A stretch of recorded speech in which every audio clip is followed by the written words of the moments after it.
YouTube's changed things, so clicking buttons. Okay, hello early tubers. We might actually be live now. Maybe. Test number 2. It's been so long since I've streamed. Everything's changed.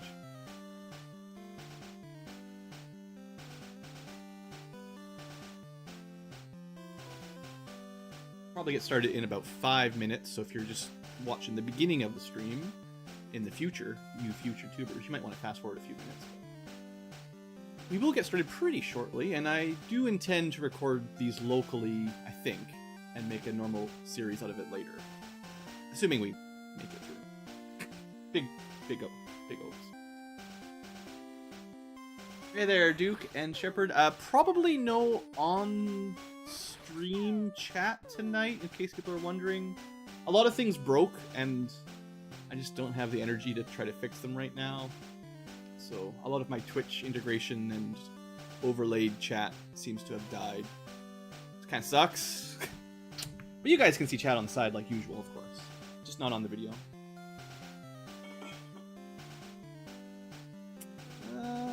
I don't have any cool overlays to put like the current party on the side. Maybe one day if I get really excited. But probably not. I'm not a pure Pokemon expert, so today is just going to be a bit of a silly stream. Late night with Blue.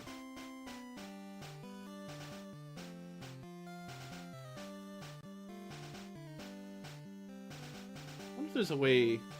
Just looking at the ROM hack, I don't know if there's a way to apply it because I technically prefer the blue version's color palette to red. It's it's a personal thing, but I don't know if there's a way to change it in the ROM hack. I don't think so. You can change a few colors, but I can't change it to the blue version. I think that's like, well, maybe not. I don't know. Still just looking at it. I will do an overview of the ROM hack at well, in 5 minutes, we'll say, and we'll get started. And there should be a link in the stream description for either live or future tubers that will take you to the ROM hacking link to this specific hack if you'd also like to download it and give it a try. It also has a pretty big list of the changes, and then links to the GitHub with all the changes and stuff on it. So it's a pretty big patch. I'm not going to be able to explain it all. There's a couple maybe controversial changes, and a bunch of stuff that is, I consider, uncontroversial. So I think it's an upgrade to the base game overall. Hey there, Jim Martin. I don't expect to have a super busy stream tonight. I haven't, the YouTube stuff. If you don't stream regularly, it's harder to get the message out. And it's also weird time with no notice. So I kind of expect it to be a chill, quiet stream, which is probably better for me anyway, because, well, it's been a while since Blue sat in front of a microphone. I don't even know. Just looking at the audio levels here, chatting, I have no idea if everything's going to sound good or balanced. It's all a mystery for me here. What I will do right away is some emulator settings. There's a setting for fast forward. I'm using a new emulator, technically, and still getting used to some of the settings, but there's a way to either mute or reduce the game volume when you're on fast forward mode, so it doesn't sound it just turns it off for those short moments where you just want to go fast. And it is a Game Boy game. There's times when you might want to speed things up a little bit just to move it along. I'm not gonna turn off animations and just play it all on fast forward mode. I do like the music and the theme, and the game actually, the hack has a bunch of quality of life features that speed some stuff up already, so that's certainly nice. But there will, if we have to do some grinding, as one does, I'll want to be able to do it at triple or quadruple speed and just turn the music off or something. But yeah, it looks like that's working. I can test it out.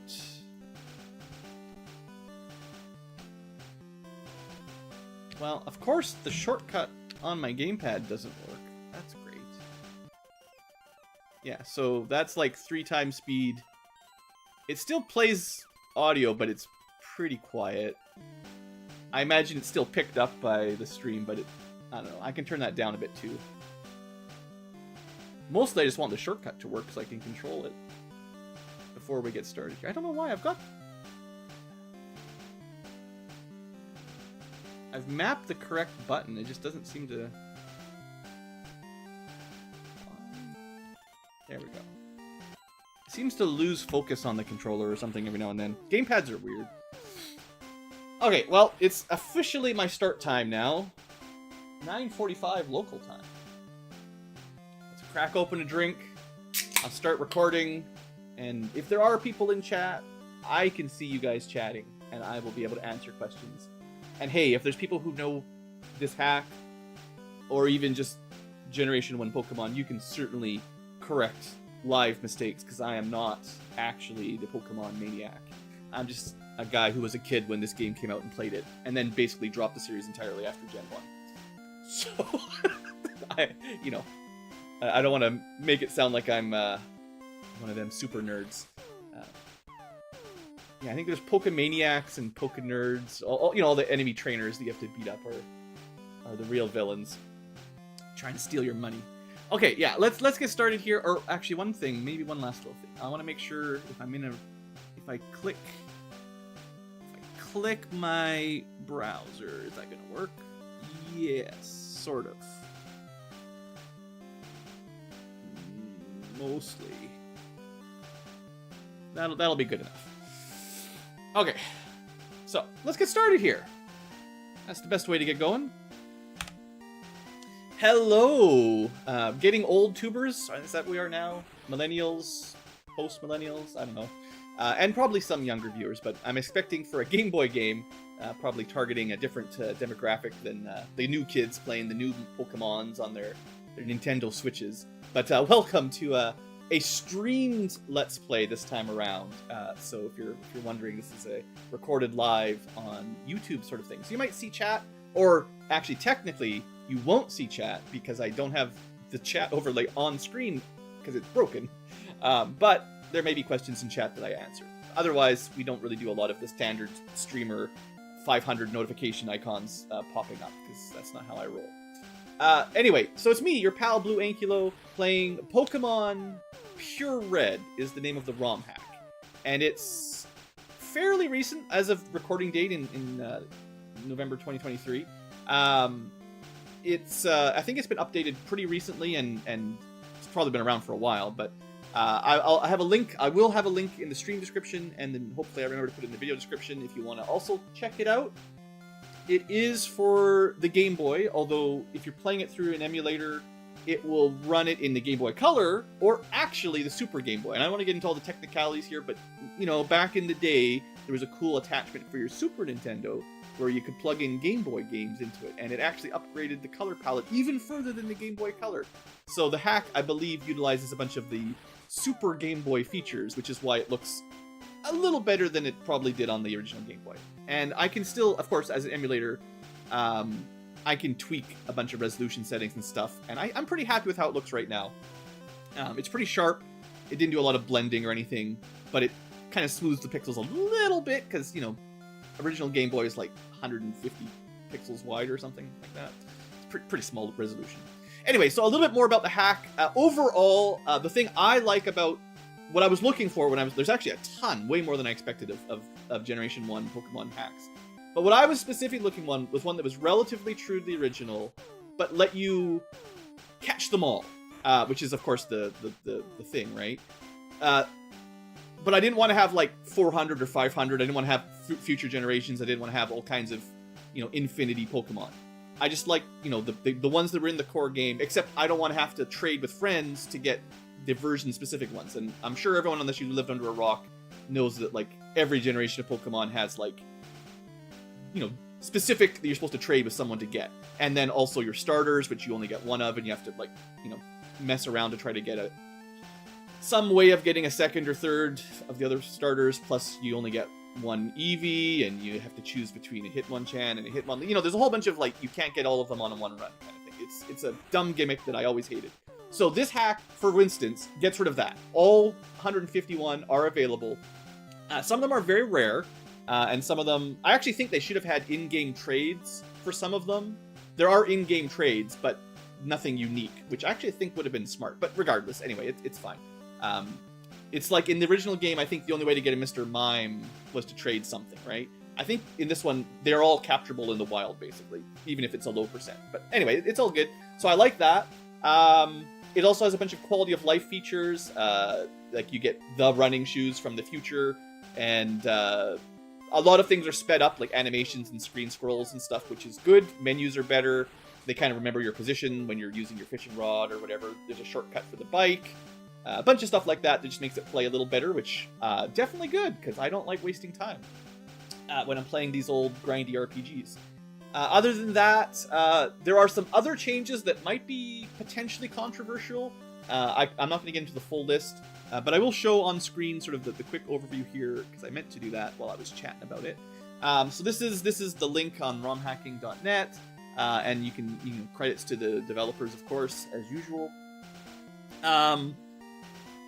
You guys can certainly read all these at your own. But yeah, some of the main things, one of the things that is maybe the most controversial is that the move set is rebalanced. So there are new moves that don't exist in Pokemon Red or Blue or any future game. They are, theoretically, I was reading through the docs, they are like beta moves that are in the code but were never used, and then they're tweaked. And the idea, I think, is to make some of the less used types more useful. So usually in old gens, right, Bug and Poison really didn't have any good offensive moves, like, at all. So this adds, like, some maybe Flamethrower tier, Poison, whatever, just all the different types have at least some offensive moves, so they're not completely garbage. So I think that's, like, a good idea. You can see that here, Bug, Poison, Ghost.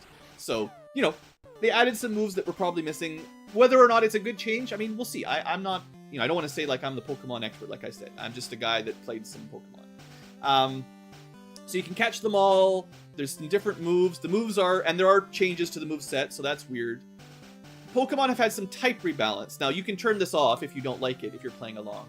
But it does say, like, for instance, Ninetales is Fire Ghost instead of just Fire. I actually think this is generally a good change, although, again, it's tweaking it from the vanilla intent of the original game. But maybe Game Freak, when they developed the first game, maybe with all the bugs and exploits, maybe they didn't know how to balance the game anyway. So maybe someone thinking about it in 2023 could do a better job. So instead of having 5 grass poison Pokemon, 5 fire only Pokemon, and whatever, rock ground, all the classics that there's just tons of repeats. They try to vary it up a bit. So Ninetales is Fire Ghost to differentiate it from the dog and the cat, and they all have a slightly different niche. Maybe we'll see. Other than that, they fixed a bunch of bugs.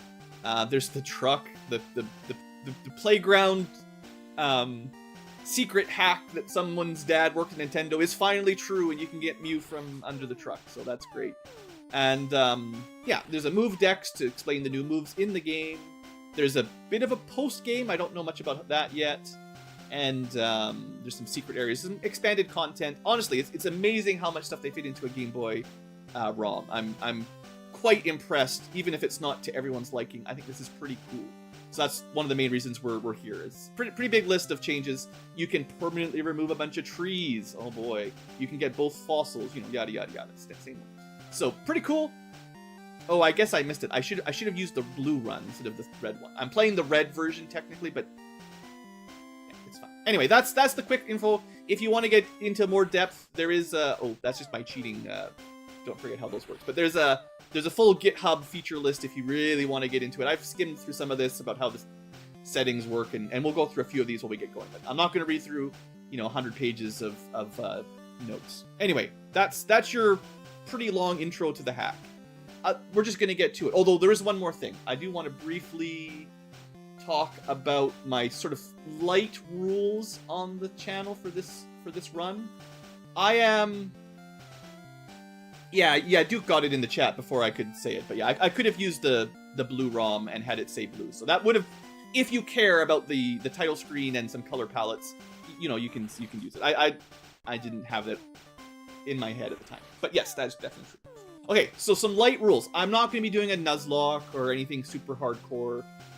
Sometimes kind of hardcore. Mainly, I don't know the changes in this hack well enough or even the base game, let's be honest, to really attempt a permadeath kind of run that, you know, is pretty popular I hear these days. But I am going to have some light rules. So one thing is you don't want to overgrind and get too high a level.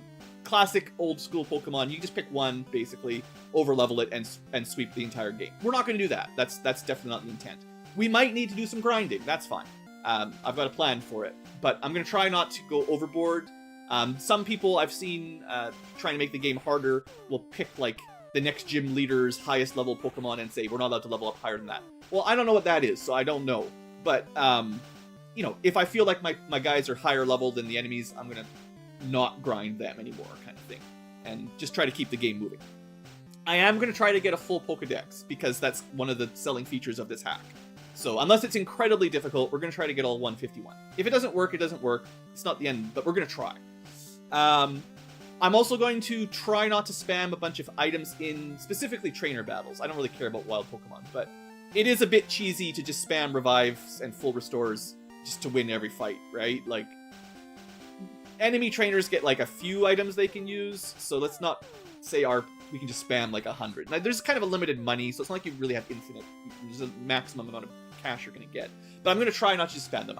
My limit for that is I'll probably be willing to use status removers mid-battle, and if I'm really in a pinch on a surprise that I wasn't expecting, then maybe I'll allow like a couple healing potions or something, but not going to be like, let's just use 5 revives per fight to win it, basically. So small item use allowed, but not crazy. I'm also going to try not to use my standard set of Gen 1 Pokemon that I always use, because I'm old and I have like my favorites that I almost always use in a base run. I'm going to try to use new types because they're different in this hack, and also I just have never used a whole bunch of them. Because, you know, so we're not going to start with Charmander, because that's what I always pick usually, especially when I was a kid. I played a fair bit of Gen 1, but I almost always go Charmander. I almost always use a Geodude for most of the game. I almost always use a Kadabra for most of the game. I almost always use a Gyarados for most of the game. I generally have a Pikachu, Raichu, and sort of like the standard set of elementals that are good early games. You know, one of the grass ones, Bellsprout or Oddish, and, you know, I don't know if that's what other people do, but for me, I kind of have a standard set of 6 or 7 or 8 that I basically always use. We're going to try not to use those. I'm going to try to show off some new ones, and there's some new typings, like I noticed just looking at it. Doduo, you can get much earlier now than halfway through the game, and is Flying Ground, which is a pretty interesting combo, honestly. So maybe we'll take one of them, because usually you just have a stupid pigeon. So let's get something better than basic normal flying. Anyway, the light rules, like I said, and we'll be doing some speed ups where we'll go fast forward if we need to do grind. But I would like to listen to the music, and we'll talk to the NPCs. I might do a little bit of silly voice acting. I'm not going to 100% every dialogue box, but we'll talk about it as we go. Standard Blue Wing Kilo style of commentary. Anyway, that's more than enough starting. We spent 10 minutes just without even pressing a button, so let's get to it. We're going to go through the options. I do need to go through the options, because some of these are important. We'll go fast text. We'll leave battle animation on. I know a lot of hardcore Pokemoners like the set style, battle style, where if you're really unfamiliar, if I understand correctly, if when your enemies faint, Shift lets you, when they change to a new Pokemon, you can also counter change to them. So kind of they'll pick a new one, and then you have a chance to counter into that as well. It basically makes it really easy to sweep an entire group. Set means I think you can't get a free switch. You have to wait until after they make a switch, and then you spend your turn switching so they get an attack off, basically. I'm just going to leave it on Shift because, again, I don't know the game well enough to want it to be super hard. And maybe this will be too easy. We can change it if I care. There's some colors here. Without getting to it, you know, you got your OG original gangster, and then a couple options for, I don't know exactly. I think Super Gameboy, that's what I was saying, SGB and 1 and 2, and Y is maybe the yellow version colors. I'm going to go with SGB2, which I think is blue for Super Gameboy. And we're going to turn alternate Pokemon colors on. This doesn't mean they're all alternate. It means there are variants. So it's kind of like Shinies in Gen 1 here. And it's like places like the... what's it called? The Safari Zone will have different colors and stuff. So hey, you know, that's kind of neat. There's a few new music tracks that I don't know about, but we'll have a couple new soundtracks that were cut from the first game. Audio pan, I think just fades out, fades in new areas. The bike song, you can just turn it off if you get tired of it. And the Game Boy Color fade is, I don't know exactly what it is, but slightly visual update, whatever. We're also going to go with the Generation 2, I think, updates to the type effectiveness list. So Gen 1, I'm pretty sure everyone knows by now, Psychic was like brokenly overpowered, and Ice was maybe a little bit overpowered, as an attacking type at least. But then in Gen 2, you know, Gold, Silver, they switched a few things, and I do not memorize all these by any stretch, but I know the move chart has changed a couple times over the years. You know, there's no Dark or Steel or Fairy back in these days, but so Psychic's a little bit too strong. So we'll make sure that instead of being immune to Ghost, it'll actually be weak to Ghost like it is in Gen 2. And then these other changes were also Gen 2 changes. I don't know why they made Fire strong to Ice. I mean, it makes sense, I guess. Fire melts Ice. Bug used to be super effective against Poison, but I guess we're kind of switching it to Ghost. I don't know. You could leave this on. I have no idea why they changed this one. Bug's a bit weaker in general, but I know there's new moves for Bug that makes it better. And then again, similarly, Poison to Bug. I mean, I feel like I don't understand these changes at all, but you know, whatever. Anyway, we can also see an on-screen XP bar like the newer games. I'm going to turn this on. This is going to actually make things harder because I picked a couple easy modes. So NPC EVs, I'm not going to get into EVs either. Obviously, it's way too much in-depth for little Blue Ankylo here. But usually enemy trainers just have base stat Pokemons at whatever level they are, at least in the old games.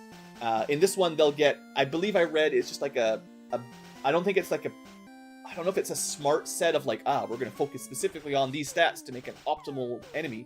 But it gives them like an average spread of approximately what level you are, a number of EVs. I have no idea if it will be fair or not. Just expect a stat bump to all enemy trainers, or especially like gym bosses and stuff.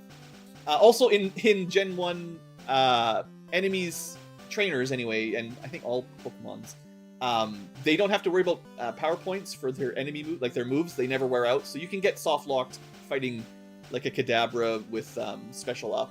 Calm Mind, I guess, is the ability, and Recover, because you just never, like, they'll be able to infinitely recover half their health forever, and if you can't one-shot them or do more than 50% damage, they'll just do it forever, and you'll never get past them.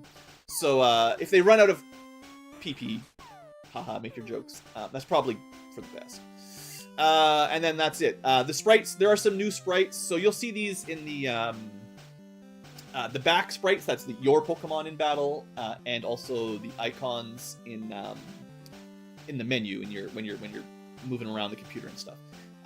So we're gonna have some expanded sprite selection and slightly nicer looking sprites. It's not vanilla, you know, we're not trying to play a vanilla hack here.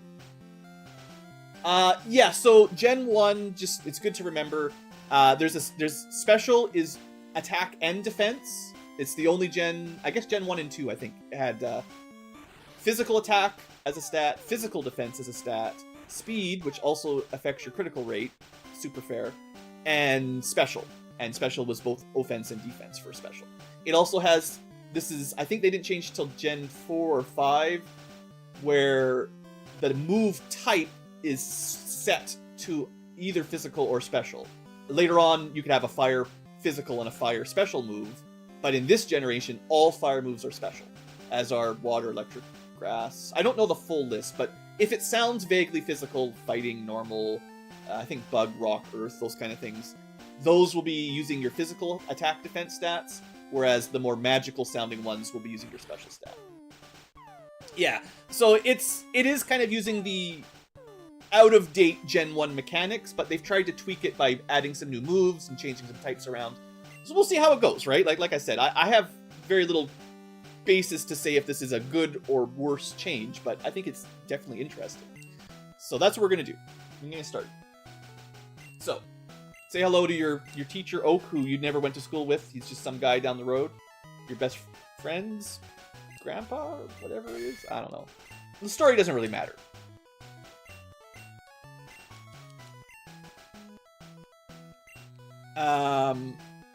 Well, this is my channel, so this is blue.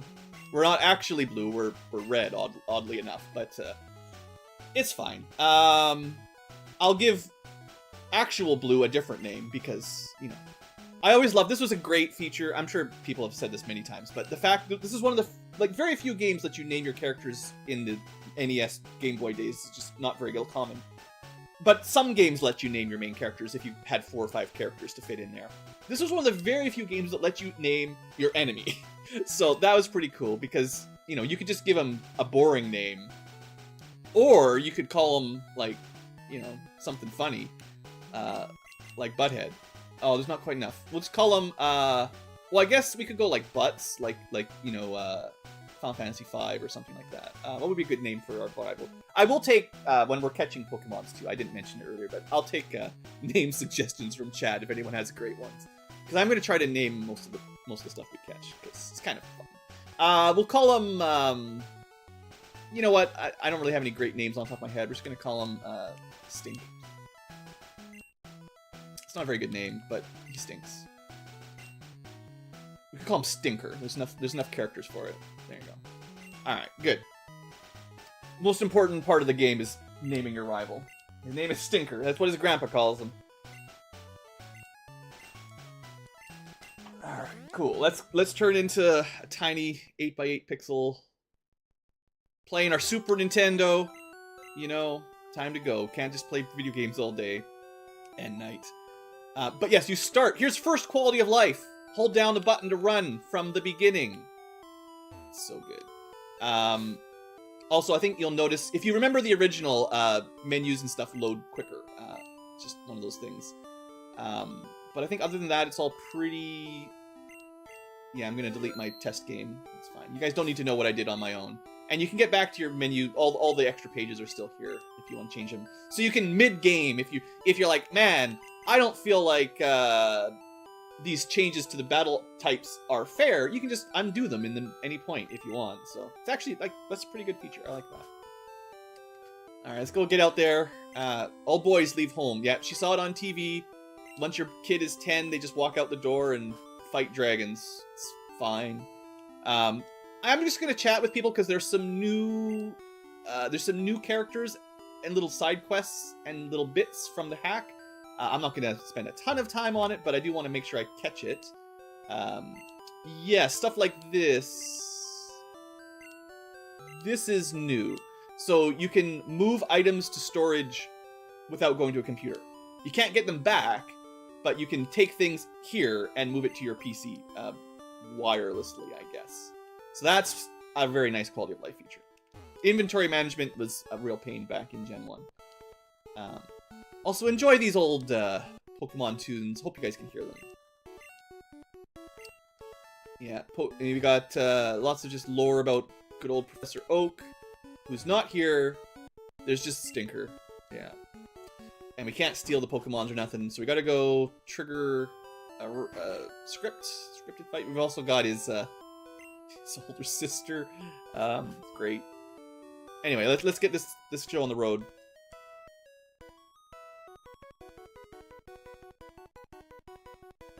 What a great place to live. There's 3 houses in our town, and if you walk outside of the town square, you're immediately killed by killer rats and pigeons, basically. They just... I wonder how many children died being killed by rat-a-tats. Because, like, there's not always an adult watching the grass, right? These other adults are just lounging around. There's a reason there's only 2 children left in this village. They were all eaten. Alright, so... time to be the very best, like no one ever was. We're gonna pick a Pokeball. He only has 3 babies left after he retired. Classic boomer. So... like I said, no Charmander, because that's the one I usually pick. So that's fine. We're gonna not go with the best Pokemon. So that means, do we go... I think if I'm trying to go with my least picked ones, it's probably Bulbasaur. Now, I know this makes the first 2 gyms, like, trivial, but, like, I never use this guy. Like, the basic grass moves are so bad in Gen 1. Oh boy, Absorb. And, like, it's nice, but... I'm gonna say he's my least used, so we're gonna go with this one. Oh, it hurts. I should have taken the blue one. At least Squirtle's pretty good, right? Alright. What are we gonna name them? Yeah, we gotta at least try to name these guys. Bulbasaur. What did they say he was? He's a grass dragon? I don't know. You need this little silpscope to see all the dead kids' spirits? Yeah, actually. Maybe the dark side of Pokemon. What do we want to call our starter today? I don't want to spend too long trying to find good names, but I would like to name them. So let's just, off the cuff, we'll go with, I don't even know what these are used, like, I've used these so rarely, I don't even know what they, like, they've got Vine Whip, right? It's like their signature move. They whip it. Yeah, that's where we're going. Because I don't know very much about them. So that's how they get named, basically. I'm gonna think of their moves or what little bit of lore I remember, and we're gonna make a stupid name off of it. Alright, whip it good! You get the cool fire dragon. Well, you say that. Just like every 10-year-old. Let's take our new slaves and fight to the death. Okay, Duke, if we get a Drowsy later, I'll try to remember that one for later. Isn't the lore for them that they, like, randomly kidnap kids or something? Some of the lore for some of the Pokemons are just absolutely bonkers. It's not a safe world to live in. Alright, whip it. Look at that nice back sprite there. And all the colors. It's even the right colors. It's not... It doesn't normally look like this on the Game Boy. Anyway, you know, the trick to these starter fights is just attack and hope the enemy uses the other stupid moves that lower your stats. But we might lose, because Charmander's probably better overall than Bulbasaur. Okay, Growl. One cool feature... I said I'm no Pokemon expert, but I do know a lot of random facts. In Gen 1, criticals ignore stat ups or downs. So no matter how many times we get growled, if we get a crit, we'll still do lots of damage. But that also works against you if you go attack up, then you get a crit and do less damage. Like I said, it was really well programmed, amazingly well done. So far, I mean, as long as he just growls, we'll win, but he could probably win if he just attacks normally. The only way you beat this matchup is if the enemy trainer is stupid. Also, I'm pretty sure... Did we miss? Stupid 90... No, he missed. Never mind, we got lucky. That's the 95% accuracy, I think. I think we got this. It's just bad trainer AI. I will say, I have noticed in my little test run that I think generally enemy trainers... I think, for one, they have better movesets. And I think their AI is actually a little better than it was in the original game. So, it is a little harder than normal. But we actually win by pressing A, and we get nice amount of XP. Alright, stats don't matter. I mean, they do, but... The standing I mean... Look, I can't remember what he looks like normally, because I never picked him. So, maybe he looks a little different than his standard back sprite, but... I couldn't tell you. Alright, good start. The run is blessed by a victory. Grass defeats fire somehow. Alright, we're good, right? You want me to go pick up some stuff? Just wander through some grass full of deadly birds and rats and pick me up some potions. Maybe we should say goodbye to our mom. That's, you know, we're good kids, right? Just tells you to go to bed. Oh, you've been running around in the grass too long. Take a nap. Mom, I'm 10. Alright. So there's not... I mean, I don't remember all the details. There's also a lot of weird hidden items. So, once we get the item finder, I'll start trying to find stuff hidden. I do not remember all the random click on this tile to get stuff. Sometimes you can see, like, a different tile set or something. But a lot of times it's just a random bush that you click on to get items, so... They're also changed, so they're not the vanilla items either, so that's kind of nice. Alright, our first random encounter with a rat. So, I will be, before very long, speeding up these kinds of fights. When there's Well, we're only 3 levels above him, but you know, there's really no way he wins this. So the first rat gets eaten by the grass dinosaur. Very nutritious. It's extra called fertilizer for our plant friend. All right, let's keep moving. So glad we can dash. Man, everything's just a little bit faster. You can jump down the ledges. And if you have a bike in future games, you can bike up the ledges. We don't know how to do that yet. No trick bikes. Alright, well, we have the classic rats and birds. Nothing new yet, but I promise you there are lots of changes to the possible catches, even in the early games. So we can make a different team than normal. Like, sure, I might catch a Rat-a-tat and a Pidgey because, you know, that is part of the list you need to capture if you're going to get them all. But I probably won't use the standard ones. If there's any options, I'll try to use them instead. Well, there we go. Now we can sort of never pay to heal, I guess. But that's it. That's your first route done. And we make it to... I do like... Well, in a black and white game, they named all the towns after colors. It's so genius. I actually don't have any Pokeballs on my waist. Just the one. And if you're playing yellow. So yeah, we got a block road. You got to do some, you know, plot here before you move. He hasn't had his coffee yet. There are some new rooms though, so I don't think we're allowed past yet. You can't go past here. It's private property. Oh man, this world. It's just like real life. But yeah, there's gonna be some new stuff, so I got to search this town. I do remember a little bit of this. Coming up with nicknames is hard but fun. Yeah, it's real life. Just like that. Spearow, named Speary. I mean, that's not very... See, they don't just say their name, it said to tweet. This is the schoolhouse? Yeah, there's a stairs here. They didn't used to be there. So we're gonna spend a little bit of time at school. There's a reason, though. Status changes. Do you want to learn about Pokemons? If you're asleep, you can't attack. Wow. Sleep is actually really bad in Gen 1. You don't get to attack the turn you wake up like you do in future gens, and it can last, like, forever. So, yeah, it's rough. Burn secrets that isn't displayed in the game generally very well. You half attack. Take damage and lower your physical attack. Doesn't really matter if you're doing special attacks, but real bad for physical attackers. Poisoned also takes damage. But it's strictly worse than burn, because you don't have a stat penalty. Freeze! You don't get to attack at all. It's kind of like sleep. Except you just stay frozen and never get a turn. That sucks. And finally, paralyze. You have a chance to not attack. I think it's like 25%, and you get half speed as well. So, yeah. Those are all the ailments for now. Nothing too exciting.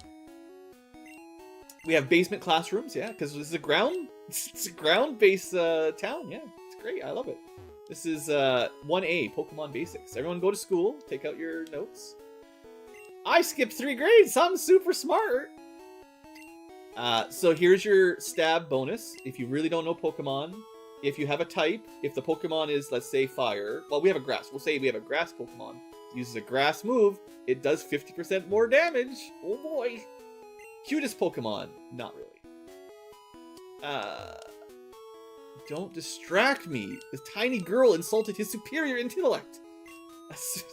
Yeah, you can tell this is the person that wrote this is a true Pokemon expert that put the dialogue for all the nerds here. Psychic are near unstoppable. Well, they are kind of weak, Bug and Ghost. Or you can change it and have no weaknesses if you wanted, I guess. If you thought Psychic type should be even better, you could make them take 0 from Psychic. Oh, I guess there's no Bug. You can't change Bug versus Psychic. But you could keep them immune to Ghost attacks. Oh, well. We're not going to do that. Schools for losers. Cool people learn about Pokemon by battling. Yeah, I agree, honestly. I played this game, we did not go to school and take notes. We just fought stuff and didn't know what we were doing. You learn by dying. Please report to the detention off room for battling during class. Alright. Aw, shucks. So we just got that guy, like, expelled. I already talked to Alright. Any other important things? There is going to be a test, though. We need to learn. Fire beats grass. Grass beats water. I think that's the note that used to be on the top floor, right? It does take a lot of memorization. Just be glad there's no dark steel fairy combos yet, because it gets real complicated. And yeah, if you're really old like me, did you know there's fairy now? Whew, I don't even know what that's good against. I'm a teacher in training, helping out. Did you know? Oh, right. There's a move that has 3 elements. Yeah, okay. Tri-attack is going to be a bit weird. I don't actually know exactly how it works. It's a mystery. Oh, so one of the changes, Duke, is the train evolutions now evolve at level 37, I think. So pretty high level, higher than your starter, but they just automatically can go into the final level, or the final stage, which is certainly a nice buff. Special stat for special damage. Alright, good. Oh, you can read. Can you read his notes? Is that? Can't really stand there. I should try to remember these because it is kind of important. So special in Gen 1: fire, water, ice, grass, electric, psychic, dragon. Dragon's good to remember. It doesn't come up very often, but mostly the ones you'd expect to be special. We've got a Pokemon tutor. I like how this town had a Pokemon school. Wherever we grew up, we weren't even allowed to go this far before we got a Pokemon to fight. So we weren't even allowed up here. But yeah, like I explained a little bit, I think it was a good idea for the hacker to add this little school in. Not that very many people that are playing, you know, Pokemon Red nowadays don't know probably the basics, but it really wasn't in the game explained very well, so you wouldn't have known this stuff unless you just guessed. But yeah, anything of these types uses your physical attack and defense in this generation. Yeah, no Pokemon abilities, so no free levitates and intimidates and all the other weird stuff. Just keeps it a little bit simpler, but yeah. There are still priority moves. Quick attack. Comet Punch might be new. It's fighting, I believe. Wing attack wasn't priority before, but is now, I guess. I'm pretty sure Wing attack was just a regular flying attack. There was like Swift, I think, was like a flying priority. I can't remember them all, but obviously there's some changes. We gotta work on that. There's Confusion. Yep. 2 to 5 turns. You can switch it out. Cool. Alright, that's probably all the notes we need, right? Homework. Write a poem. Oh no, this is the worst. Write a poem about 10 Pokemon moves. Water gun is fun. Squirtle is the one. A nice shower waters my flowers. Yeah, great. We have a... What? We have a new visitor to class. What? You're from Pallet Town. I bet you didn't even go to school there. I heard they were looking for a lad at the Pokemart. Okay, we have to come back. There is a thing we're going to get from that guy, but we have to come back after we do the first quest.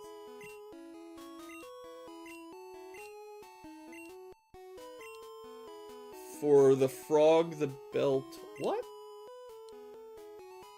I mean, there's for whom the bell tolls. I don't know what game he's playing. Anyway, let's go. We'll be back. We'll be back. We got to talk to that teacher to get a new item, but we got to go do the delivery introduction quest first here. You know, Professor Oak. Here, take this stuff. Be a delivery boy. Don't get paid. But yeah, we don't even have a Pokedex yet, technically, so that's what we do. This guy's new as well, this little kid here. Yo, can you believe they don't even sell TMs? How are you supposed to get cool moves? Yeah. We'll see him again later. Anybody else want to say anything cool? Like, this shop sells antidotes. Maybe, because there's a poisonous forest coming up. Are there frogs? Not in Gen... No, not in Gen 1. I'm sure there must be in future generations. I think there's even a starter that's a frog eventually. But I don't know. I don't know the modern... I kind of know like the first 3 or 4 gens a little, and then after that, like nothing. I don't really care about bug Pokemon. Oh, wait, I wanted to check one thing. Normally you can't buy anything until you come back from Professor Oak. Yeah, you still can't. I was kind of thinking the Romhack might be like, you know what? Just let them buy some Pokeballs while you're here. It's fine. We might as well go to the Poke Center. I will show you a secret from later in the game that speeds this up. You're not supposed to know it until a little bit later, until you get to Mount Moon, approximately. There's a Pokemon Town in every town, except for our hometown. Doesn't even have one. We really did grow up in the I don't know. We just grew up in a town with no school, no Poke Center, just nobody there. There is a computer. Cool. We can use that. I will warn you guys, the box system really sucks in Gen 1. It's been improved a little in this hack, but you have to like change boxes and stuff manually. You can't see what's in them. It's like the remake on the Game Boy Advance PureRed is much improved on this one on how to move stuff around. But oh well, it's fine. We'll survive. Anyway, let's get this tutorial done with so we can play the real game of catching them all.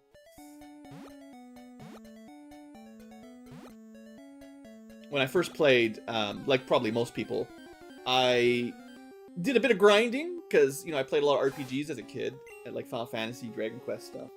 So I think I leveled up to, I don't know, maybe 10 or 11 Charmander here, because they actually level up pretty quickly in this early point in the game, right? It doesn't take too long to get level 10 or 11 at this point. And so once you get the Pokeballs to actually capture them, I just one-shot everything. I was like, oh, well, how am I supposed to capture it? They just die instantly. That was my first experience. It was fine. I'm sure I caught them all eventually.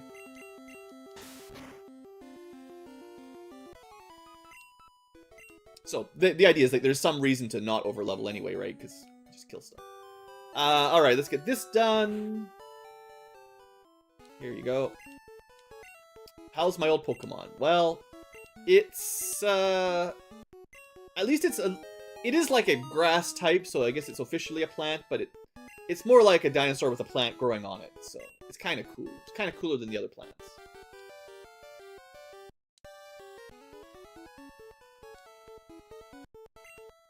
Alright. Simple request to the 10-year-old that lives next door. I invented this little computer, and you're going to go out there and catch every dragon, monster, legendary bird, pile of garbage, slime, and gas in the world to learn about them. Good job for 10-year-olds. Just go scoop up all the trash, as well as literal molten magma and exploding rocks. It'll be fine. Get going. Hurry up and... My greatest undertaking in all Pokemon history is to send out 2 10-year-olds to capture all the dinosaurs in the land. Yeah. Alright, we'll go get a map. Thanks, Stinker. You stink, as you do. I mean, his catchphrase is smell you later, so maybe he's projecting a little there. Alright, at least the sister is cool. She gives you the map.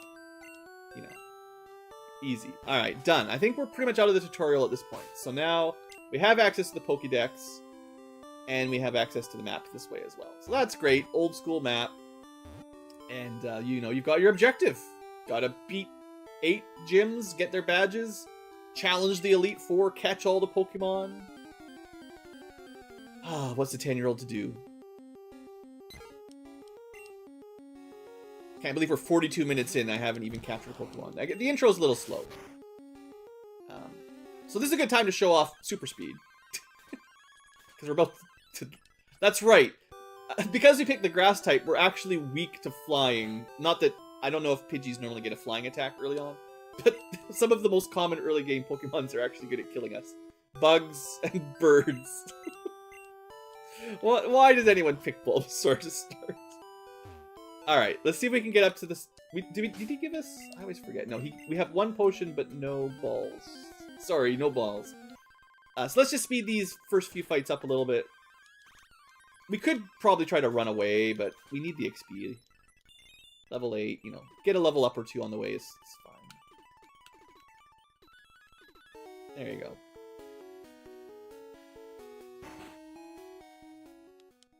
Alright. We will buy as many Pokeballs as we can get.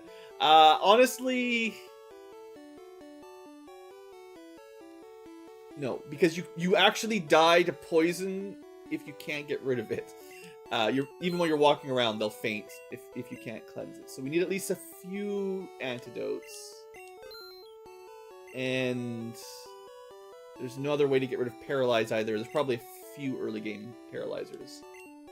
Not too much that's going to burn you early on, though, probably. So that'll just have to do. All right. Let's go finish school, because I can get that done today for this first episode.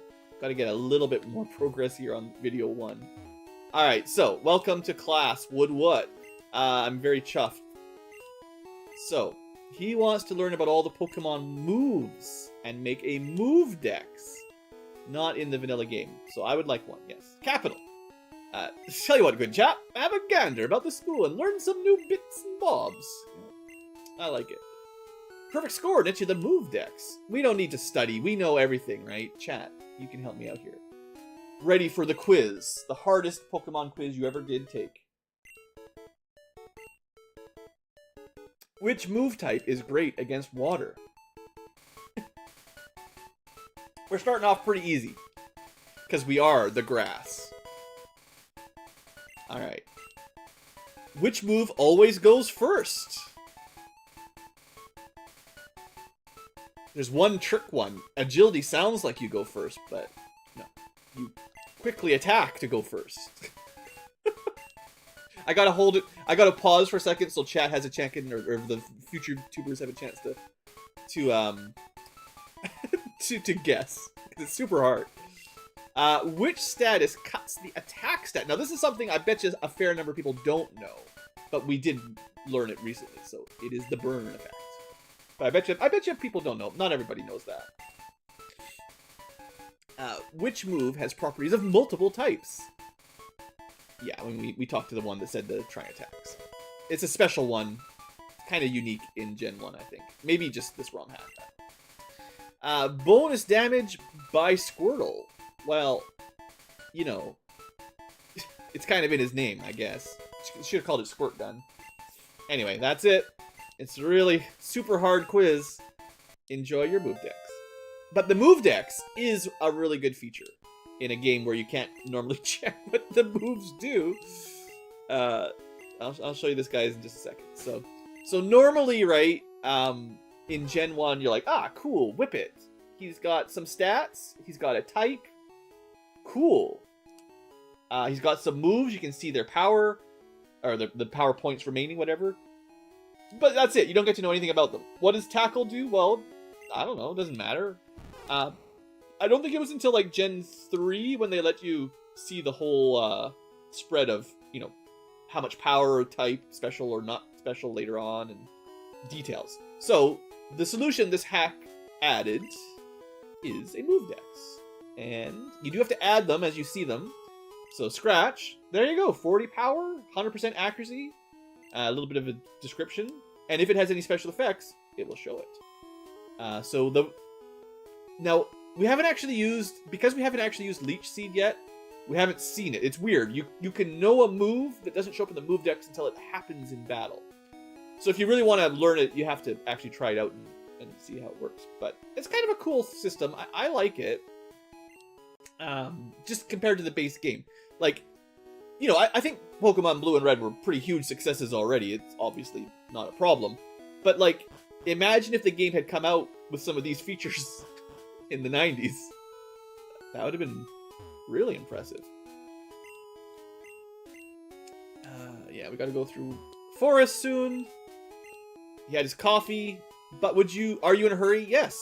So remember, usually you have to go to the catching tutorial here before you can go north.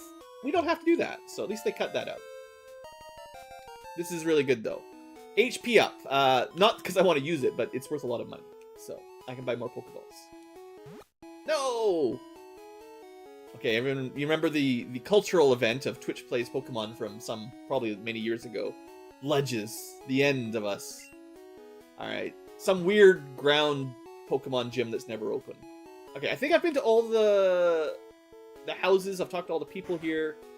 we should really try to do a little bit of catching before we end the first episode here. So the reason I was really happy to see that HP up is we can sell it for a lot of money. And now we've got enough to buy more balls if we want. We actually can't buy potions here, interestingly enough. I'm just gonna buy a bunch of balls. How can you be the very best that's gonna catch them all if you don't have just every ball available, basically?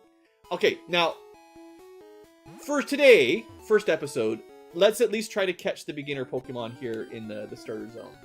It's not a Nuzlocke, so we're not like only keeping the first one we catch or something. Now, catch mechanics are a bit weird in Gen 1 too. It would be better if we had Paralyze or Sleep. But if we get them below a third, it will be easier to catch with a regular ball. I forget the exact rule. I did look into it at some point long ago about catch mechanics in Gen 1, but it's been a very long time. Unfortunately, holding A or B or up or down, whatever your friends at school said, actually don't matter. So, hey, 1 for 1. Good start. We've caught the bird. Normal flying, that looks pretty normal to me. I do like, there's another new feature. Just want to show this off for a moment. They show you the base stats, not the actual stats. This is the, if you look them up on like a Wikipedia or whatever, those are their, effectively like stat growths is probably the way to look at it. And this proves special is both special attack, special defense. Yeah, it's kind of cool. I like the fact that it's in-game. There's a way to actually compare them. There is an early version of effort values or EVs. It's not the same as modern Pokemons. It's like stat XP, so it works differently. But yes, if you use them, like a level 100 Pidgey that never fought a fight would have like base stats, well, whatever the calculation is. But they'd use those base stats to generate their current stats. Whereas if you had fought 500 Ratatats along the way, you would have boosted stats above the base stats from the stat XP from killing stuff.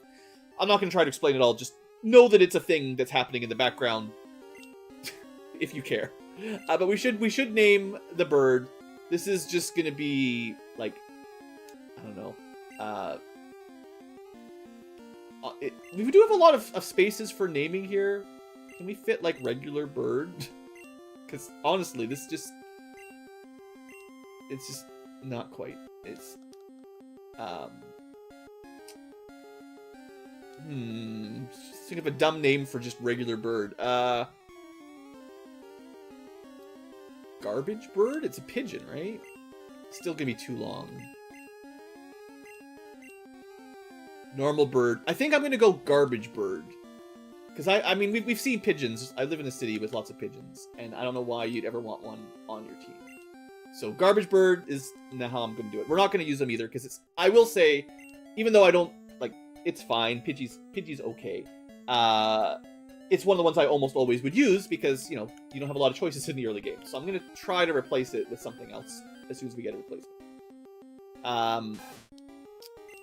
Also rats. I guess you could say pigeons are kind of flying rats, so maybe it's related. Not angry.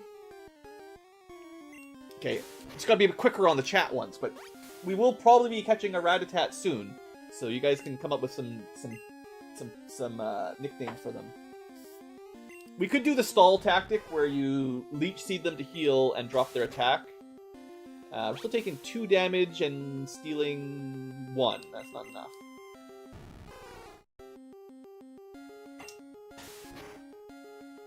Still doing 2 damage. We can growl him down to the point where he will only do 1 damage on a hit.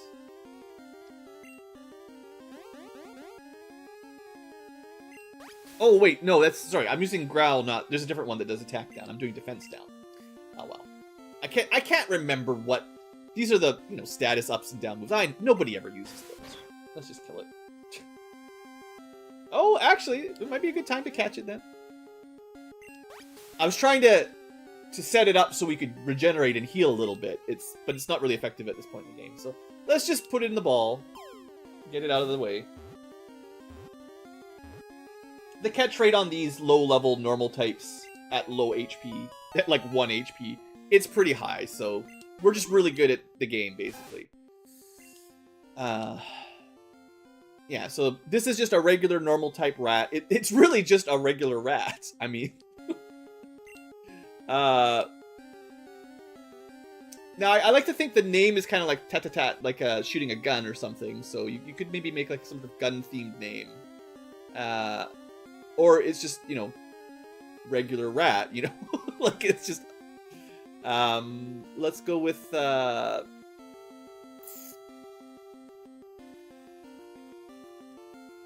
Well, Pallet Town is a dump.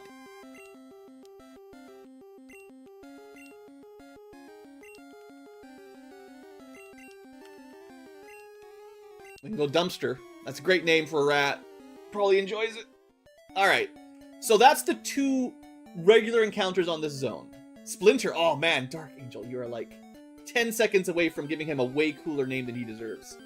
Technically, we can rename him. So if we bring the rat, there's a chance. I think... I'm just going to speed this up for a second. I'm going to do a couple extra fights here. I want to end this episode 1 before an hour is up. But, I don't know the encounter list that's been changed. I think there's at least 1 new one in each zone. Besides the standard stuff that you normally get in this first area. Let me just see... I don't want to overgrind or anything, but, like, I'll try to get to, like, level 9. If we see something new by then... then we know. But if we don't, then we also... I mean, you know, I think even in the base game, there are, like, 4% encounter rates of certain types that are just very hard to find. Doesn't look very good today. It is possible there's nothing new and I'm just crazy. Level 9. Let's do 3 more encounters. And maybe we'll just run to try not to overlevel. So this is, like, maybe a total of 10 or 12 encounters. Well, running saves a lot of time. We do 3 more. At this point, I'm feeling pretty confident that there's only the basics. Rats and flying rats. Oh! Ho ho! We stuck around just long enough to find not a rat. So I'm sure a lot of people are real excited to see a random Eevee at level 3. You should be, because we're probably just going to kill it in one shot. Yeah, I mean, this is usually unique. You only get 1 of these normally. We should catch 3 of them. I don't know if we'll one-shot it. We probably won't. Nah, we actually don't even 2-shot it. Bulbasaur, I gotta remember, doesn't have the highest physical attack, I don't think. I have to look at his stat spread, actually, a little bit better. My favorite Eevee evolution? In Gen 1, probably Jolteon. Maybe Vaporeon, a little bit. I think it was one of my better water types on one of my runs, because I used to go Charmander, so getting a nice water type was good. I think the problem with the Gen 1 Eevees is they generally all have bad moves, right? Like, the stats are pretty good, but they only learn, like, a couple of their same type moves and very little else. So they're not really great compared to other more versatile Pokemons. But yeah, I don't know. I know they added a bunch of new ones. Like Gen 2 added the night and dark, or light and day and night ones, right? Like those were kind of neat. I think there's a grass one nowadays. I don't know. There's probably so many that I don't know. What am I doing?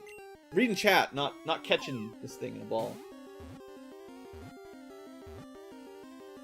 Alright, we got it. Not too hard. Only took 2 tries. So what do we know about Eevees? It's the evolution Pokemon. It may mutate if it's exposed to See? This is a very dangerous world. You can put like hundreds of random radioactive rocks in your pocket, feed them to your animals, and they mutate into stranger monsters. What does this do to 10-year-olds if you've got a backpack full of radiating firestones and thunderstones? I love some of the stupid lore bits. It's so good. Alright, anyway, special Eevee. Alright, let's go, what is it? Is he supposed to be a cat? Did we ever figure that out? Like, there is a fire fox. There's like the Vulpix line.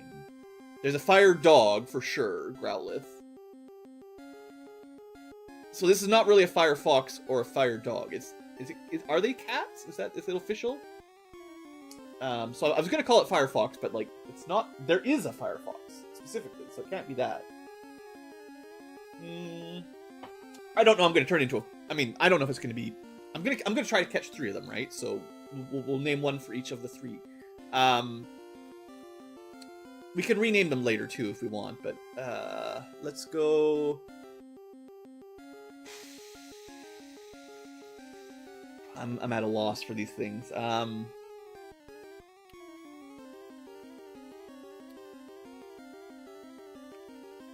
mean, we learned that they're radioactive, basically, right? Can we? I don't know if that can fit. Radioactive? No, that's gonna be way too long. It's close. We'll go with it. We can shorten it a little bit. Gotta add the things we learned from the Pokedex.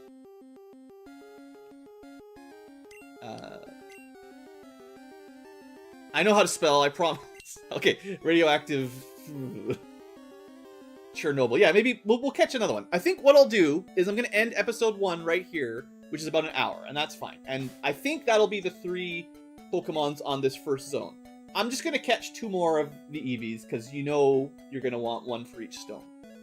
Even if we don't use them, we want to catch them all, right? So you got to have the alternate. And we're not going to do breeding. I don't even think it's in this game, thankfully.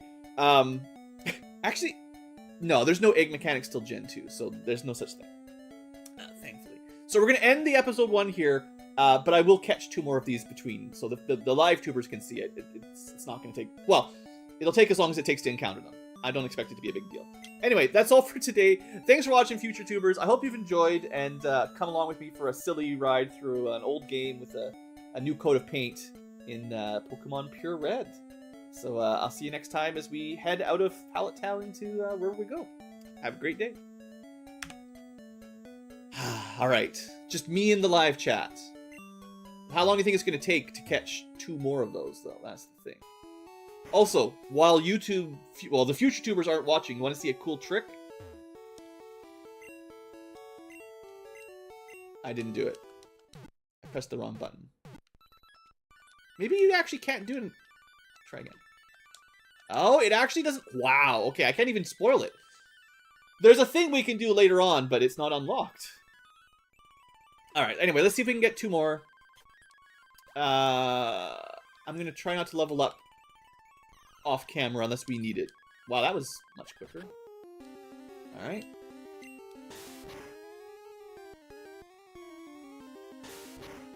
Like, I think if we got to level 10, there's a pretty higher chance that we would 2-shot it. And this is perfect. We drop it down to like 1 or 2 hit points, and much easier to catch. Yeah, this was a much quicker encounter, so I was much happier for that. And first ball. Okay. We'll go with maybe Chernobyl for this one, and we will be, you know, just so chat has a bit of a forewarning. We'll certainly be catching a 3rd one, if you have another name. They aren't actually supposed to be radioactive, but, you know, why not? I can smell... There is even enough characters available? Wow. Alright, all Eevees, just super radioactive Pokemon. That's fine. Alright, 1 more. We'll put it on fast... No need to go fast forward.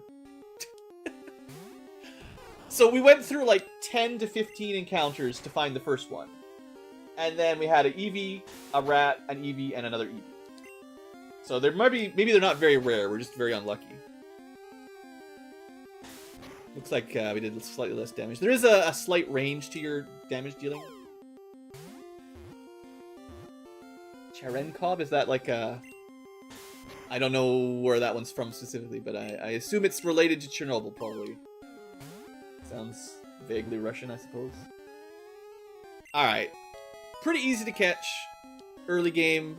Pretty happy. Now, I don't even think these are very good to use until you can evolve them, but I could be wrong. I don't know. But sure. Live tubers get a bit of priority here. You have a priority move called nickname Pokemon. if I was really on the ball and I had a big audience, I'd probably have like the chat bot, which is not live right now. It's a radiation type. Excellent. Oh, Charon. Yeah, I kind of. Yep. That sounds somewhat familiar now that you mention it. Probably named after some guy that died from it, right? The classic. Okay, so we go heal up. And then we start recording for the next episode, I guess. I'll take a drink and we'll just speed through. I'm not going to be... I mean, I'll just show it off to the future tubers when we come back. I'm not really interested in using any of these right now. What do these guys even have? Not very good stats at level 3, of course. Tackle, Sand Attack. You know, we could level them up and see if they learn anything useful, but I don't think the usual Eevee moveset is very good. I don't really care about rats. I know Rattata actually can be pretty good with the normal type moves if you give him... was it Hyper Fang he gets pretty early? It like there's a point in Gen 1 where Rattata learns a very strong normal move much earlier than your other strong moves come out, like before you get Flamethrower and stuff like that. And there's a phase where he actually can sweep pretty easily. But eventually you start fighting enemies that have better movesets and fighting types and stuff, and then he falls off pretty fast. But there is certainly a value in some Rattata if you really want. And then like almost everybody uses the bird. Having access to flying through the forest is pretty awesome. So, although Tackle, one thing I will check, I'll do some of this like in between so I can just explain it to the future tubers. But there's a lot of changes to move types, right? So let's double check. Tackle is just 35 power physical, 100%. I know they increased the accuracy on some of these, so gotta start learning. Oh, we have to actually, right, we haven't seen him use it yet. We know the move, we just can't actually tell what it does until we do it in battle. Oh, so Tackle's normal for sure, but Gust, I think it was it Gust in the Gen 1 that was, you thought it would be flying, but it actually did normal damage, and then they upped it to flying later on or something. There's a bunch of weird things in Generations 1, of course. But yeah, we'll be able to look it up once we've seen it, what it does, so we know. I guess that's it. Nuclear reactors. Yeah, cool. Well, we are in a very green, sort of sickly radiated town, so maybe that's appropriate. Alright, well, let's save. And take a drink. I guess we're probably okay to fight the first rival battle. Well, the first real rival battle, right?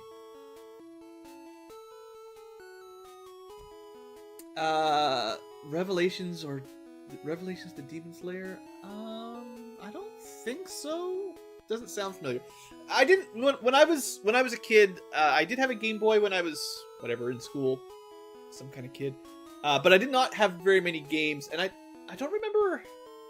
I don't even know if the game store, like the video stores, let you rent them. Like a lot of the NES, Super Nintendo, Sega Genesis kind of games I played were just rented for the weekend. I don't know if they rented Game Boy games. I felt like you had to buy them, and I just didn't have very many. So I had like the classics. I had Link's Awakening and Metroid 2 and Pokemon eventually. And although this one came out pretty late in the life cycle, but I only had like a dozen or so, and there are a lot of just weird ones that like some mom or dad picked up. That's like, oh, that's probably a good game, and some random game. But I missed out on a lot of the classics. I actually didn't have like the Super Mario Land games or a bunch of the classic Game Boy ones. Anyway, yeah, there's probably a ton of basic Game Boy games I'm just not familiar with because I've never thought to go back and check them out. Honestly, it's good little handheld system, but yeah, that's another big gap in my gaming knowledge, I suppose. Hello, gotta catch 'em all tubers, and welcome back to Let's Play Pokemon the PureRed Romhack with me, Blue Ankylo. We went through the introduction to this hack on the first episode, so that's where you should go if you don't know what we're doing. But today, you know, we're continuing on from Pallet Town. I've finished catching my Eevees. The live chat can certainly tell me, not you guys, because you can't see the overlay, how much easier it was to catch the second ones. So we caught the 3 Eevees in the first route because later on we will want to catch, or we'll have the Pokédex entry for all the 3 elemental whatever we're calling these. I think sort of cats. Whatever. Anyway, so they're all... We learned in the Pokédex entry for them that they are all radioactive stones and stuff. So, hey, cool. Very radiation themed. I like it. I don't really intend to use anything we've caught so far. Anytime soon, anyway. So, let's go ahead to the end of the game. The Victory Road to fight the Elite Four. It's fine. Also, probably catching some new Pokemons. So usually this area will have not Nidoran this early? I know blue and red had alternating male or female Nidoran species, right? But I thought they were a little bit later. I thought they were after the Boulder Gym, right? But I could be wrong. I'm pretty sure normally you get like a Mankey and a Spearow here. That might be it. Anyway, we're just going to start catching stuff. Early game. Pick up a nice big selection, right? So, Girl Nidoran. We're going to need a name. We're going to need a lot of names in the early game because we're going to be catching stuff really quickly. What do we know about these? Although small, its venomous barbs render this Pokemon dangerous. The female has small horns. Poison type. Poison ground eventually, I believe. So, I've used some Nidorans before. Not a lot, but they get usually like a pretty good fighting move, like double kick or something, and a full Weedle run. Look. This ROM hack changes a whole bunch of stuff. I want to use new stuff and evolve them. Anyway, we need a nickname for the girl with small horns, I guess. What did we learn about them? Just poisonous quills, small horn. Actually, I don't even know what a Nidoran is supposed to be. Are these like hamsters or something? Hamsters with quills? Maybe they're supposed to be like porcupines or something. Nidoran girl. It's gonna be... Chat's got like 5 seconds. I'm just looking at my timer. And if I can't think of it, I'm gonna call her... Well...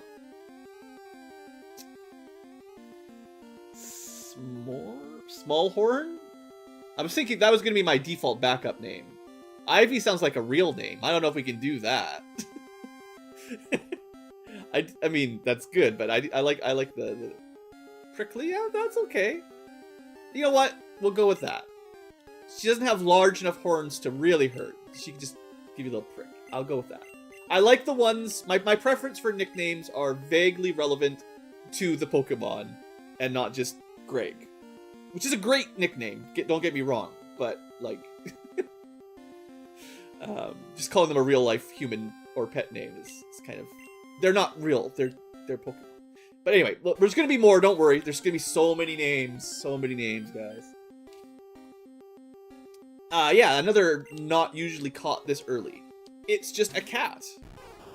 It's just a regular cat. Let's see how we do here. Although I am in favor of the hack adding some of these earlier in the game than... Usually you can't even find a Meowth till... I don't know, maybe on the way to the Lightning Town, right? So after Misty's, after the Water Badge and all that stuff. So after 2 gyms, you can finally catch another normal type that's probably not much better than the rat, but at least you could have used it if you... See, this would be a very good rat replacement. But yes, nickname coming up anytime now. Very easy to catch. What do we know about cats, guys? Let's learn. Adores circular objects. Wanders the streets on a nightly basis to look for dropped loose change.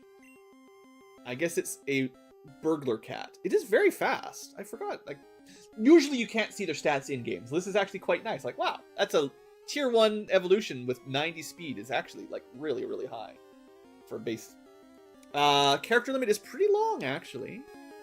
Let's see here. Total digits. 2, 3, 4, 5, 6, 7, 8, 9, 10 digits to work with. Or characters to work with. So it's a regular cat that prowls the streets looking for money. It's just a cat that likes to do its own thing. What does a cat do with the money? what does a cat do with anything? Just collects them. Regular cat, cat burglar, street cat. I'm gonna call it, I like greed cat. That's what I've thought of. Yeah, just walks to the store, buys some catnip. It's got a dealer. Honestly, probably by the Pokemon lore standards with, you know, kids being chewed to death by rats in the grass and radiation stones in their backpacks. Having a drug-dealing Meowth buying catnip in the back alleys, probably pretty realistic for this world. Alright. I don't know. I don't think I've ever used a Meowth, so I guess he's on my list of I could use him. I don't know why you would, but I'm pretty sure there'll be more in this little patch of grass here. That's another girl Nidoran. Okay, we're gonna speed this part up a little bit. Maybe there's just the same. No, there's gotta be. Okay, well there's the boy Nidoran, so this is the alternate version.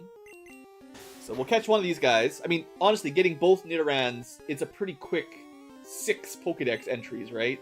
They evolve into their second form fairly low level, and then you can Moonstone them to the third, which that's a lot of entries. Ah, I didn't think he would die. Well, I'm sure we'll find another one in a minute.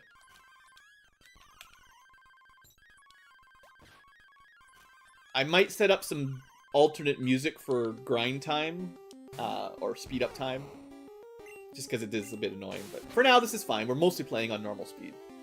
We're not going to be able to hit this one. I could Leech Seed it and try to... It'll do like 1 damage every turn and try to catch it before it dies, but honestly, it's probably not worth the hassle. I think as long as we're about a third or so, it should be fine. Or it might not even matter because they're just super easy to catch. I suppose Meowth, if you were comparing the Pokemons to real world, like would you actually want them in your house? Meowths are probably not too bad because they're just a cat that likes money. So you probably just throw them some coins and they'll probably be okay. They probably won't eat you while you're sleeping like some of these other Pokemons will. Alright, Spearow. We got another nickname for this guy. So this is Better Bird. If you are playing the vanilla game, I think Spearow into Fearow is basically better than Pidgeotto's line in all aspects. Like, I don't think there's anything Pidgeot can do that Fearow can't do better. So if you're ever playing along, this is Better Bird. It's just you join slightly later if you spend a minute to get it. But anyway, we don't know in the hack if it's going to be like that. So eats bugs, as usual. It flies to flap its short wings at high speed to stay airborne. So it's Sparrow instead of Pigeon. At least it's better than a Pigeon. Still normal flying, but I believe its evolution might be different in this hack. Because the idea is to not have 3 normal flying birds. So, nickname. Yeah, no, exactly, Dark Angel. Ah, you want some catnip, eh? That'll be 100 Pokebucks. Or I'll trade you a couple caterpillars. Not Angry Bird. I guess it's not too. It is, okay. I will give you that the Fearow looks worse than the Pidgeot in terms of its sprite. Yes. Pidgeot wins in graphic design. Dang it. But I think statistically in every other manner it's worse. But we're not doing beauty contests. That doesn't matter. Not Angry Bird. Yeah, these guys, I mean, I don't know. Fearow sounds kind of angry.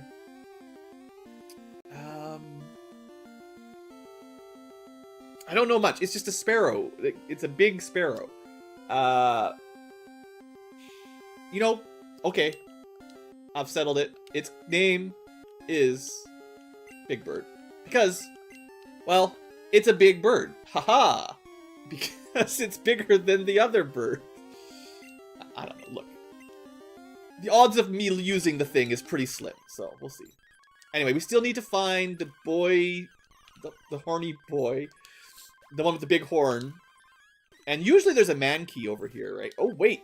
A third bird? There's so many birds in this game. Okay, we'll have to nickname the third bird. Uh-oh. Oh, this one's actually dangerous. This is the best of the three birds. Now, I don't want to sound complicit here, but Pidgey, worst bird. Spearow, better bird. Doduo into Dotrio, actually pretty sure strongest flying in Gen 1.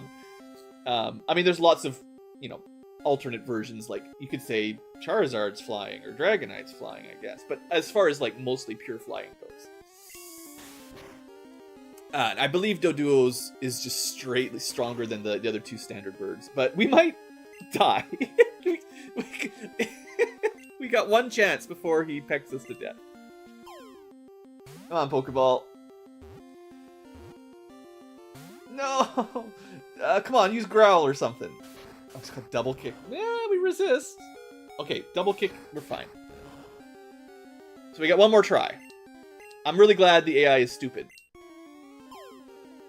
How does it fly with no wings? There's a animation I watched where it spins its head like Sonic and Tails spins his tails to basically helicopter. That's how I envision it, basically, yeah.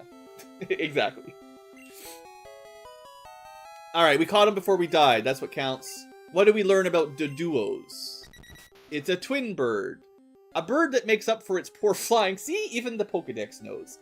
With its fast foot speed, leaves giant footprints. I mean, it's basically just an ostrich with two heads, for now. But, look at this! Look at this! Ground? What? Ground flying is an awesome combo. Sure, birds are weak to getting hit by lightning. Not anymore! Now they're immune to lightning. And ground is usually weak to something that flying counters too, I think, right? There's some pretty good synergy in a ground flying. You know, might not be the best, but also very good attack stat. Ground and flying do physical damage, so very good attack, pretty good speed. If we were gonna pick one of the three, I honestly think this is the better one for now. Actually good bird. Walk bird, yeah. It can still learn fly, I think.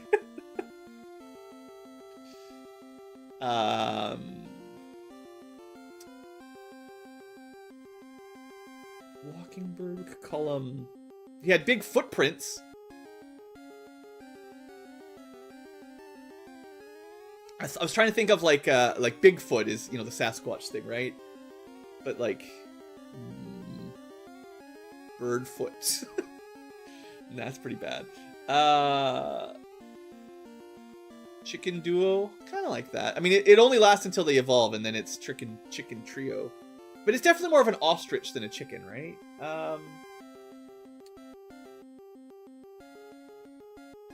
Nuggets? Double bird. I was thinking, like... Why don't we go... I like the theme of the doubles and the duos. I know it's going to change once he evolves, so why don't we go with multi-bird? Because this was the third bird we catch, and it will have 3 heads, so it will be multi-bird. It's the most of all birds. But Nuggets is pretty good too, for sure. You guys have some good names. I can just only ever do the one I type in. Alright, let's go heal up our poor little Charmander, who's already getting bodied by a bird that has Peck at level 3. And honestly, I think I'm going to switch it in already. Well, I don't need 3 Eevees, so... I think ground flying is unique enough that we should give him a shot. And it's certainly, in terms of Pokemons that I've normally used in my vanilla runs that I have overused, I don't know if I've ever used a Doduo. So I feel like it's thematic for my sort of rules to put the garbage bird and the garbage rat and all the radioactive cats away. Put them in the computer where they belong. For now. We'll need to pull some of those out later. But I think of the ones I've seen so far, Multibird's the best. I still need to pick up the horn guy, so we still got a little bit more catching to do. I haven't seen a Mankey yet. Maybe they've been moved. But yeah, we've got Prickly. I don't mind some of these Nidorinas in the early game, but there'll be a spot in my in my belt for whichever one we catch. But yeah, I don't usually find it's worth grinding up too many Pokemons before the first gym, especially when you start with the hard counter to Brock and Misty. Dumpster is the rat. Because, you know, it's a garbage rat, right? Alright, we gotta find the last couple that we missed. There he is. Okay, trying to kill him, Blue. Alright, Whip it good. We actually didn't learn Vine Whip yet, but I'm sure... I'm gonna guess around level 50. I think they usually get their starter type move at like level 7 or 8, and then usually get a stronger version a little bit before evolution. We'll turn to Dumpster Rat eventually. He got it. All right, we're gonna. I can do these not recording time if it gets to be a real thing. Oh, I killed him. I just was reading chat and I just murdered the last one. I was supposed to catch him. Okay. This is good. We did less than half damage, so 2 hits and then catch. I was just talking about dumpster rats and thinking ahead, and I forgot I was supposed to catch one of these. So we will need a nickname for our horn dog here. They're not really dogs. We've already got dogs and foxes and rats. What do you think a Nidoran is? Like, what animal is it based off of? It's got big ears. They're not really jumpy like a rabbit, though, are they? I don't know what they are. I don't know what animal they're based on. Poison ground type. Nidoman? Could do that. Alright, what do we know about Nidorans? Poison pin. Stiffens its ears to sense danger. Maybe it is supposed to be like a rabbit. The larger its horns, the more... It's a horned rabbit. Could be, could be. The more powerful it's... Oh, it gets venomous too, yeah. A venomous poison rabbit, maybe. Yeah, I could see it. Alright, we need a name. We got a couple... We got Nidoman. We got... I suppose Prickly and Prickler. There is some synergy there. I will give you guys some bonus points for that. So let's just go with that. And then they can live in the computer together for a while. The Prickler. Let's call him Prick for short. Great nickname. Okay, I've at least caught everything I've seen, so let's move on. And just for fun, I'm gonna save state. Because you can save state to this thing. I hadn't done it yet. Hey, look, some potions. That might be relevant very shortly. Surprise! Your rival stinkers arrived. Don't even have any badges. What a loser. What's he got? You watch him wipe us with one Doduo with Gus. Alright, he has a cat. The same level as my Bulbasaur. Well, let's throw out a Leech Seed. Lick? Critical. Okay, normally won't do that much damage. Isn't Lick usually Ghost type? No idea in this version what it's going to be. I might need to be using some potions on this fight, because we're really not grinded up. How much do we heal here? 1. Oh no. Okay, Leech Seed was a mistake.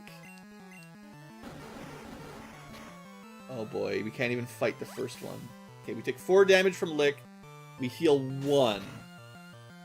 And we deal like 2 damage. Why did I pick Bulbasaur? This is a terrible Pokemon. Oh no. Oh no. I don't have any backups, right? I didn't want to grind. I put a rule on the side, little grinding.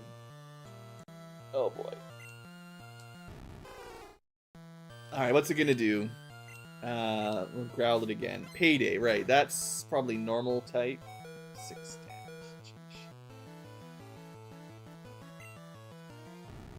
Alright, well, they gave us 3 potions. I don't like spamming items mid-fight, but honestly, we might be done.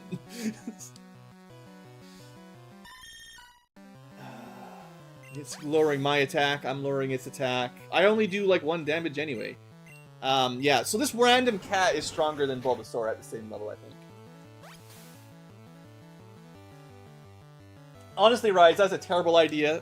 Like, how would It's a slightly larger rat than usual against a cat that's also larger than usual. Now, I will say the longer the fight goes, the better Leech Seed is for us. The fact that Tackle does like 1 damage though. Oh. Yeah, without using some potions, there's absolutely no way we win this fight. Now, also, this is just his first. He still has his starter. He's got a Charmander that probably has Ember. So I don't know. I don't know if we can actually win this fight. There's a reason why I saved first. Well, we also don't lose that much if we lose, but we lose self-esteem. 2 potions to kill a cat. This is not good. Okay. Maybe we're gonna do a little bit of grinding after this fight. Yeah, I think if you use Payday, at least in some generations, you get a little bit of extra money when you use it, right? Okay.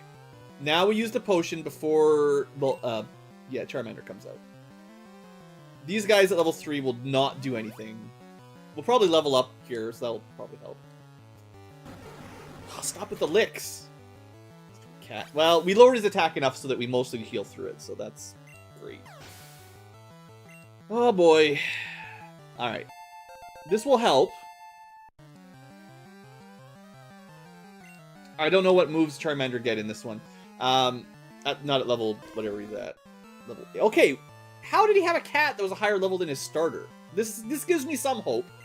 Still, we're at a pretty significant disadvantage. He probably has Ember. We got him seated. That's great. Growl would lower his scratch, but it wouldn't affect his Ember if he has Ember. I don't think.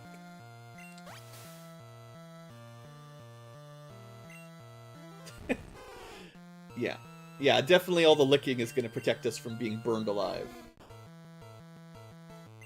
So far it's just spamming its own Growl, which sucks. Because my only offensive move, Tackle, is affected by attack downs. Although if he doesn't know Ember, it's kind of looking like he doesn't. Leech Seed effectively wins us the fight eventually. It's just gonna take forever. This is the most stalled out first rival fight I've ever had, I think, literally. Literally just Leech Seeding him, or whatever, yeah, Leech Seeding him to death while having minimum attack on both Pokemon. We can both attack for 1 damage. And I just deal 1 damage to him via Leech Seed every turn. Okay, well, you know how this fight's gonna go. Sometimes you get a crit, sometimes you won't. Looks like we win, because he doesn't have Ember. Alright. We're just gonna save everyone the 5 minutes of very, very slowly whittling away. But we get the win, right? Okay, I'm pretty happy with that. I did use a couple potions, but... no, minimum 1 damage, I believe. And a crit will ignore... So, I was probably speeding up a little bit too fast, but anytime you get a crit, it will ignore the attack downs and do some extra damage because it's a crit. So those will be where you get the main work done. Of course, he could crit us back, and same thing. But... Okay... That was a little closer than I was expecting, but this is what we get for starting with Bulbasaur, basically. The 2 gyms, you know, the rock gym and the water gym will be mostly trivialized. But some of these really early encounters will be a bit rough. That's the main difference. Now, this should be the same encounter zone as the other grass patch. I'll just take a couple fights here, again, kind of quick. Obviously, we could use a level up. There's the Vine Whip. It wouldn't necessarily have helped against flying birds and fire dragons, but that's the big move that actually gives us some power. Of course, like I said, we're mostly fighting birds and stuff that are strong against it. Birds, bugs, and fire monsters. But yeah, I don't think there's going to be any new... Like, it took us quite a while to find that Eevee in the first zone, so I want to try not to miss anything. But I don't want to spend too long here, obviously, so... Okay, let's show off that Vine Whip, and then we'll get out of there. Use it once, and then I can check it in the move decks. It's pretty strong. So, Vine Whip is our first stab move. That means just get... I'm pretty sure it's just 50% stronger in Gen 1. And, hey, look, you can see Payday here, too. Doesn't that was a pretty strong move. 60 power at low levels. That's a high power move for this point in the game for sure. And you do get extra money if you use it, apparently. So that's cool. Scratch, 40 power. That's more like your standard early game normal damage. Vine Whip, 40 grass. So that's pretty good for grass. Grass usually has a hard time getting high power moves, and we get stab, so we get basically 60 power. And it does say special rather than physical, so that's good to know. Only 15 PP, so as usual for grass moves, low PP, low power, usually kind of sucky. Double kick, fighting style, 2 kicks, so it's really like 60 power. So that's a good one. Sand attack should lower accuracy.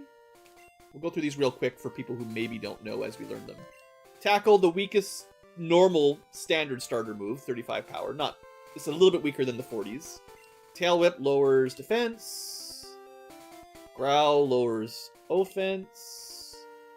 Leer lowers defense. Or I don't know, most of them, some version of those anyway. Peck is flying. So this is what our Doduo is going to use. This is probably how we're going to blast through this is what I want to do for the forest, right? Lots of bugs. Peck should make quick work out of basically everything out there. That's when I want to level up the bird in the forest. Leech Seed, just to show it off. 10 PP, never misses. Obviously drains a little bit of health every turn. You get half of the damage healed. But it doesn't do very much. And it doesn't work on grass, and it doesn't work if they switch. So, no big deal. Long-term drain.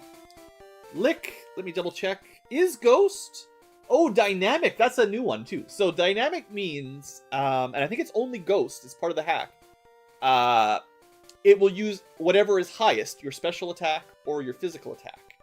So if you had like a Gengar that had, I think, pretty high physical attack, this would do physical damage. But if you taught it to, say, a Kadabra or whatever that has a very high special stat, it'll do special against the enemy special defense. So this is closer to like Gen 4 mechanics where it's predetermined. It would be physical or special, but this one actually kind of adapts based on the Pokemon that uses it, which is cool. So ghost stuff.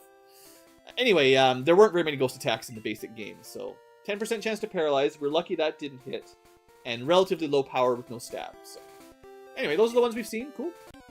Oh, one more fight accidentally. Let's just whip it good. All right, poison, strong against grass. Good to remember, because I never use grass Pokemons. So this is, we can't really go in here, just showing it off, but you gotta have badges. Now with one badge you can get through one door, and that actually opens up a thing. So I'll try to remember to come back here once I've got one badge, because I want to show off the thing. More money.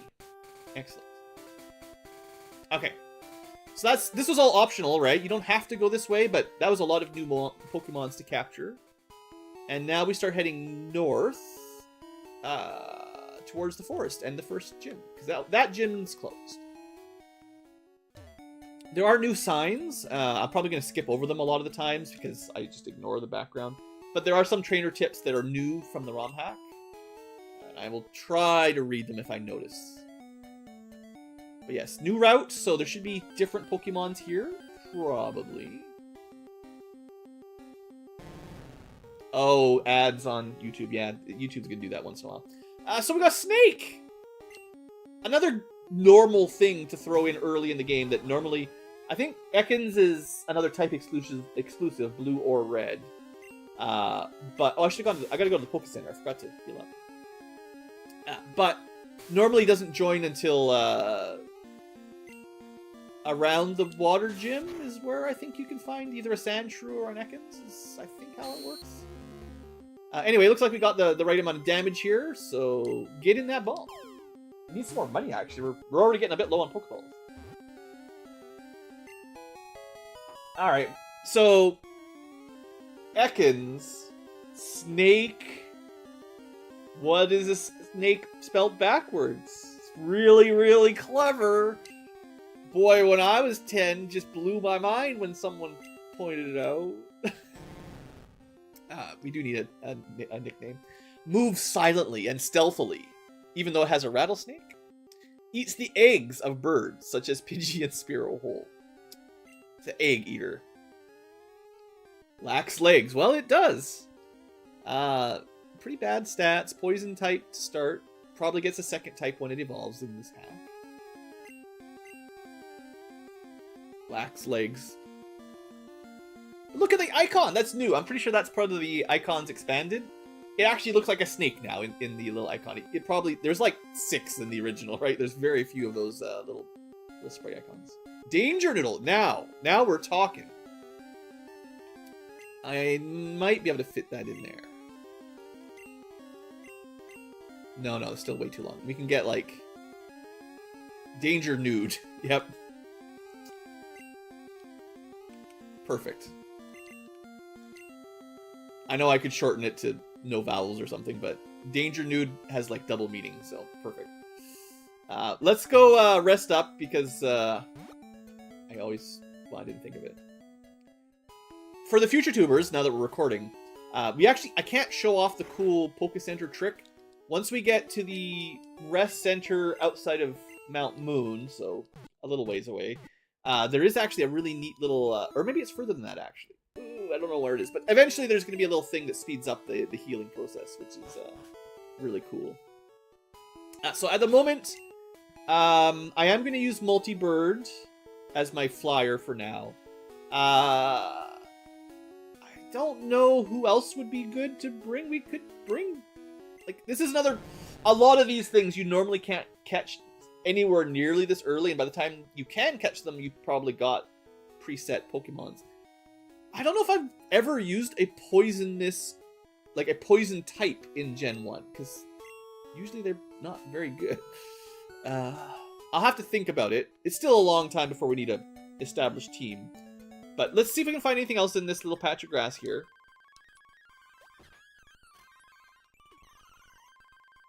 Oh yeah, this is an interesting pick.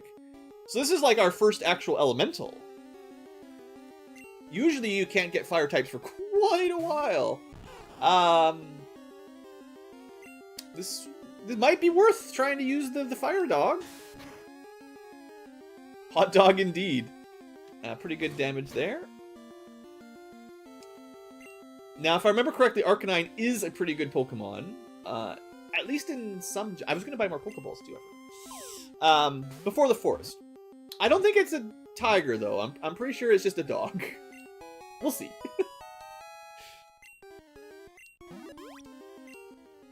It's a puppy.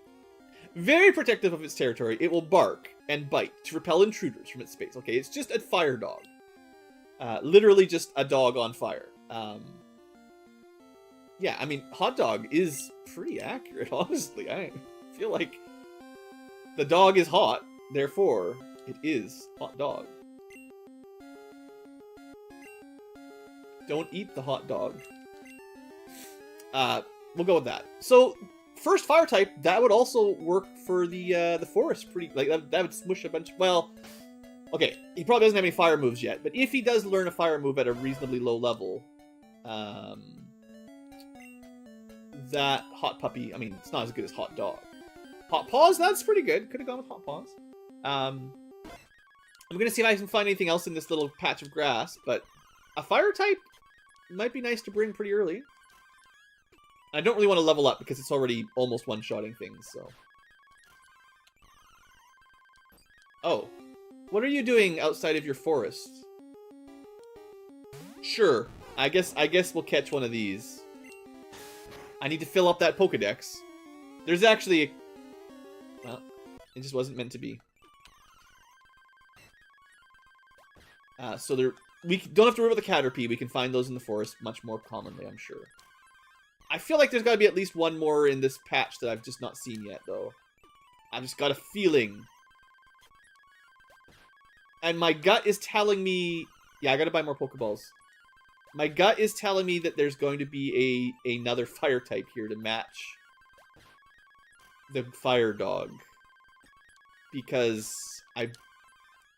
Just like how Nidoran, Girl, and Boy are on the same tile, I bet you the ROM hacker put the two fire, mostly dogs, in the same spot.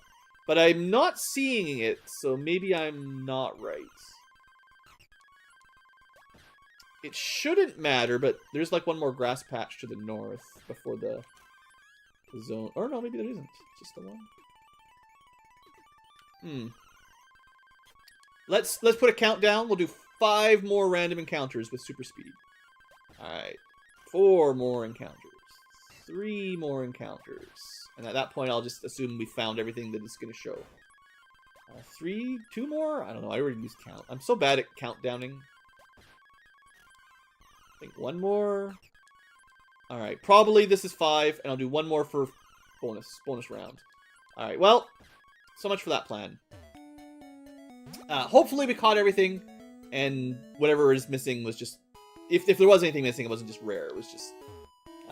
well, the caterpillar, we know we didn't catch, but that's okay. Mostly it was just full of snakes, rats, and birds. A couple fire dogs.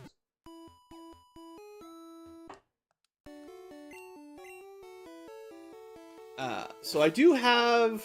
Hot dog is... I would say multi-bird, maybe hot dog might get some use. We certainly could use a fire Pokemon. That's a good type. Seeing as we didn't pick Charmander. Right, I go to we'll go to the store. We don't really have any new money, or at least not much. We beat up our rival, but we found the protein, remember? Outside of the Victory Road? Lots of money out of those. And we've got 7 balls. Enough antidotes, I think. I'm gonna buy 10 more balls. Oh, a new feature too. I don't believe the vanilla Game Boy one lets you buy multiples like that either. So, if you've noticed that, that is a nice quality of life. I'm gonna buy just a few more antidotes and Paralyze Heal. If you could buy potions, I probably would, but... And I figure I should spend all my money. Because, you know, if I die, you lose half your cash, right? So, because we have basically no backups to our plant, that generally doesn't do very good against bugs and birds, maybe I should... And I'm not over-leveling, or I'm not really grinding very hard. So, maybe we should... It's not the... I don't think, you know, the game doesn't end if you die. It's not a Nuzlocke, but, you do lose money, right?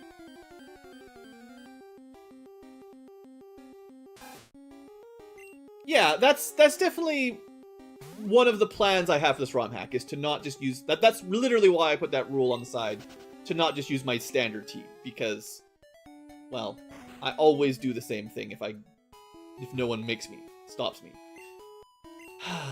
Yes, we have a rat. I am going to the forest. This is not a very big maze, guys. You'll be fine. As long as you're at least 10, you can enter this maze. I came here with friends. They're trying to kill each other with poisonous bugs. Do you have a Pikachu? That's another one we're not allowed to use, because everybody forget. Pikachu has been overused. Probably the most overused of all Pokemon. Alright. Whip it good. Level 6 rat versus a level 11 green dinosaur. Yeah, I mean, a lot of these are, carnivores? Okay, this is what I'm sort of afraid of, is fighting birds with a plant. I don't know what level they get good... I know in vanilla... Oh, Pidgeys are so annoying with their friggin' sand thing. But they don't normally get an actual flying attack until quite a few levels in. One of the reasons they're a bad bird. But clearly in this hack, at level 6, this one has Gust. And that's gonna... It's gonna be a problem. Come on. We only got hit by like 2 sand attacks, but... It's bad. Alright, we got through it. That's a classic, sort of stall out, and with the flying attack, really good counter for Bulbasaur. If he had a couple more levels, a little bit better stats, could have taken me theoretically. Alright, last, give me your money. So, yeah, it's gonna be like that. I only have 2 potions. I'm so glad I bought antidotes. If you do happen to know, if you're watching along, I guess we should try to catch it. If you do happen to know secret, like, SERPs tiles on the map, you can mention it in chat, it's fine. Electric is good is resistant to grass, right? Or something like that. I don't want to kill it either, so... I mean, it probably won't have Thunderbolt or anything. Okay, I think... Has Thunder Shock. Alright. Critical hit for 2 damage. We're fine. We take half. This is a pretty basic fight, you know. Electric versus grass. Neither is really very good at each other. Get in the ball. Electric rat, yeah. I mean, it's supposed to be a mouse, I think, but yeah.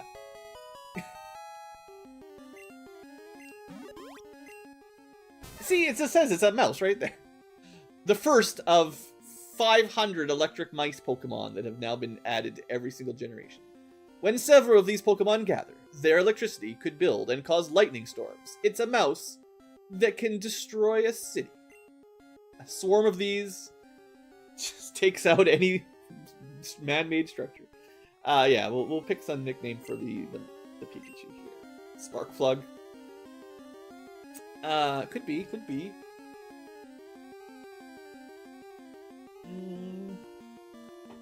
But we could do like a meta commentary about how everyone uses Pikachu.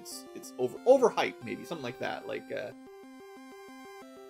Ratatouille. That would be a good name for the Rattata, actually.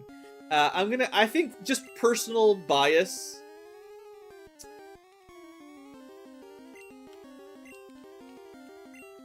This is on my basically personal banned list. So we're just going to call them overhyped and throw them in the computer.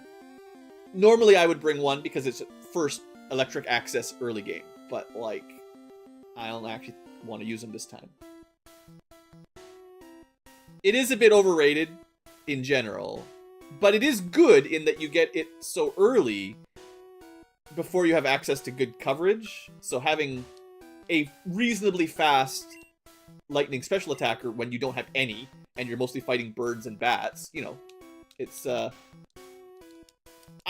hard not to bring them along if you're playing a normal run, but I know we have better options, or we have more options in this hack anyway, so it's not going to be a big deal. Alright, we do need to catch both of the worms. Can't not attack twice.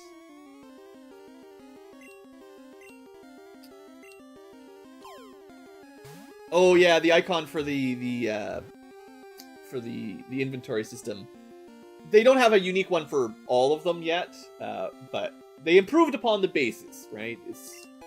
There were very few menu icons for Pokemons in Gen 1, so they added a bunch. Some of them are better than others. Anyway, we have a worm. It's a worm with feet. I guess caterpillars have a fair number of feet. Well, no, it's centipedes and millipedes that have feet. Caterpillars just sort of squirm along the ground. They don't really have legs, right? They're worms. Worms what? Worms don't have feet, guys. It got me tripped up, but like it's not actually a. Anyway, it's a bug. It's probably got, other than maybe the fish, the worst stats of anything.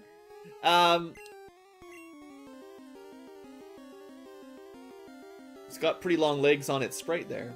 Footworm. That's 2 for Footworm right off the bat at the same time. Well, you know, caterpillars do have legs. Well, today I learned. I thought they were just worms. You know, like a earthworm, right? Like usually when you think of worms, you probably don't think they have feet. Footworm. Yeah. It's now that we've talked about it so long, that's how it has to be. Even once you grow wings, you'll always be Footworm to us. Alright. There will surely be another worm any second now. I guess we kill this guy for experience? I don't want to get too many level ups here, but I do feel like we're just kind of on the cusp of dying to one of these as well, right? Well, no. We're fine. It's the enemy trainers that are a bit of dangerous right now, because we're not at a very high level, and we've kind of got no backups yet. Oh, right, I'm supposed to be... Honestly, running into all of these Pikachus is kind of annoying, because I'd like to be training... Wait. Multi-bird is not a normal bird. It's a ground bird. Thundershock does nothing like it would normally kill it. And bugs are just bugs that die to peck. Multi-bird is the best bird. He's designed to demolish this area. I do need to catch one of these anyway, but... Multi-bird sure needs the XP. Yeah, this guy's just gonna have a great time here. Man, he almost one-shots at the same level. Alright, poison. At least we didn't get poison. Alright, let's see if we can get this guy, and then we won't need to catch anymore. And it looks like the bird will just one-shot all worms, even just with like one level up. Alright, so we had footworm, or what we're gonna call stingworm, you know? It's the same thing, it's just a worm with a stinger. Sorry, it's hairy. Wait, does he not have legs? Remember, the caterpillar had the suction cup legs. Maybe this is actually a legless worm. But it gets a stinger instead. It's hair. Often found in forests, eating leaves. It has a sharp, venomous stinger. It's poison bug. No footworm. I mean, yeah.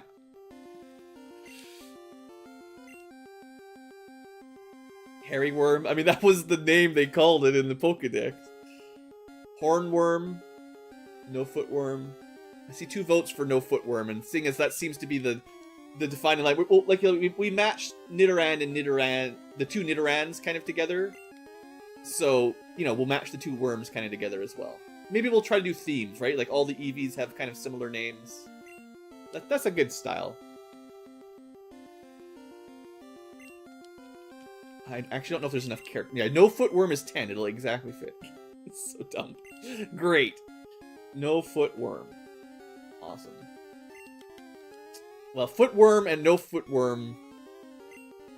I will say, because they evolve so quickly, they're actually not the worst things to use early on. I remember using a Butterfree for a while on one of my early runs, because it gets like confusion and stuff, which is pretty awesome in a game where Psychic destroys everything.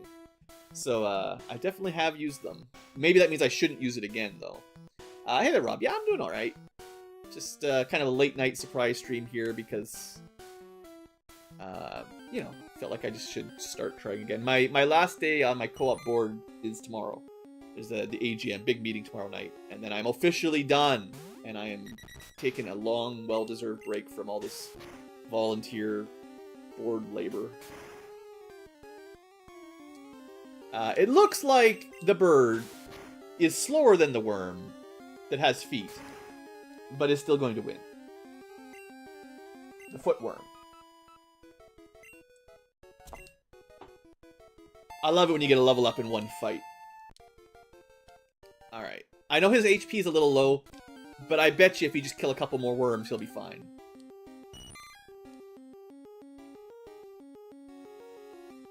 Yeah, I don't know if I can use a Beedrill just... It's like a giant wasp with hand stingers, right? Like, it's just... That's one of the more terrifying... If you were this kid running around the forest, a 10-year-old running around the forest, like, the caterpillars are bad enough, right? They walk... Like, they're giant caterpillars that stick to you, I guess. And the Weedles that poison you. But then you'd see a Beedrill and, like... Yeah, game over, man. Game over. 5... I don't know if we can... We need a low-level caterpillar, and we can just level up. But we're gonna have to go, maybe, get healed up here. Oh! Wow, that's not a usual early-game Pokemon.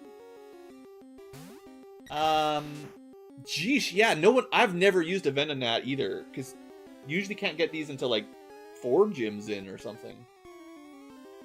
Yeah, they're off, like, in a weird spot, right? Like, aren't they south of your hometown or something? No, that's, like, Tangela's. These guys are near, like, the bird trainer area, I think. So, south of the ghost town. I think. I don't want to kill it. I have no idea what their stats are, honestly. Like, sure, it's a bug, but I don't know if they're defensive or offensive or whatever. Looks like we get a shot before we'd probably get killed. Aw, man. Almost got it. Well, it's alright. We're just gonna let Multibird have a little break. We're not too worried. We'll catch this guy. I was not expecting to see this guy here, so definitely gonna catch him. That'll be 3 bugs. Assuming we get the catch.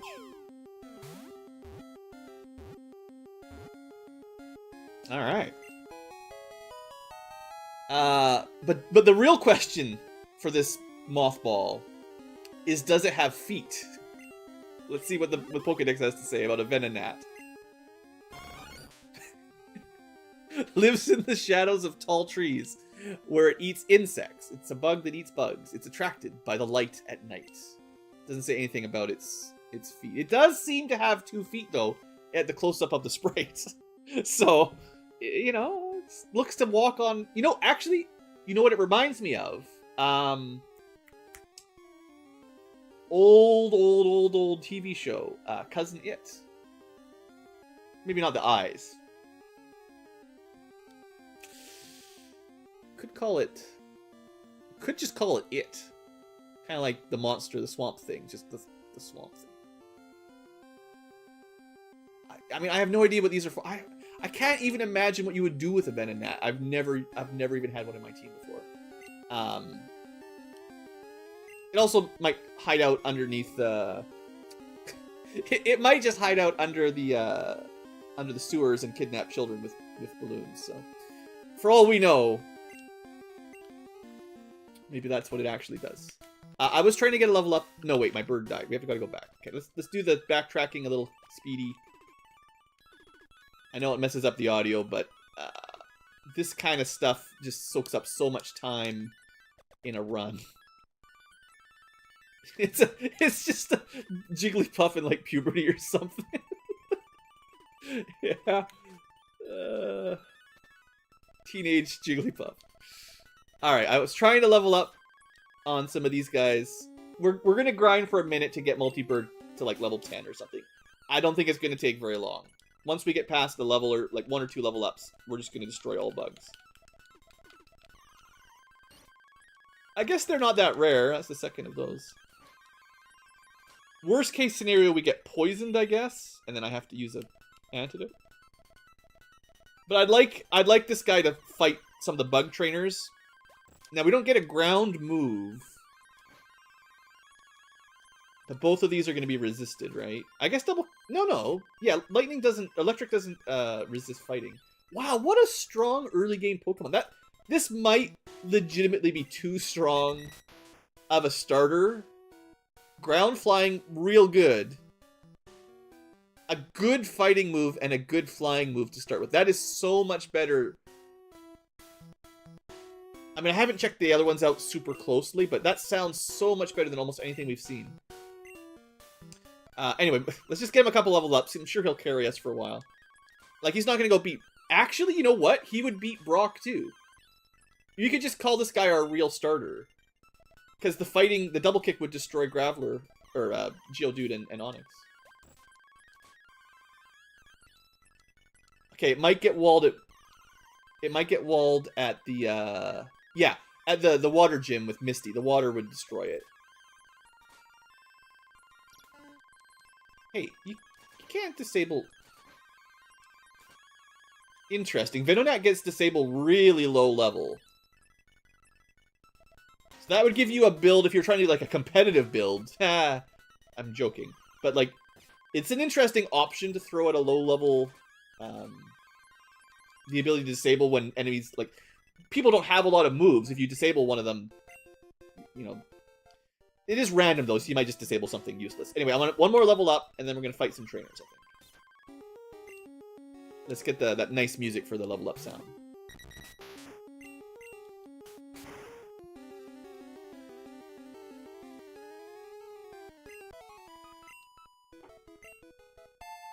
Level 7's probably fine.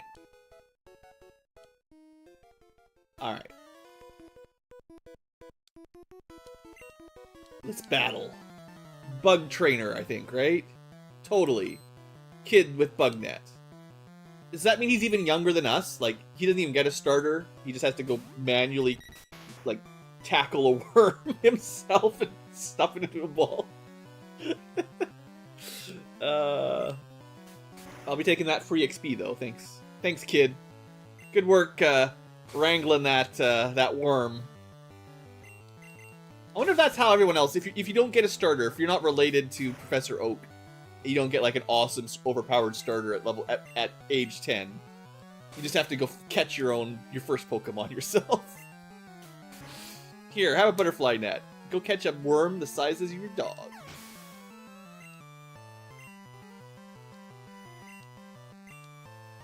Once you had one, you'd be okay, I guess. Then again, where'd you get the money to buy the Pokeballs? I mean, you might save your allowance up for a while to buy one or something like this. Ah, I want some Pokeballs for Christmas. But Johnny, last time you went into the thick grass, your older brother went into the thick grass last year with the Pokeballs we gave him, and he got eaten by rats. I want you to stay inside where it's safe. Not go to the forest with Beedrills the size of friggin'... I don't know, how big's a Beedrill? I feel like they're pretty big. Your uncle... When it's your time to die, when you're old age, just walk into the forest and let the Beedrills take you. Anyway, as expected, Multibird, I think it's gonna win this whole place. I will use Bulbasaur though, don't worry, but this is just not a very good area for the grass types. Honestly, some of these trainer battles are probably gonna be so easy, I might speed them up a bit too. If I got a little bit more XP, maybe one more level, we'd probably be... Oh no! We'd be just one shot in them, but this is going alright. Yeah, where are all your parents? Well, you see... Oops, don't change. They're all orphans because their parents were grabbed by Beedrills. The Beedrills let them live in the forest for a while, fatten them up, let them grow a little before they haul them away to the nest to put a parasitic larva inside their brains. The reason the population of Johto, I think is the name of the region, right, is so low is they just keep being carried away by Beedrills every time you grow up. Lots of orphans. Just a lot of orphans. Yeah, and Professor Oak's like a bunch of single moms just giving away his Pokemons, sending the kids out to catalog all the killer monsters. Yeah. This land is at war with Pokemon. You send out children knowing that you give them a baby Pokemon and say you can make it stronger by killing 500 Beedrills in that forest to keep the population down so that maybe your sister will have a chance to grow up. You have to have waves of children constantly killing animals or they overrun you. Blue's Pokemon facts. Let's use that antidote. Multibird's doing a great job. I know I've got 2 potions. I just don't want to go back to town. I just wasted some money because I'm lazy. Just like real life. Trainer tips. Talk to Professor Oak. Yeah, it's fine. Ooh, free Pokeballs just laying on the ground. Some kid dropped those when a Beedrill captured. Some Beedrill stung him and carried him off, and he just dropped 3 Pokeballs behind. Never coming home. It's another orphan lost to time. Yeah, it's 3 feet tall, right? I thought they were pretty big. Big enough to carry a small child, anyway. Alright, we're gonna fast forward the random battles, because it's fine. There we go. Surprise! I'm gonna be the best! You're gonna be the best with what, 2 caterpillars? Oh no, yours caterpillar has a horn. Honestly, I think he should already be a Kakuna at level 8. I really like the duo right now. I mean, I'm sure any of the birds would be okay, but you know, we could run into a Pikachu, and this guy would be immune to Pikachu too. Like, it's such a nice combo for this area. And the fighting type moves too. That means he would destroy like the cats, the rats. Oh, he's got an evolved worm, hard worm. If we ever caught one, I think that's probably the good name for it. Not even a caterpillar, just a hairy worm. Well, no. Caterpie was worm with feet. Weedle was hairy worm, if I remember correctly. I don't understand it. This is what happens when 10-year-olds animal reports get put in the Pokedex. Oh, there's a new move, Dustclaw, just making bird even better. I'll show you that off in the next fight. Yeah, the type, like the amount of good attacks this guy's got, like he's better than our starter already at level 10. It's crazy. Any guesses on any other Pokemons that would be in this area? Maybe some potions? Yeah, potions. Or one more trainer and then basically free. But we had a Caterpillar, a Weedle, we even had a Venonat. There's not very many other bugs that I think you can find here. I don't imagine they're gonna throw the big boys, the Pinsir and the Scyther at us this early. I mean, they might. Maybe those are rare.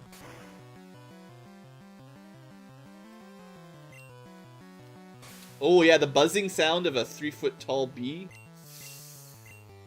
And like a swarm of them coming out of the forest. Like if you actually did have like a proper hive with like hundreds of them or whatever, right? We'll just, as we're playing through, we'll just catalog which would be the scariest Pokemon to meet in real life. So far, I don't think much could compete with Beedrills this early on, but... a lot of them are just annoying or generally bad, but... child-sized bees... that'd be pretty rough. No, don't... If they opened with this guy, if they'd started with the Venonat, disabled Peck on the first fight, the first round... yeah, Mr. Mime's pretty creepy. Jinx, pretty creepy. There's... oh, right, I was going to show off Dustclaw. It's a ground-type move, guys. I have to use it at least once. Oh, come on, don't poison me.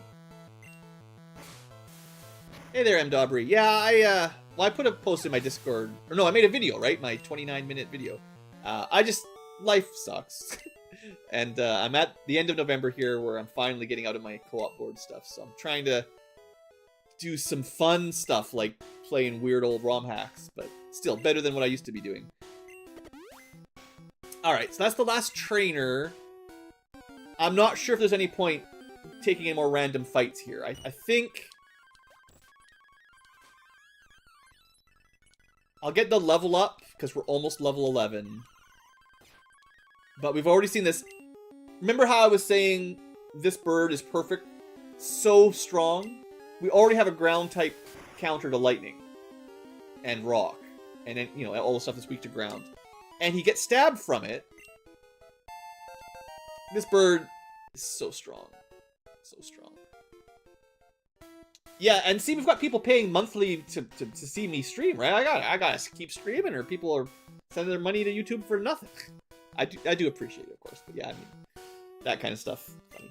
Right, I want to show the new move, right? So, Pokedex, Move Dex, and because this is not a vanilla move at all. Is it just at the end here? Dustclaw, yeah. So, ground move, 40 power, so low base power, ground attack. Basically the same as tackle and stuff, except ground. No additional effect or anything. So, nothing crazy. I guess it kind of replaces magnitude. It's not as strong as magnitude, because it won't go from, 1 to 10, which is just times 10 power, basically, I think. Or something like that. Pretty reliable ground damage early on is real nice. Yeah, Dustclaw is definitely a new move. 100%. So I don't think there's any... I can't think of any other Pokemon that I would expect in Viridian Forest, unless they wanted to give us rare encounters for Pinsers and Scythers, but I doubt it. Bushes! Yeah, we don't know how to get past bushes. Look everywhere. And yeah, definitely a new one. Oh, it's all good. It's all good. Oh, it's already been an hour? Oh boy, we're an hour long into our episode. Well, there's another zone here that probably has some new Pokemons. Let's just take one and get nothing. But I guess we should probably end episode 2 here. Actually, ground works on poison as well. Man, this bird can cover so many enemies. It's literally the first one we've caught that's good. And I don't want to use anything else already. I'll take a little break here and think about who I want to use. Clearly, we've got a starter that's okay, I guess. And we've got a really awesome ground bird. I don't want to just use one, though, so we're going to want to find a balanced party. So I'll have a look at what I've got and what they learn and stuff, or what they know. And when we come back next episode, we'll deal with Pewter City, and maybe get a badge. Woo. Thanks for watching, folks. I'll see you next time. Alright, live tubers. I just need a short break, like just a couple-minute break here. Enjoy the music, and when we come back, I'll do a little bit of party management. And if you have questions about the ROM hack, this is a good time to ask them. When I come back, I can answer some questions. Be right back.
Alright, and I'm back. So, it's getting a little late. Gotta make sure I get some stretches and drinks in there between sections. We're gonna do a little bit of box management in the computer. I'll explain that in a second, but just check with chat. Pretty sure it's been covered for rides, but yeah, Dustclaw, definitely a new move.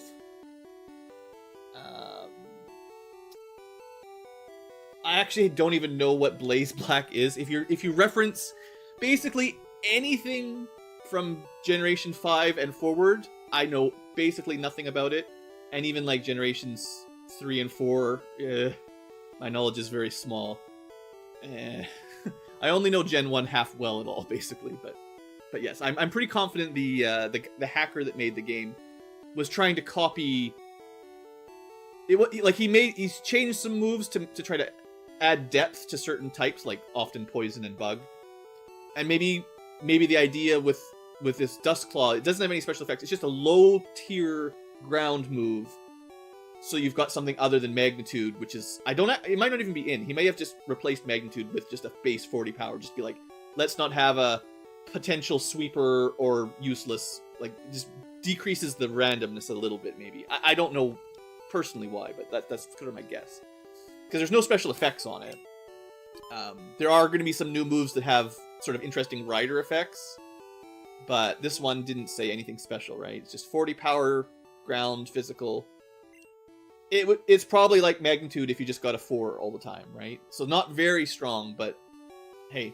An early game attack of each type is a good idea. Same kind of thing with Lick, right? Like, it's just a ghost type that's pretty weak, but at least it's something that gives you some type variability or versatility, I guess is the word, pretty early on. And I think, is there anything else we haven't seen at all yet? String Shot is speed, of course. Thundershock is just your base. Yeah, I mean, this, you could say Dustclaw kind of just copies stuff like Thundershock, right? 40 power, elemental, basic. This one has Paralyze at least, but Anything else new here? I think we see Poison Sting. So it does... This might be a little different, I can't remember. But yeah, very low base power. And then a 40% chance to actually poison. Not a great move. Blaze Black. Oh. Perfect stats, rebounds. Oh, that's not quite the idea with this, I don't think. I don't think it gave trainers perfect stats. The idea for this PureRed is it allows you to get all 151 without trading or replaying the game over and over again. So you can catch all the stuff in this gen. And it does update some Pokemon types. Like, that's why our Doduo has ground flying. It's got some updated tweaks to Pokemon typing. To kind of... the idea is, I think, to diversify. So, like, there's a whole bunch of grass, poison, rock, ground. There's some very common types that there's a whole bunch of copycats. So it tries to switch them up so there's some differences. They're not just all normal flying. There's a couple different types of flying birds, you know? And it also adds a bunch of moves to kind of fill in some gaps that Gen 1 had. So I think that's the idea. Not to really make things particularly stronger, just... you know, if you've got a 40 power grass, you also have a 40 power ground, fire, you know.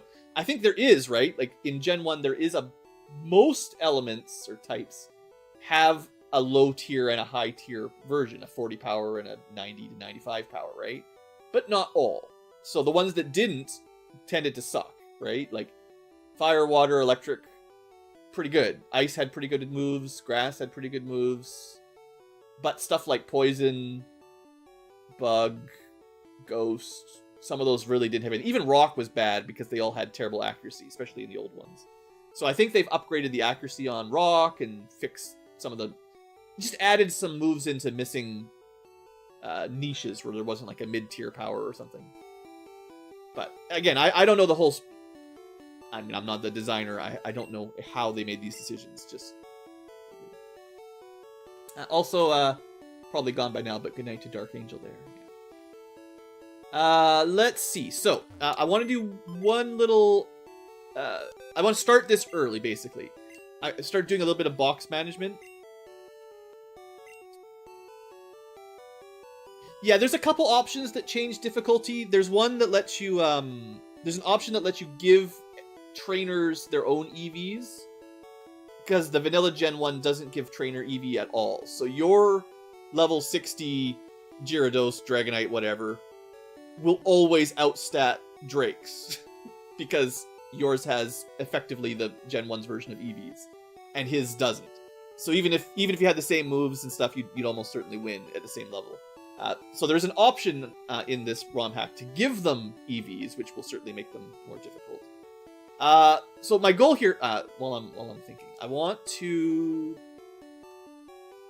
Yeah, so I'm going to take a specific box.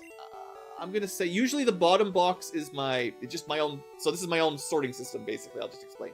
Usually the bottom box is where I store my A-team or backups for the A-team. So if I'm like talking the starter Bulbasaur, right? If I put them away, I'd want to put them in the same box 12 with all the other usable trained Pokemons. And then the other ones have however I feel like sorting them. I'm going to put 11... as my band group. And so far the only one is really Pikachu. Although there's probably some others as well. It is easy to throw them in and just forget about them.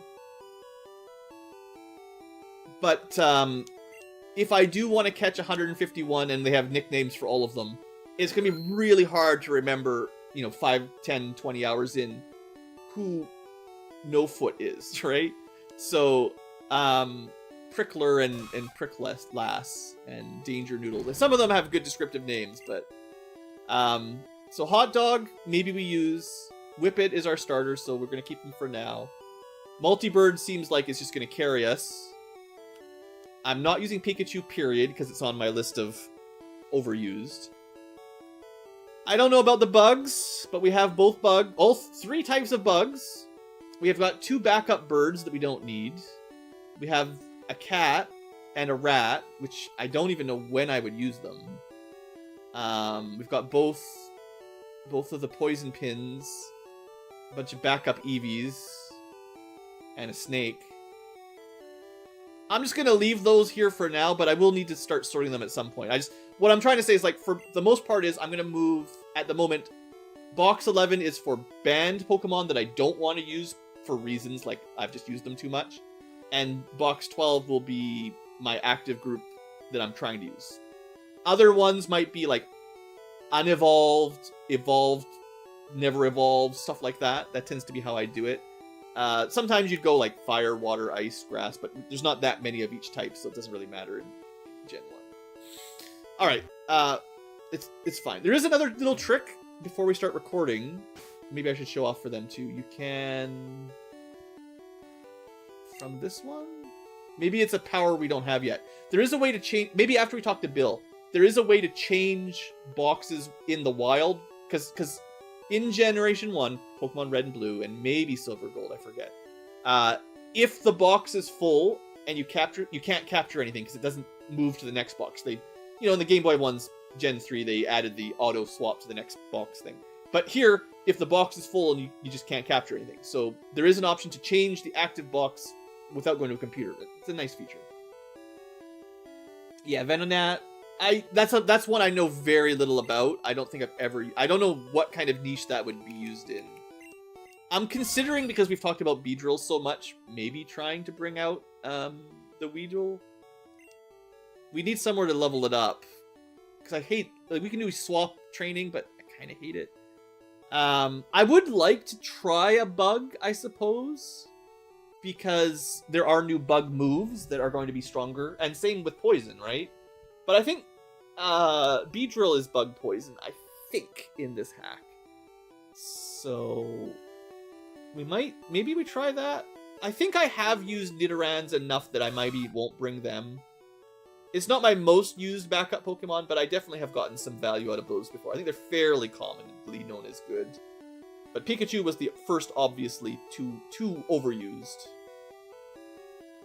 I know you can get both Caterpie and Weedle up to their final stage by like level 10 or something, right? So we could probably grind them up pretty quick if we wanted.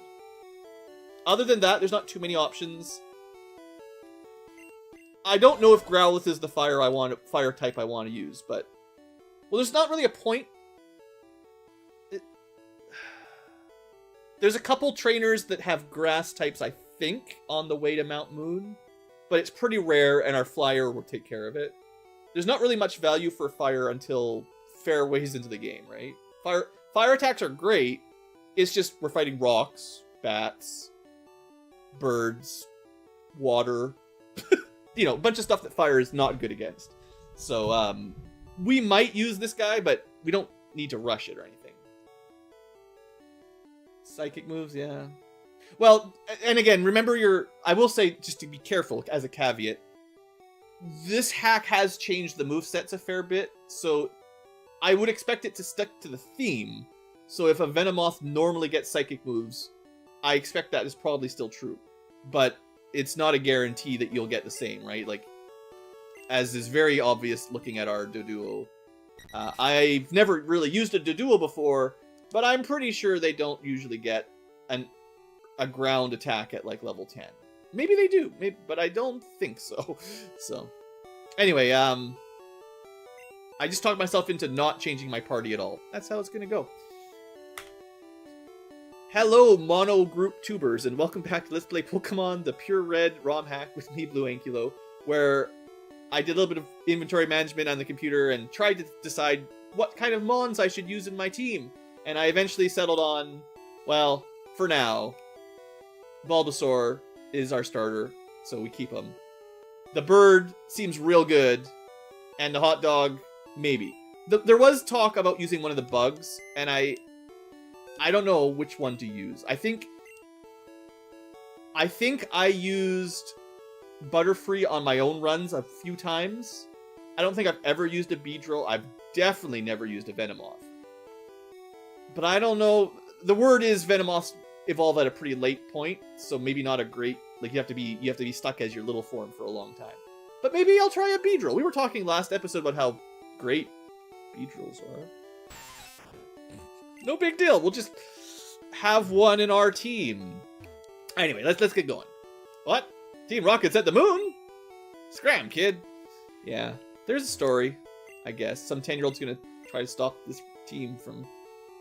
This is basically the Mafia. Alright, we didn't... So, end of last episode, it's been a bit of a break for me in between. We just barely made it to, I think it's Pewter City. So I do need to finish exploring this grass field there for new enemies. Yeah, I mean, between Beedrill and Meowth dealing drugs in the back streets, dealing catnip, that is, in the back streets, I feel like we could just have a crime party. But yeah, let's explore the town and start prepping for our first gym battle. Yeah, you can hurt them or put them asleep to catch Pokemon. Good deal. They learn techniques as they grow. Yep. My husband lost his wallet. He's very absent-minded. He's not even concerned. I'll reward whoever finds it. This is new, by the way. He probably left it at the Pewter Museum. So there's a little side quest here. Okay, if it's normally level 31, that is so far away that I don't even really want to think about it. Yeah, Venonat is going to be benched for a little while then. That's too far away. There aren't very many serious Pokemon trainers. They're just bug catchers. I guess there must be... Which generation has the first bug gym? There must be one. And is it a joke? You know what I'm doing? That's right. I'm trying to keep the Venomoths and Beedrills away. Literally, that's what he's trying to do. Spraying Repel to keep Pokemon out of this garden. Namely, the ones that can carry small children and dogs away. Awesome. I love this game. Notice, thieves have been stealing Pokemon fossils. Oh, I thought they were just stealing children or something. I don't want to talk to that guy. He'll give us a tour. Did you check out the museum? No. You absolutely have to go. No, this guy also grabs us. This town's just full of traps. You have to pay, though. You could at least give us one free ticket. It's just like, hey, have you been to this museum? No. You have to go. Also, 500 bucks. Thanks. Okay, free item. I kind of feel like...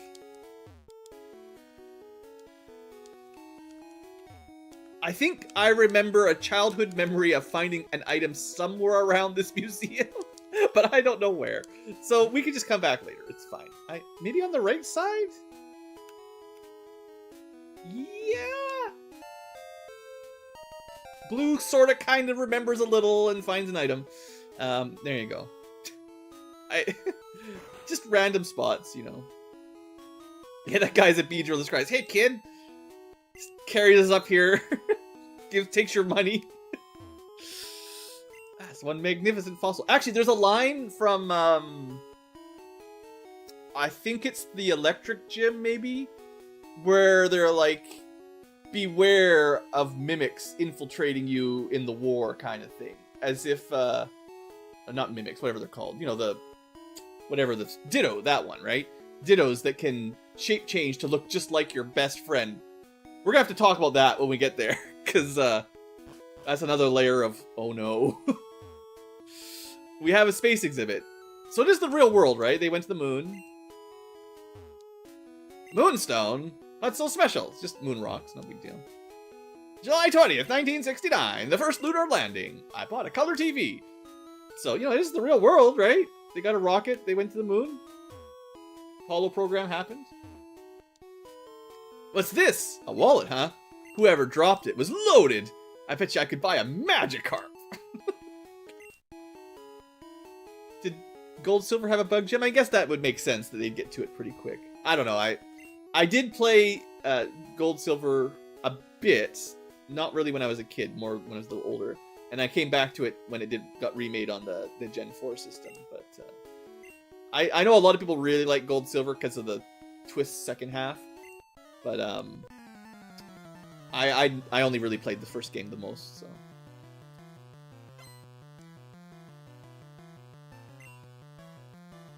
Ditto infiltrate a police station? Great. The president of whatever Pokemon Land actually is just a Ditto. The reason this whole system of kids going out at 10 to fight Pokemon is because there's a Ditto that's the president and has put this into law. The whole system's taken over by Pokemon. Yep. And everyone thought like Mewtwo was the bad guy. No. The Dittos actually run the real ring. snake is technically poisonous, so goodbye.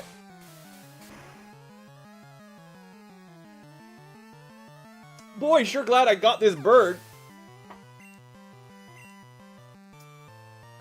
What else you got? Oh, you got another bird? That's not as good as my bird. Flying resists fighting, so we'll just peck him. Yeah, our bird is definitely better. Look at that. Basically 2-shot versus, I don't know, not quite 2-shot. As long as his third one isn't like... The only thing that would really counter us would be some water, maybe rock, I guess. Not an Abra. Honestly, our Bulbasaur would have been smashed here if we tried to use them against any of these, right? Poison is pretty good against grass. Flying's pretty good against grass. Psychic's pretty good against grass. I'm just gonna go with the claw, I guess. We get stabbed, so... And physical, so this guy's, yeah, pretty low defense. Psywave! I think that's another new move that's just a little bit weak. Drop special, that's pretty strong. I mean, that's a thing that the actual psychic ability can do, right? So, interesting. And remember, special is like super valuable in this generation because special is special attack and defense. So lowering your enemy's special is like special up, special attack down, and special defense down. Anyway, good job, bird. And it's a fast bird. It's a strong, fast bird.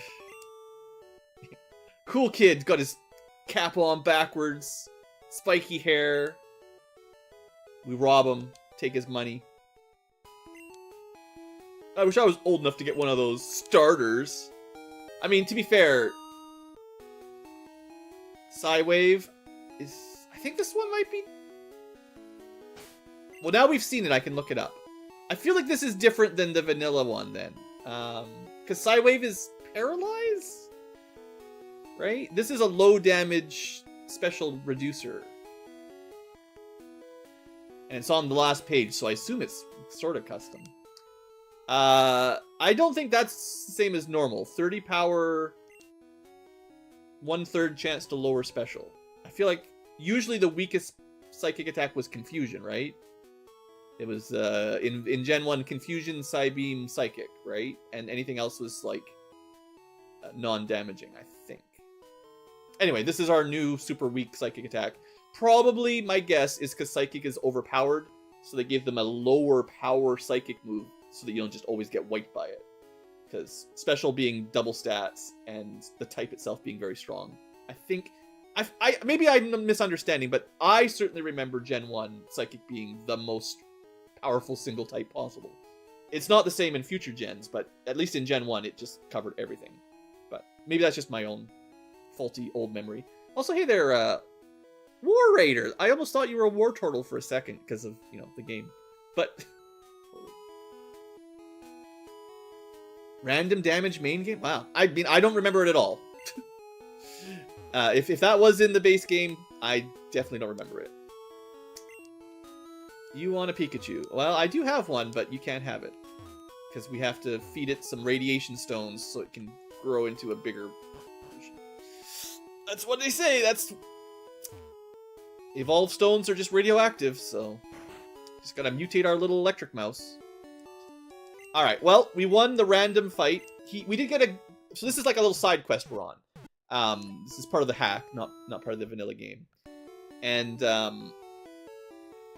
we had to go find this wallet that this guy lost, and this mum will reward us. Our SS tickets! No, can't go there yet. Oh, a level dependent... Oh, so that's like, there's a fighting move that does the same. I definitely did not remember that there was a psychic one. I knew there was a fighting move that did like level-based damage. I didn't know there was a psychic one that did the same, but... The more you know. There's a lot of Pokemon facts I don't know. I'm definitely not trying to act like I'm the expert. I know some Gen 1 stuff fairly well, but not anything else. I'm a fashion designer and a Pokemon breeder. Wink, wink. Hope she's not a Ditto. Here, have a pocket Pokemon. Like a pocket monster. But you need to see the cute Pokemons. So you have to carry it in your pockets to be small. I'm sure there's a DeviantArt page all about it. But let's not talk about it. Anyway, here, have a small baby Pokemon that fits in your pocket. Useful. It's a pocket Abra. It's actually really good. It's the replacement to the escape rope. So it's a non-consumable item that actually casts the teleport spell, but it's like upgraded escape rope, so you can always get back to town. Very nice. This one you don't get to use in combat, but we should nickname it, of course. Our pocket Abra, let's call him... well, this is the one he's been bred to be small, so it's like a teacup poodle or something. Call him, I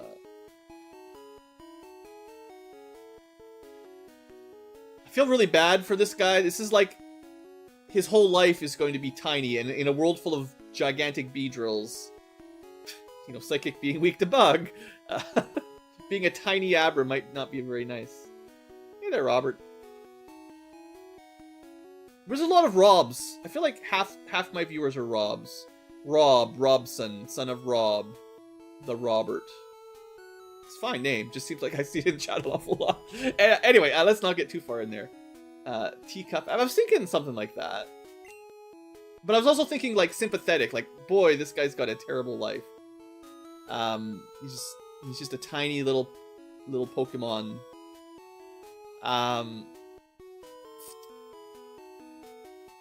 You know what he really is?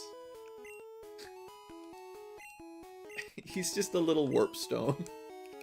Don't pretend he's sentient and super intelligent. Remember, of course, Abras are pretty smart, so he's like probably smarter than the 10-year-old that's carrying him.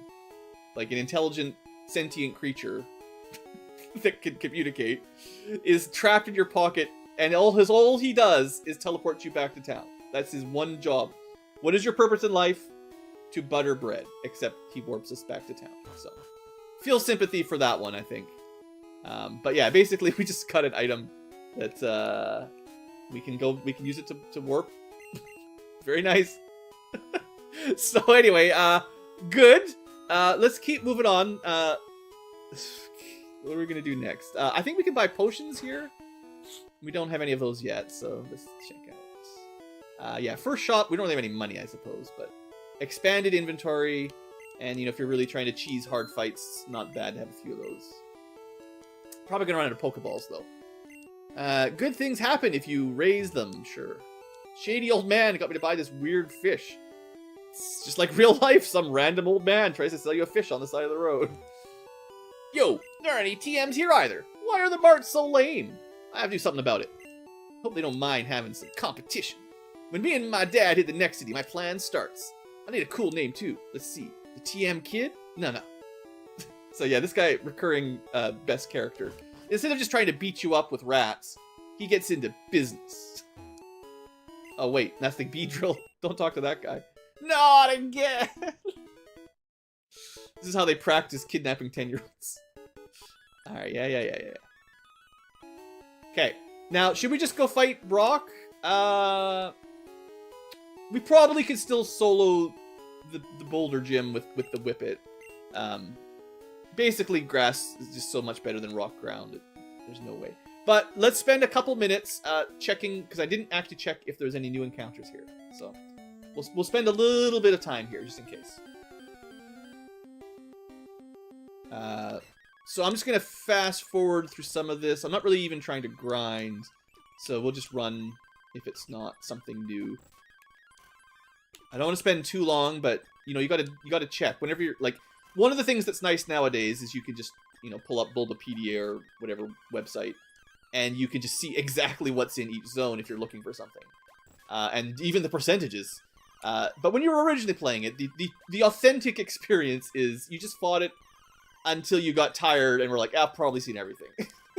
And that's how you really know. And in a ROM hack, well, I guess you just get a number of encounters until you're like, well, that's probably it. And we're getting there pretty quick, because I haven't seen anything new. A lot of things we could grind on if we wanted. The bird also hard counters the fire dog because of ground attack. So basically, our multi-bird can destroy everything we've seen in the last couple areas. Alright, 3 more fights and then I'm done. Just double check. That's 1, 2... I'll just prove that we can just Dustclaw anything here. Super effective. And then 3. Yeah, okay. I don't think there's anything new. I feel like we've probably caught everything we can catch up to this point. Also, I know we just want to give it a little head rub, right? We don't need to. But let's do this guy. A turducken on the side of the road. Hey, at least your parents didn't get carried off by beedrills, making you an orphan. But turducken sounds like a Pokemon, honestly. Alright. Let's go. We're not really worried about grinding or switching out.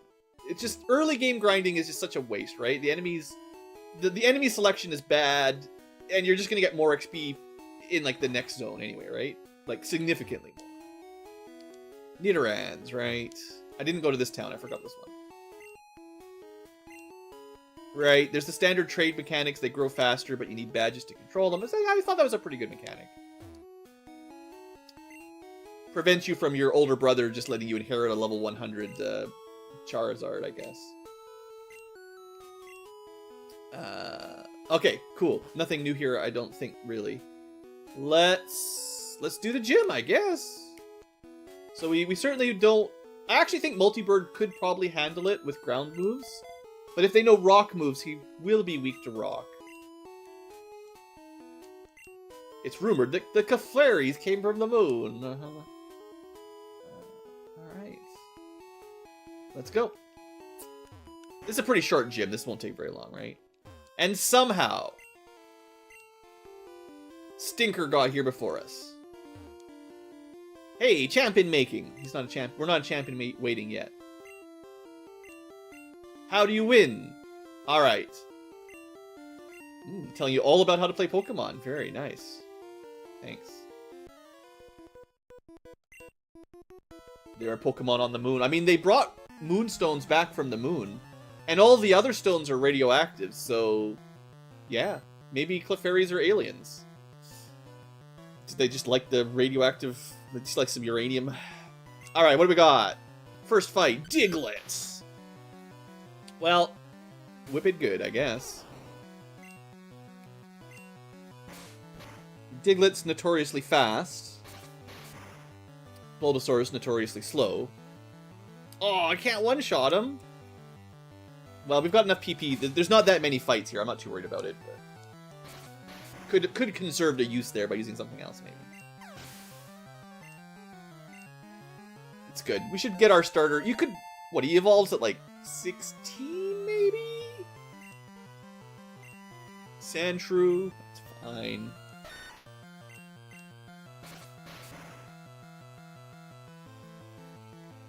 Still can't one-shot them. If we got a couple more levels, I guess, you know, but... fine. Now, we did take half damage from this guy because, you know, lower level, maybe I usually just only use my starter through the first couple areas and level him up a bit more, but maybe it's just Bulbasaur's not that great.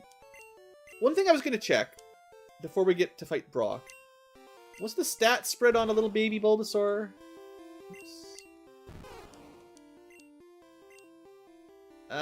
Okay, all stats are pretty weak except special. Grass attacks do use special at least, so that's fine. Poison is physical, though. So if we do get poison moves, they do physical attack. Hello there, Mobile. With a new name, yeah, indeed. Alright, well, I don't really have a rule against using potions before to save myself a backtrack to the Poke Center. Let's give it a shot. I think we'll be fine. Rock hard defense. Also, new music. Who needs shirts? Probably my favorite Pokemon when I was 10, the Geodude. I do like the gym leader music. It gets better in future games, but it starts off strong. Alright, well how do you like being 4 times weak to Vine Whip? Poor Geodude. I love him, but he's not very good against plants. Or things with surf.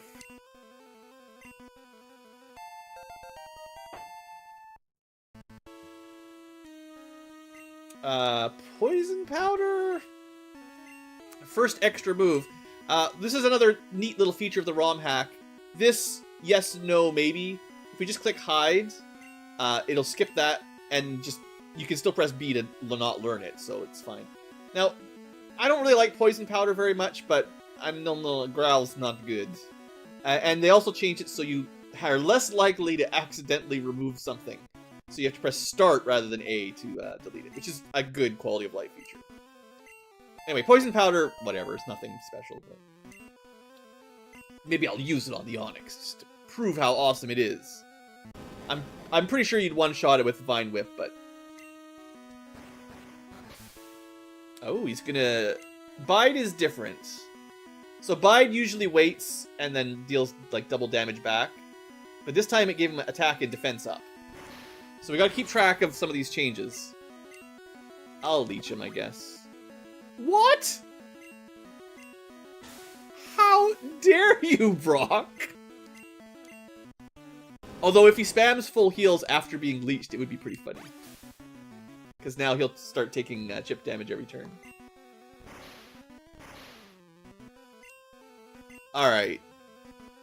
I don't have any way of boosting my attack. Well, he gave me an attack down, but it doesn't really matter to Vine Whip, so... He is gonna spam full heals.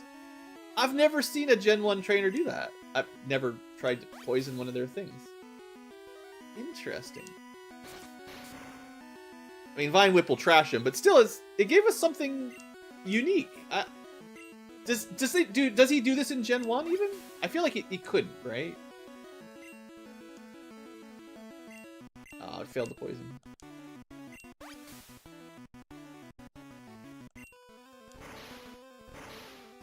Wow, this is quite a smackdown, I gotta say. Yeah, he just uses a full... Every time he's got poison, he throws a full heal. I wonder if he's got, like, a limit, like, how many of those he can actually do per fight. Huh. Neat. I mean, the combo Leech Seed... The fact that he's leeched, and we could just stall him by poisoning, and then having him waste his turn full healing every turn, mostly. That's, you know, kind of a cheesy way to win, but we didn't need it anyway, you know. Anyway, first gym, obviously not a big problem when you've got a Bulbasaur or a Squirtle. It's only tough if you got Charmander. 5 full heals? Huh. I mean, that's I would never have tried that strategy, because I would just maybe used it once and he cleansed them. Like, I guess he's just gonna do that infinitely. I wouldn't have thought 5 times would be enough, but interesting. Honestly, it would have been worse if it was infinite, because you could just stall him out with Leech Seed. And you just slowly die. Anyway, first gym down. Not really a very challenging gym, but that's why we have Bulbasaur. Also, here, have some TM. Some Timmies. What do we get? It's usually not very good, but they might have changed it here. Bide. No, that's the same as before. I'll have to look up what Bide does now, because I feel like this was definitely one of the changes. Just showing up now. There's a new move dex here, so we can try to keep up on the new ROM hack changes. So we had Poison Powder, which, you know, it's new, but I think 75% accuracy to poison sounds... I believe that sounds vanilla. I don't think there's any changes there. We just saw... Must have missed it earlier on. Bye, there we go. Yeah, so instead of waiting and reflecting damage, it's just a +1 attack defense. But +1 is if you're really new to Pokemon, like if you don't know the things, they go up to, I think, what, level 6? You can have your stats go from -6 to +6, I think. But it's a significant percent increase. Even +1 is, it's not like +5%. It's like 20 or 30 or something per tier. Someone in chat can give me the exact numbers if you want, but it's like you can do double damage or triple damage if you get enough ranks. Like it's significantly both boost. A lot of RPGs, the attack up, defense up kind of things, they're like a very small amount. But in Pokemon, it's quite a lot. Anyway, that was Pewter City. We're 26 minutes in, so we can maybe get to Mount Moon. For the transit, I actually don't think Bulbasaur is going to be very good in these trainer battles over here, but I kind of think level 16 is an evolution, so I would like to get it. And then we'll switch out to probably just better bird, or multi-bird, whatever the bird is. Not good for Whippet, but we out-level it so much. We might just be able to tank through it, but we'll see. Ugh. Like, we'll win, but it's just gonna take forever.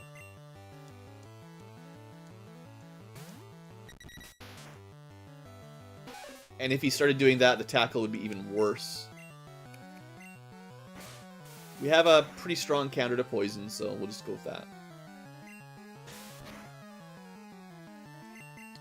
I don't have very good, breadth in my party. I only have 2 usable Pokemon right now. I just don't really want to grind all the others up too early. It's a lot of work. Alpha Centauri. Oh, that one's got such a learning cliff. Boy, I'm sure I've basically forgotten it already. It took a long time when I was playing that, doing that in the series to get the basics down well enough to talk about it while I played.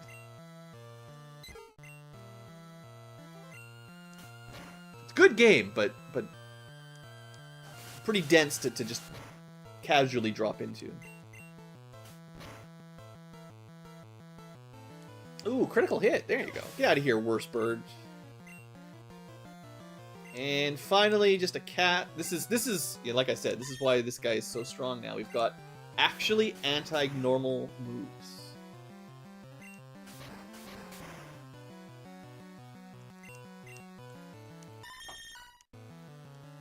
And we have taken at least 1 level of attack down. So we're doing less damage with all these physicals, so yeah, I think this bird is going to be too strong, honestly. Like, I got to remember to use some other types. I am going to probably speed up, though. I think there's a lot of mostly repeat encounters here, so we're gonna do these a little bit faster, I think. Let the bird get to the same level as Bulbasaur and go fast. Because yeah, there's a lot of bug trainers. There's nothing to talk about. We're gonna peck them. They're gonna die. We're gonna get a bunch of level ups. Yeah. These guys bring nothing to the table, right? Unless you want to start training your own low-level Pokemons, which is very slow. Like I said, I don't want to do that if I can avoid it for a little while, because I'd rather have a better zone with better XP. We do double kick against rats. I can't believe we've got super effective typing on so much so fast here. Honestly, enemy birds are one of the few things we don't have a good type for. We could have used the electric mouse, I guess. But double team should be evasion increasing, which is really annoying, but not super strong. Okay, we can probably ground versus ground. Oh wait, that doesn't. It's not double fighting. Yeah, that's the one. Sorry. It's not because he's ground. It's one of, I don't think this actually might be a change. I was reading about this one. Sandshrews have normal now, so ground plus normal. I believe they were just pure ground in Gen 1. But this will make their somewhat unique, or their specialty slash attack, which is normal type, even more deadly. Like, maybe when we catch one, we actually give it a shot. I mean, I've already got a ground bird, but I kind of like that idea. Ground normal is kind of neat. Anyway, let's keep powering through these trainer battles. Wielder Myth? I feel like I've heard that name before, but I've definitely had that recommended somewhere a couple times, probably. But, I mean, there's a reason why I'm playing old games with ROM hacks. I'm so far behind on my to-do list. You love them? I don't think I've ever used a sand shrew, or at least not significantly. So, that's something I could use once we find one. Mostly just trying to use some of my like, I mean, if they're very commonly used in the community, then maybe I might not use them either. But especially if I have used them a lot, is the one I'm trying to bench. So, like, definitely no Pikachu or Gyarados or Geodude or Kadabra. The stuff that I've used way too much. Let's just, while we're on fast forward, heal up rather than using potions. Oops, wrong. This is I guess most Pokemon games are a bit like this. There's a bunch of sections where it's just trainer battle, trainer battle, trainer battle, trainer battle. And unless you're really underleveled or not trying to catch anything, they're generally pretty easy. This is not a good matchup, though, so we will turn out for this one. If it's got a strong water attack, the ground bird will have a problem. No, it's all good. I feel like I've heard the name more than once, but I don't really know much about it. But yeah, I've got... This is not a diss on anyone. I've got too many to-do list games, right? Both Let's Playing and personal playing. It's really hard to pick, you know, what I'm going to do next, because the list is just so big, it's like, I'm never going to finish it, so... I kind of had a weird Pokemon itch, and here we are. Alright, well... Bulbasaur was clearly more than enough for the Squirtle there. I don't think this trainer usually gets a Squirtle. Like, you generally don't see enemies with your starters till later, I don't think. Let's clear out the top first, and then we'll go back. So just a couple more of these random trainers. Level 16 is probably a good point to stop before going into Mount Moon anyway. I feel like that's a pretty solid level for catching in the next zone. In fact, we might be over-leveled. A lot of our attacks are going to potentially just one-shot these low-level random... So we'll get all these out of the way.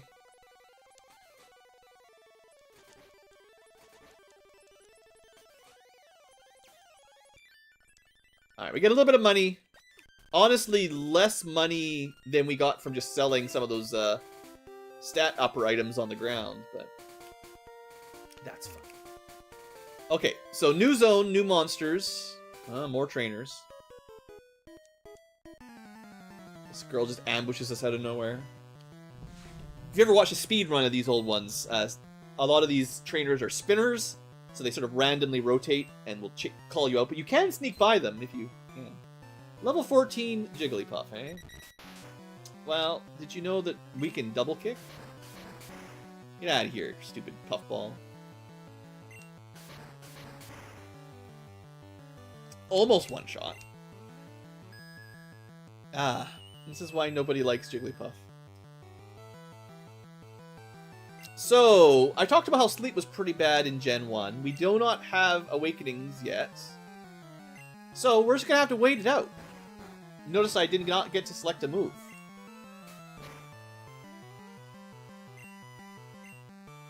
Shade Venonat? Yeah, I mean, we'll try.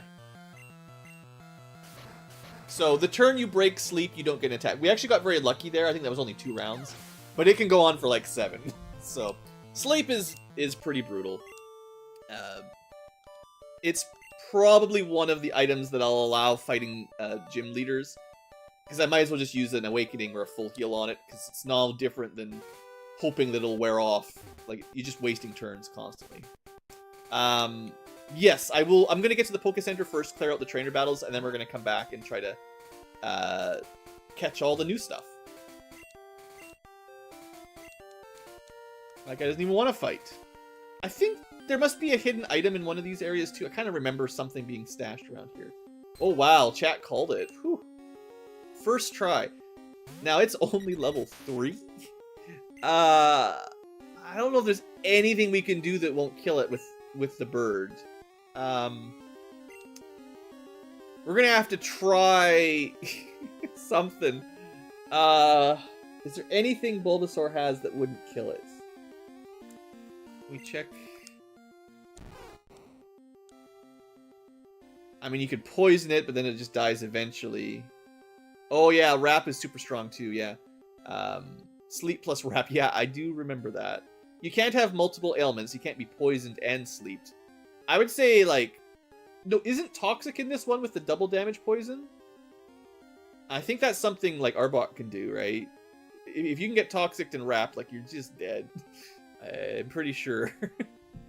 I think that's in Gen 1. Maybe I'm mixing up, but... Anyway, fun things from the old days. Yeah, I just need to not kill this thing instantly. I think we're gonna try... We're gonna try the dog.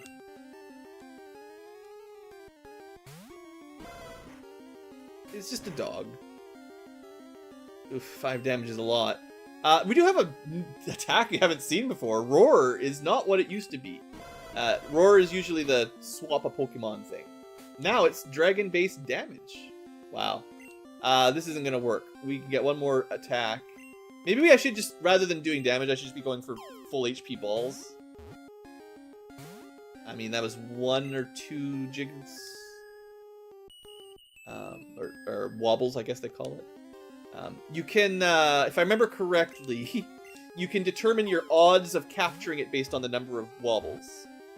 You either catch it, and you catch it, but the more wobbles you see before it stops, the more likely, the better your odds are of catching it. So like if it wobbles once and then you miss, you had a very low chance to catch. If it wobbles like 3 times and then you miss, it was like, you probably had like a 90% chance or something. You just got unlucky. Something like that. It's a Gen 1 thing. Gen 1 is great. Anyway, we need a name. I mean, I guess we sort of have the name. It's it's just the Venonat that's been has not hit puberty yet.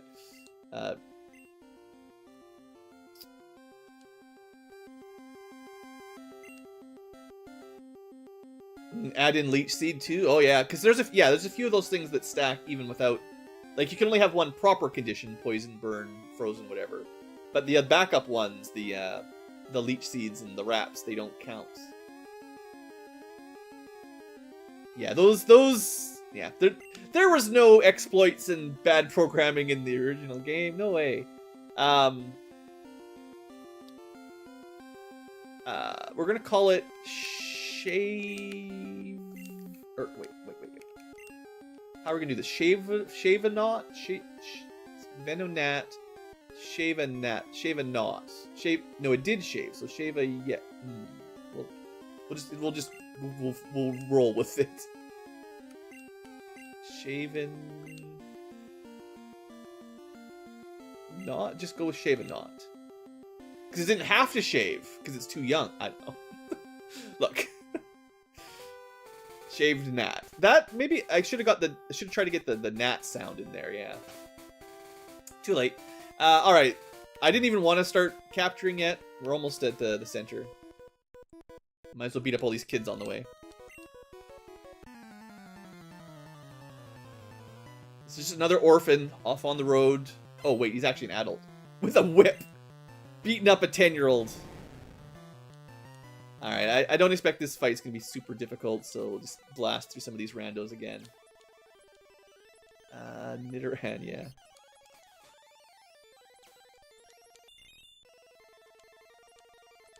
Oh yeah, new move. So Stomp should be normal. Double Team, I'm not a huge fan of most of the stat uppers. I mean, there's a couple. The obvious Swords Dance for really big attack up, or Calm Mind for the special up. Those guys for offensive sweeps are great, but I don't like evasion ups or downs at all. I hate it. Just leave everything always hitting is fine. So a lot of these are just, I'm never going to use them. Just dump it. But Stomp does give a little bit more variety to this bird. It's not something we need, but you know, the Pokedex entry said he left big footprints, so it's kind of a stompy bird. Oh no, the most dangerous enemy is a mirror match. Yeah, we don't have anything. Maybe Stomp is the way to go. We should probably stick with type effectiveness though, because we'll get stabbed from Peck. But I don't know I should use Stomp once because I don't know the exact power on it. I think Stomp was pretty strong in Gen 1, or maybe just in general, but I feel like it's actually like a mid-tier. It's not like a 40 base. It's probably closer to 60 is what I'm guessing. If you're wondering, again, there's lots of perhaps new to the Pokemon system. Usually, like low tier moves around 40 power early game, and then 60s kind of mid, and then 80 or 90s late. There's often optional higher than 100 power, but they tend to have a downside, like low accuracy or self-damage. And sometimes there's really weak, like 10 or 20 power, but they usually have some extra effect. But the usuals are around 50, 60, 80, or 90. Anyway, that's just... that's how I'm comparing things. So now we can look at the move decks for Stomp, which is, in fact, a 65 power, 100% accuracy normal move. Very nice. It even causes flinches almost a third of the time. That actually is a pretty strong combo. Flinches are great, and 65 power is probably one of our strongest moves. Although, no stab, right? Like, we don't get the 50% bonus, so it's about equal to the 40 power ground or flying moves. So compared to Peck and Dusclaw, it's not much different. It's just it can flinch. And unfortunately for normal, like, nothing's weak to normal, right? So you never get super effective. So I'm not a huge fan of it, but I know there are some really strong normal combos, like the previously mentioned Hyper Fang, but also stuff like Return in later gens. There's strong early game normal moves that can do a lot. Anyway, let's get this done. Okay, it says future. I was thinking this might be where we get the quick healing, but that's not till a future Poké Center where there's a little thing they'll give us. Okay, we know about the 6 limit. We watched the anime.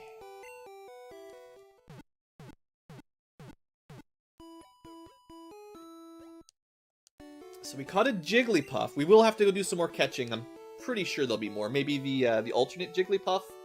What's the variant form is the other I always forget the name. The wiggly thing? Jiggly. No, it's Jigglypuff and Clefairy. Clefairy, those are the two. They're the moon Pokemon. I've never used any of them. I guess in Smash Brothers I've used Jigglypuff a bit, sure. Used to troll my little sister with it. Team Rocket's at it again. Ah, this is it. Very good. Our first water Pokemon. $500. Deal. But, this is already on my banned list. We're just getting it for the Pokedex entry. It's just a fish. It doesn't even tell you the Pokedex entry this time when you buy it like this, I guess. Not like when you catch it. It's just a carp. It says it's magical, but I don't know if I believe that. Sometimes I like wordplay a little. Seeing as it's a carp, maybe his nickname should be Carpe Diem. I'm sure many, many people have named their Magikarp something like that. Probably spelled it wrong. Anyway, it's going straight to the computer. It's, I mean, you guys, it's a spoiler from like 30 years ago. But, you know, obviously Magikarp has a secret and evolves into one of the stronger Pokemon. One of the best water types, for sure. And, I mean, everyone uses them. So, we're gonna put him away. He's on my banned list because I've used Gyarados many, many, many times. It's almost my default secondary after Charizard, honestly. Okay, so, added to the Pokedex. We will evolve it eventually, but not till it's much easier to do so. Alright, our next step is finding anything new that's not inside Mount Moon. And I'm assuming Oh boy. Now that's an option. Whew, I gotta think about this one. So Execute's pretty cool. I don't know if I've ever used an Execute either, because Safari Zone. But your rival does typically use it. Interesting. It's also very weak. I have a feeling this is going to be kind of hard to catch. Like a higher tier difficulty than a lot of the things. Maybe if we kill it, it's fine, because we can probably respawn him. But I'm going to try... It should resist fighting. Maybe even 4 times, actually. Yeah, it's probably going to live this easily. Yeah. Unless we crit or something. Ooh, boy. Well, that's fine. We can throw balls while our bird's asleep. I wish we could get a status on it. I didn't mean to press fight. I just wanted to check his moves.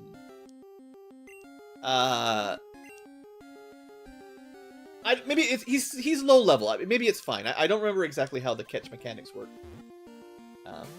I just know catching these things in the Safari Zone is not very nice. And a Pokeball is weaker than a Safari Ball technically. But we're getting a few wiggles, so it's not too unlikely. We're just not getting the good luck yet. That's all.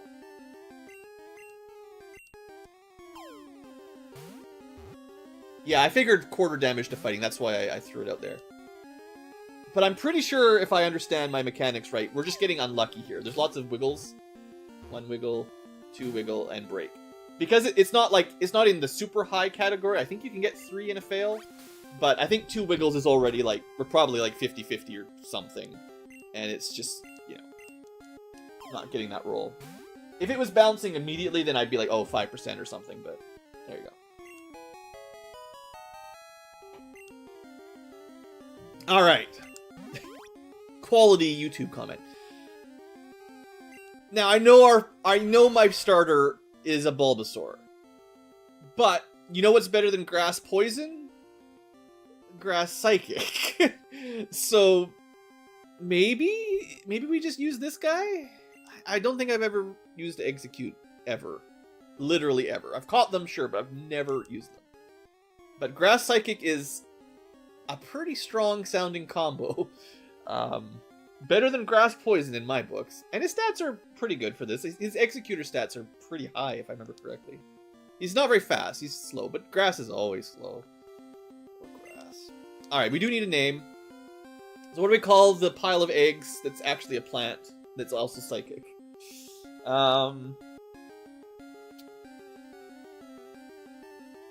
feel like this is another one that people probably call Benedict a lot. For some reason. That's like a clever nickname. They're super clever. But it's nice to find the good trolls.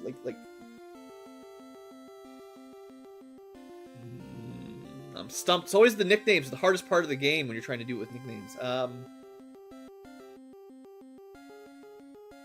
Now there is an egg Pokemon, right? Chansey is the actual egg Pokemon. This is just a fake bunch of not eggs that's actually with some sort of weird plant seed. I'm just, it's fine. I'm gonna go with my original thought. We're gonna call him Benedict. Because, he's eggs. First name Eggs, last name Benedict. I don't know how to spell it either. Something. Better add that T there. People flag my YouTube video.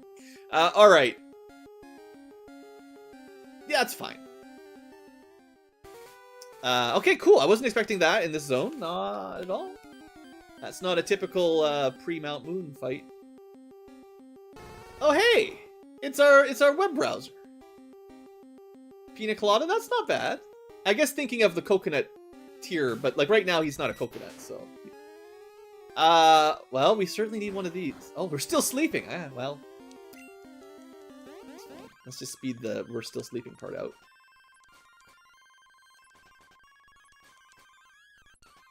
Seriously? It's like the full 7 rounds here. There we go.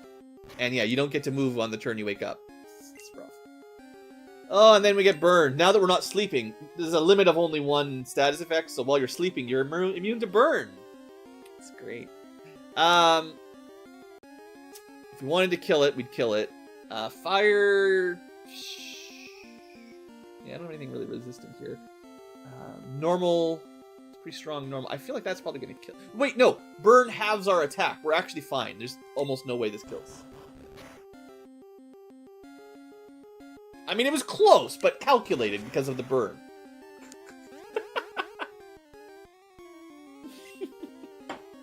I totally know how Pokemon works, guys. I am the master. Alright. I mean, that was a pretty good hit.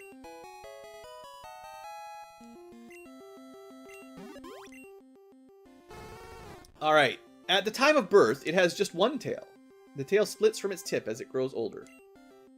I mean, it's, you could obviously go with an anime reference here if you wanted. Call him some kind of ninja boy. But, I think that's probably a bit overused. So, I think, I've already made the joke once or twice. I think it's only fair that we double down on the Firefox. Which definitely didn't exist when this game came out. At best, Netscape would have been out. And then the sort of follow-up of Firefox certainly was somewhere into the 2000s. So, they wouldn't have known. But yeah, Firefox, I don't think I've used Vulpix before. Neither Growlithe. I think I've used Growlithe a little bit, because, you know, Arcanine's pretty classic. But maybe a Vulpix might be a good fire type for our group. I could see using that one. I also need to go heal up here. And I'm pretty sure the evolved one, Ninetales, will have a secondary type in addition to fire. I'm pretty much 100% sure I've saw that.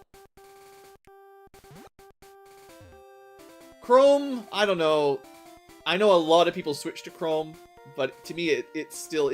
Chrome has replaced Microsoft Explorer, but Firefox is still the alternate, different system version. Anyway, let's see if we can find some more stuff. Catch them all. Okay, we've already beaten this guy up. Do we want any more levels?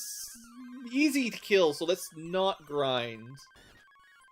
Because I think we're just too easy to one-shot things already, you know?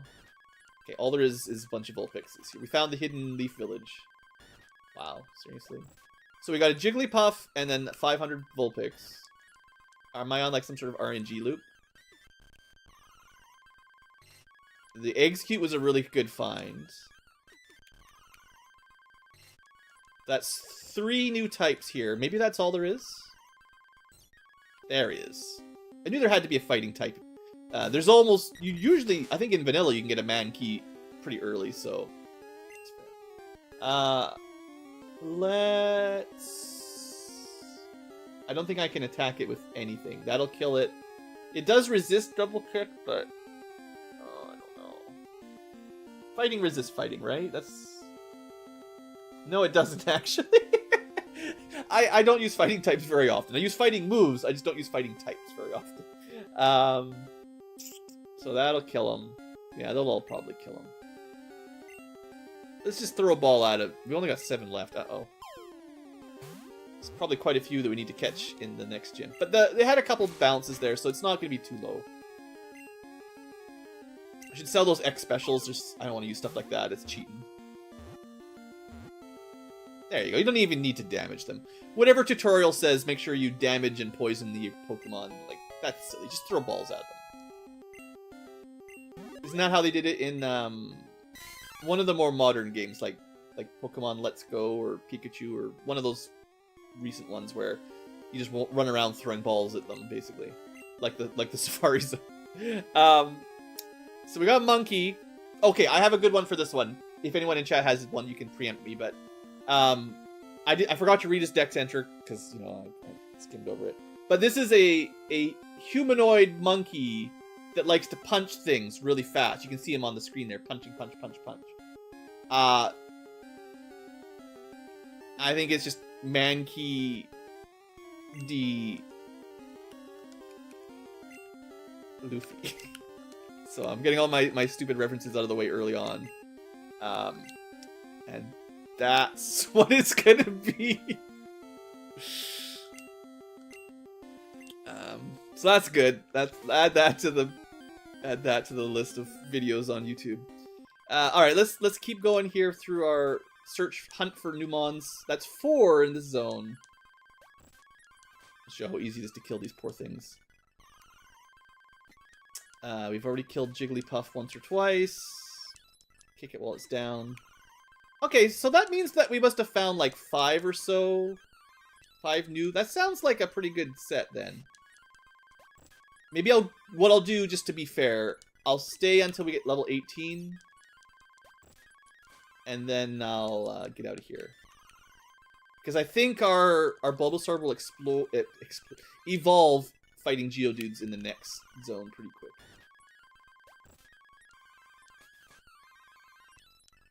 This might look like grinding, but I'm actually just trying to find new Pokemon. This is actually too slow to really be valuable grinding, I think. Get out of here. Level 3 Jigglypuff, you're not worth anything. 30 XP. Alright. I'm still not in a position where I want to, like, train up a new guy just yet. But let's have a look at maybe... I think the egg is a contender. You know, I like to have the standard core water, fire, or grass. Water, fire, grass, and then something ground. Water, fire, earth. Water, fire, grass is like your trio. But I definitely like ground and sometimes rock along with it. And then you definitely need something to deal with psychic in Gen 1, for sure. Like, you can't ignore psychic being overpowered. Would this guy be able to handle enemy psychics?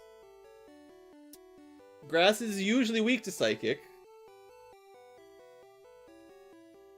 Right? Or is it just because they're all grass poison, actually? Yeah, it's not actually weak to psychic. I usually think of grass as weak to psychic because all the grass Pokemon are grass poison, and poison's weak to psychic. But so he's actually strong to psychic. It depends on if he can learn any moves that psychic types are weak to. Priority would be physical, maybe bug, or ghost if you can get him. Because there's no dark. Dark is the hard counter for psychic, but it doesn't exist. So this, like, I'm just trying to think what would be good for Sabrina and all that. You need someone that can take a couple psychics. And that might be this guy. He's got a really good special, so he's pretty defensive. So maybe we use him. But that does kind of fight for a spot with my little starter. But hey, I'm trying to use mons I normally don't use. You know what I use even less than Bulbasaur is an Execute. What a great icon. Probably not using a Wigglypuff. Let's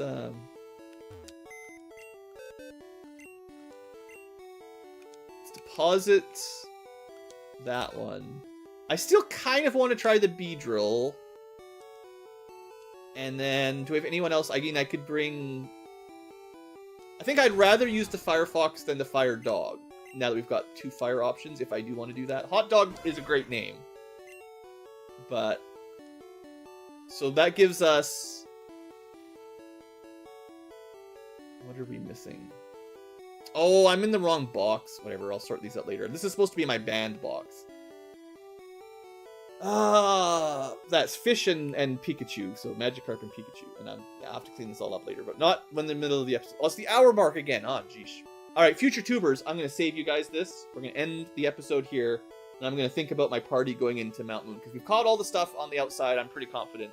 But now we've got to work our way through a cave, catch some new stuff, fight a bunch of new Pokemon trainers, and beat up Team Rocket. So I want to have at least a party. I might do a little bit of level grinding between episodes to be like, if I bring someone, I want to catch them up to like level 11 or 12. And that way they'll actually be useful. Start building a team now. Seems like might be the idea. So that's all for this episode. Thank you for watching. Hope you enjoyed. See you when we come back to Mount Moon. Okay. Where was I? Trying to decide what to build my early party. Bird, too good. Bulbasaur, okay. We could try to get the Beedrill. That's nothing too crazy. I do think the Execute might be... that's another one I've never really used. It's the Safari Zone Pokemon I basically never use, right? And then maybe the Firefox? Although, like I said earlier, Fire's not super good in the early game. That doesn't leave too many more... I guess I'm in the wrong box. Let's fix this. It's just going to get worse. I need to not leave it in box 11 when I'm out capturing stuff. Because I want box 11 to be reserved for stuff I'm not allowed to use, basically.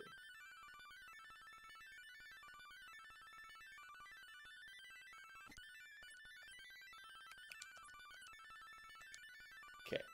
I think that's all I need to do for now. So, I'll just double check. Box 11, switch over.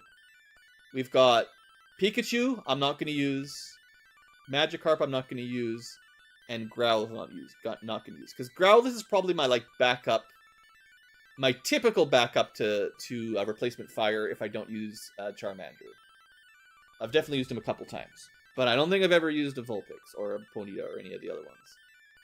So maybe we'll use a different type of Fire one. So that's 3 in my band box. And we have one more slot in our party. Turn the music down a little bit. Jigglypuff, no.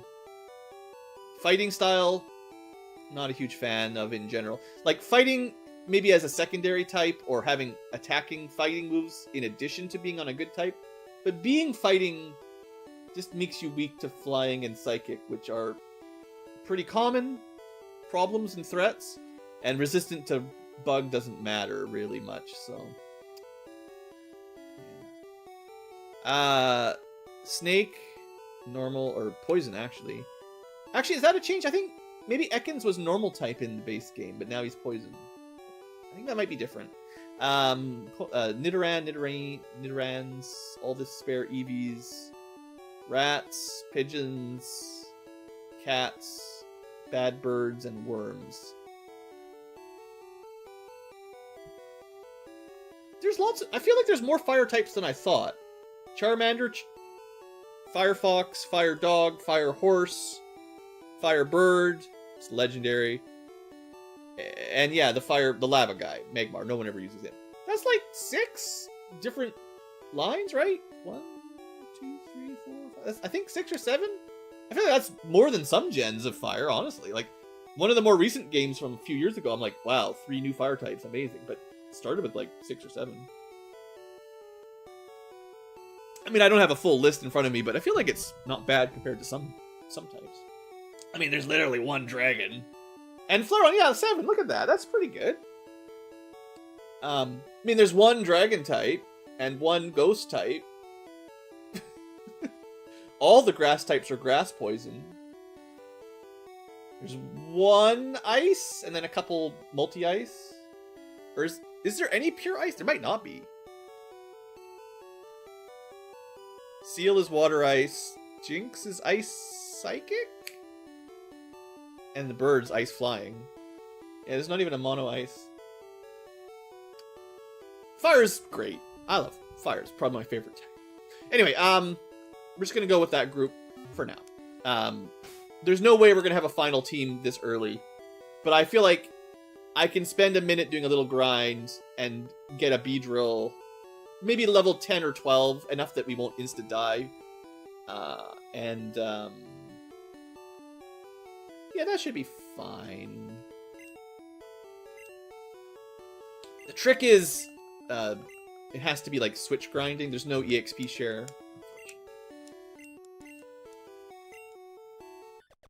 So we're gonna go on a little bit fast forward here for a minute. I don't want to do new content between recording episodes. I don't think... Well, I mean, there's no way you win this fight. So we just have to switch out for these until he gets enough strength to win some solos.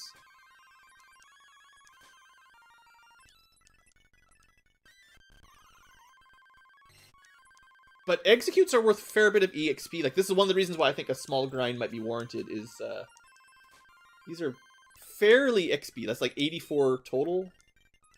That's not bad for this point in the game.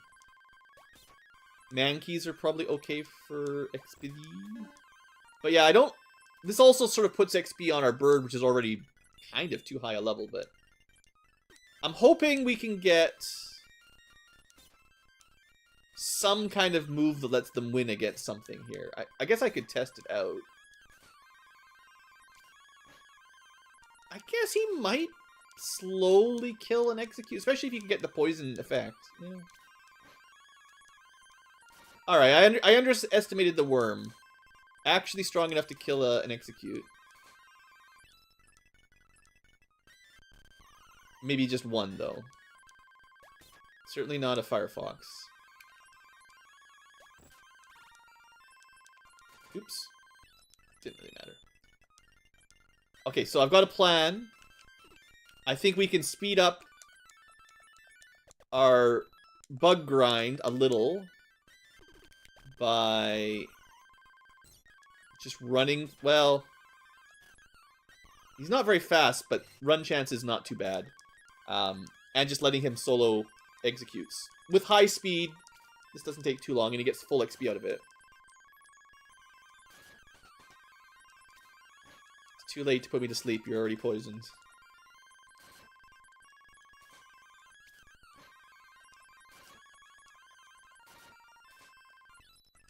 Alright, he almost got a full level up from one of those.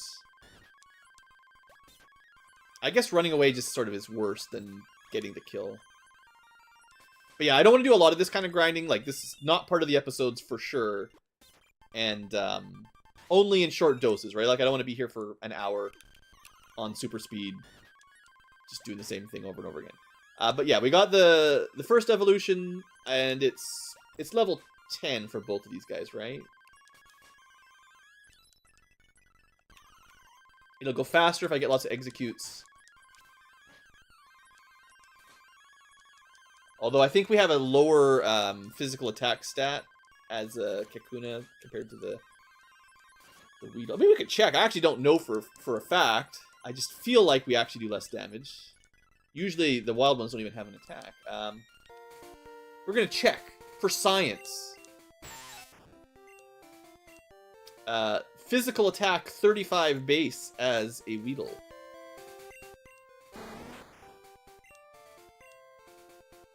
$25 attack. It is 30% less. Stupid bugs. This is why nobody likes you.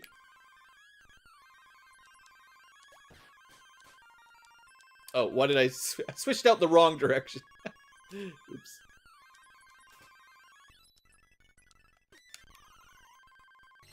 There we go.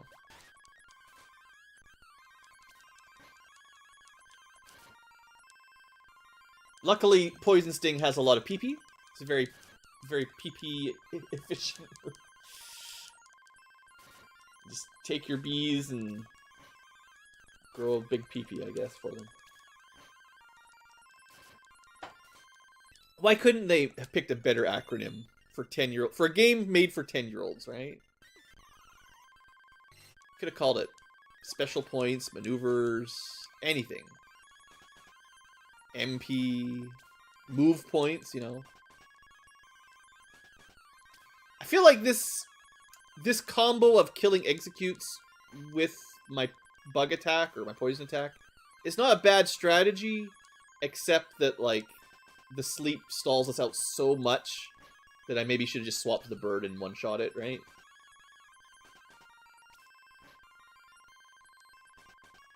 Yeah, I get you, CB there. I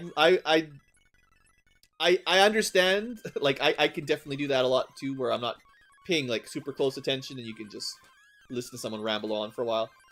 I try with my channel not to have a lot of filler content. Like, it does take more like upload space, both for me uploading and processing videos if you just have a bunch of like filler anyway, right? So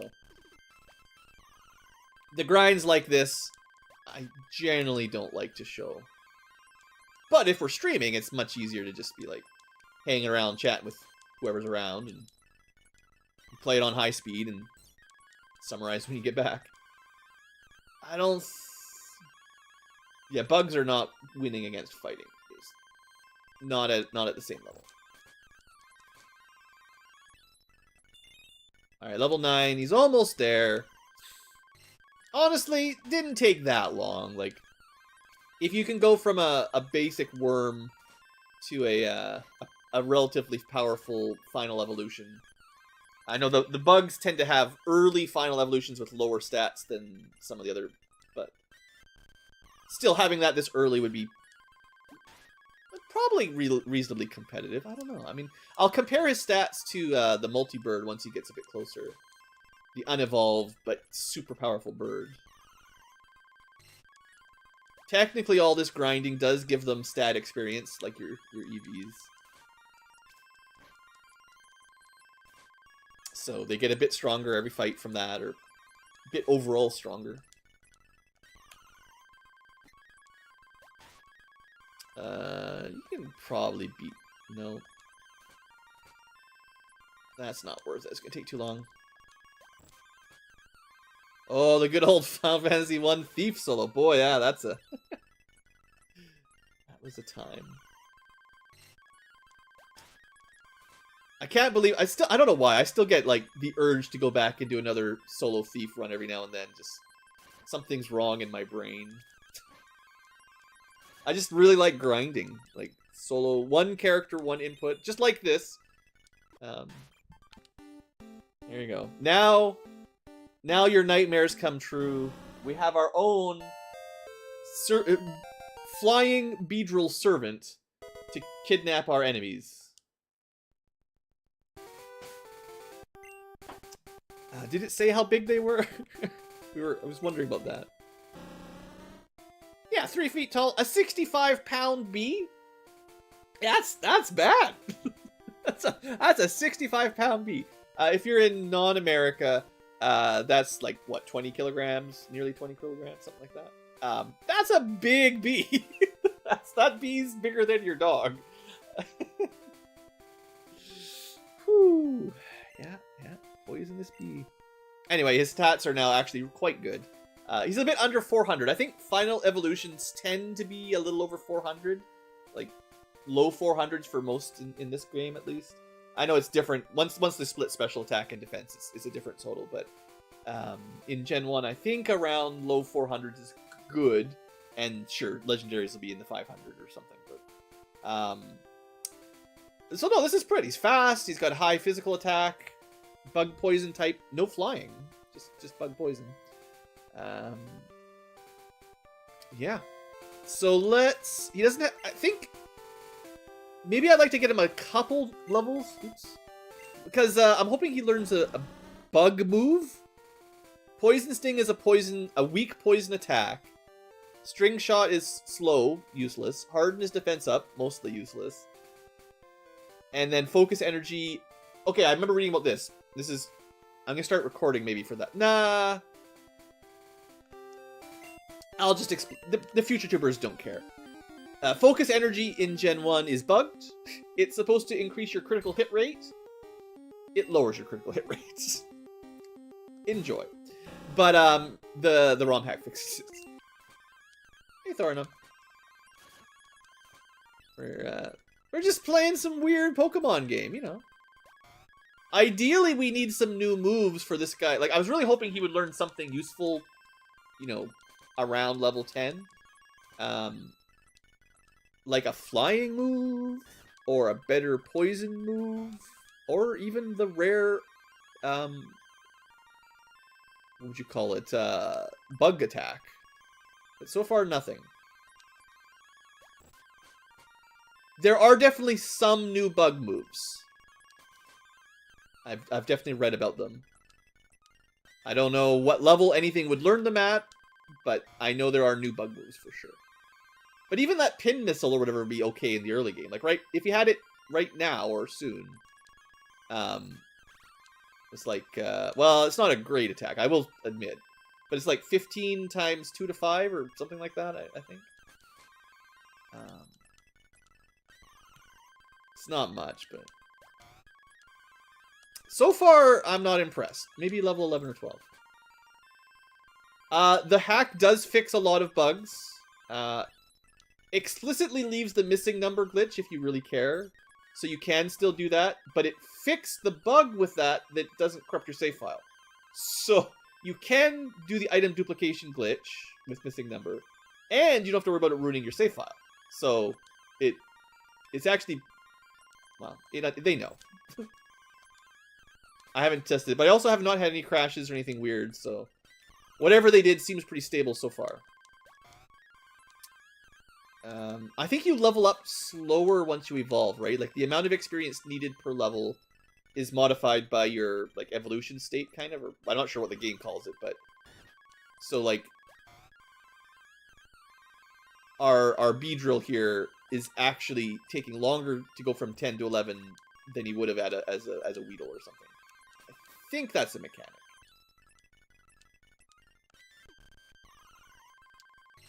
Crit should still work off of your speed stat, I think? Oh, come on. Freaking. Sleep. We're still way too poor to have, like, awakenings to spam for this kind of stuff. Oh, there's a new, maybe an old move, but there's a bug attack that drains HP, like leech attack. I think like the Zubats usually get it. No moves, come on, dude. I can't use you like this. I can't show you off to the future tubers. Sure, you've got good attack and speed, but like, you don't have any moves to do anything. I'm gonna give him one more level, but I'm starting to feel like this Beedrill investment is not paying off. Yeah, there's some very interesting mechanics in Gen 1, no doubt. Alright, we're strong enough to kill a Jigglypuff on our own. Great. How much XP is that? 50... At least we got that cool XP bar, so it's a bit easier to track. This is certainly the fight we want. Just no sleep. I don't think I'm going to be grinding up any other backup Pokemon before the next episode. This is just taking a lot longer than I wanted. And I don't even know if level 12 is going to be enough to be useful in the next dungeon. Sassy Beedrill. I mean, yeah, the back sprites for your Pokemon. There's quite a few changes for those. If you're watching the icons here, there's a bunch of new ones, and then the back sprites are also updated. Yeah. So my rule for stuff like Butterfree is, I'm trying on this run to not use things that I have used myself a fair amount, and I have definitely used Butterfree a fair bit, as it was the preferred early Psychic. I don't know if I've ever used a Beedrill before, and with the changes, I kind of want to see if there's any good bug attacks for him. And so far, not, but... Because a good bug attack here would one-shot a Grass Psychic easily. We just don't have a good one. Oh, not even another move, dude!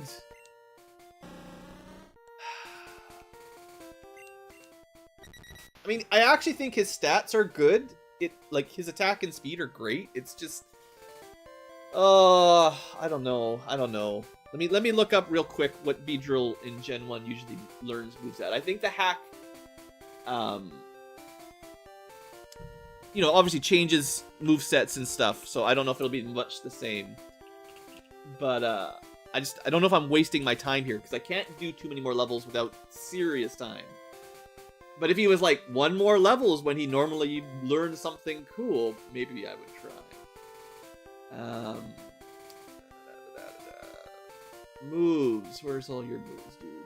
Gen 1, please. Okay. Normally Fury Attack at level 12. And then Focus Energy at 16. And then level 20 for Twin Needle. No Pin Missile, the one that I usually think is mostly okay and not great, until 30. So I wouldn't be surprised if they've lowered those a bit, but we hit level 12 and did not learn a move.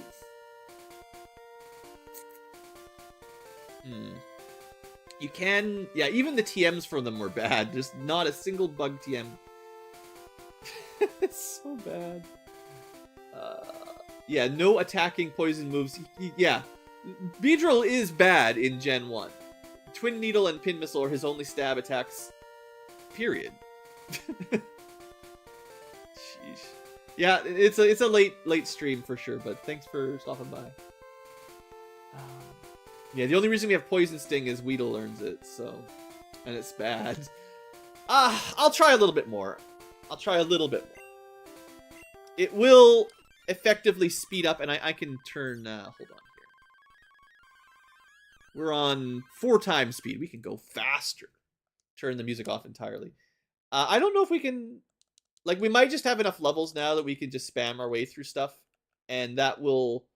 I think speed up the leveling enough that it won't take too long to get 13 or maybe 14. But I am feeling like it's sunk time, right? Like I've just spent 10 or 15 minutes trying to get this little Weedle to add something to the team. And it's not going to add anything right now. Can we kill a fire type? Yeah. So I've got a button on my controller that just auto fires A and B, right? So even on high speed, as long as you've got it set up, the inputs are going fast. So it's faster than you'd think. Level 13, no moves. That didn't take very long, so I will go for 14. But that is for sure it. If we don't learn anything by 14, I'm putting them back in the computer, and I'm just telling the future tubers that we tried and failed to get a new creature to be useful. And I did look up his Gen 1 moveset, and this is unfortunately traditional for Beedrill. Doesn't actually learn anything useful for combat at all. Which sucks. Like, why? Such a cool, scary Pokemon. And he doesn't even... I mean, I know in future gens he gets new stuff, no doubt, but Gen 1 is pretty sad. Didn't they give him a... maybe Twin Needle? But maybe... I thought one of the Beedrill moves was kind of like a... He had like a... whatever they called it, a signature move, right? Because double needle stabbers. It's just... it's terrible.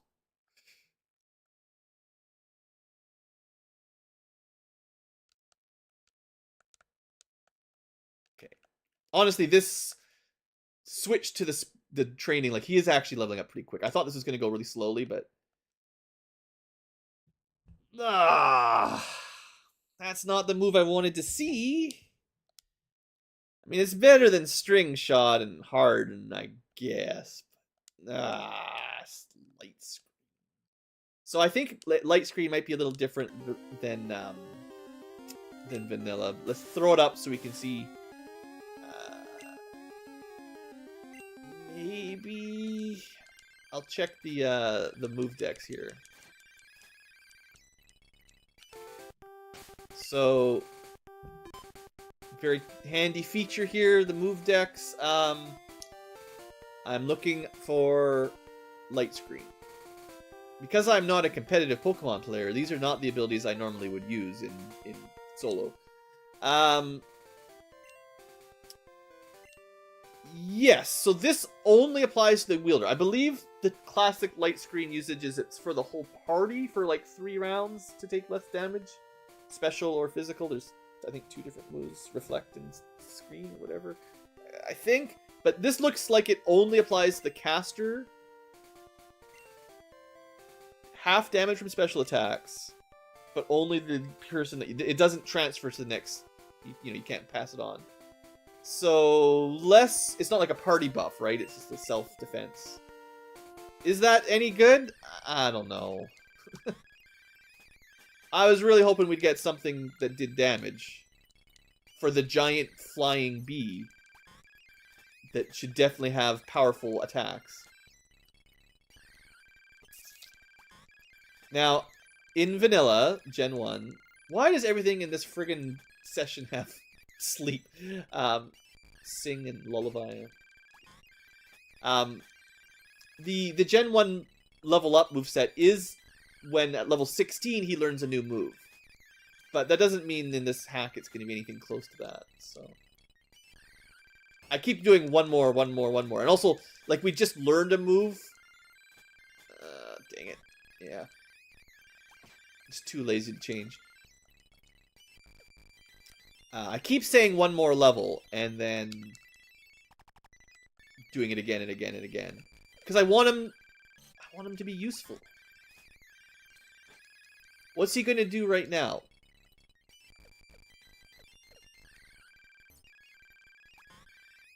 Amnesia, I'm pretty sure, is different as well. Well, actually, no. Maybe it is still 2 stages. 2 stages of special. Yeah. That's not. I don't know. Again, I know the Romhack rebalances a lot of stuff, so I'm not sure what exactly is going to be different or not. But yeah, light screen. I'd rather increase my attack power as well as my defense. It certainly makes sense there. All right, that's it. For real, level 16 is the end.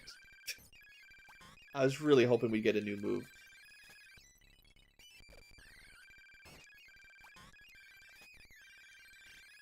If he doesn't learn a move at 16, then we're benching him for probably forever. I mean, I might get a TM that I could teach, but I was really expecting the offensive physical bug to get a physical bug attack. You know, Butterfree would probably be getting the special psychic stuff. This is the guy that should be getting the physical bug attacks. And he's got nothing.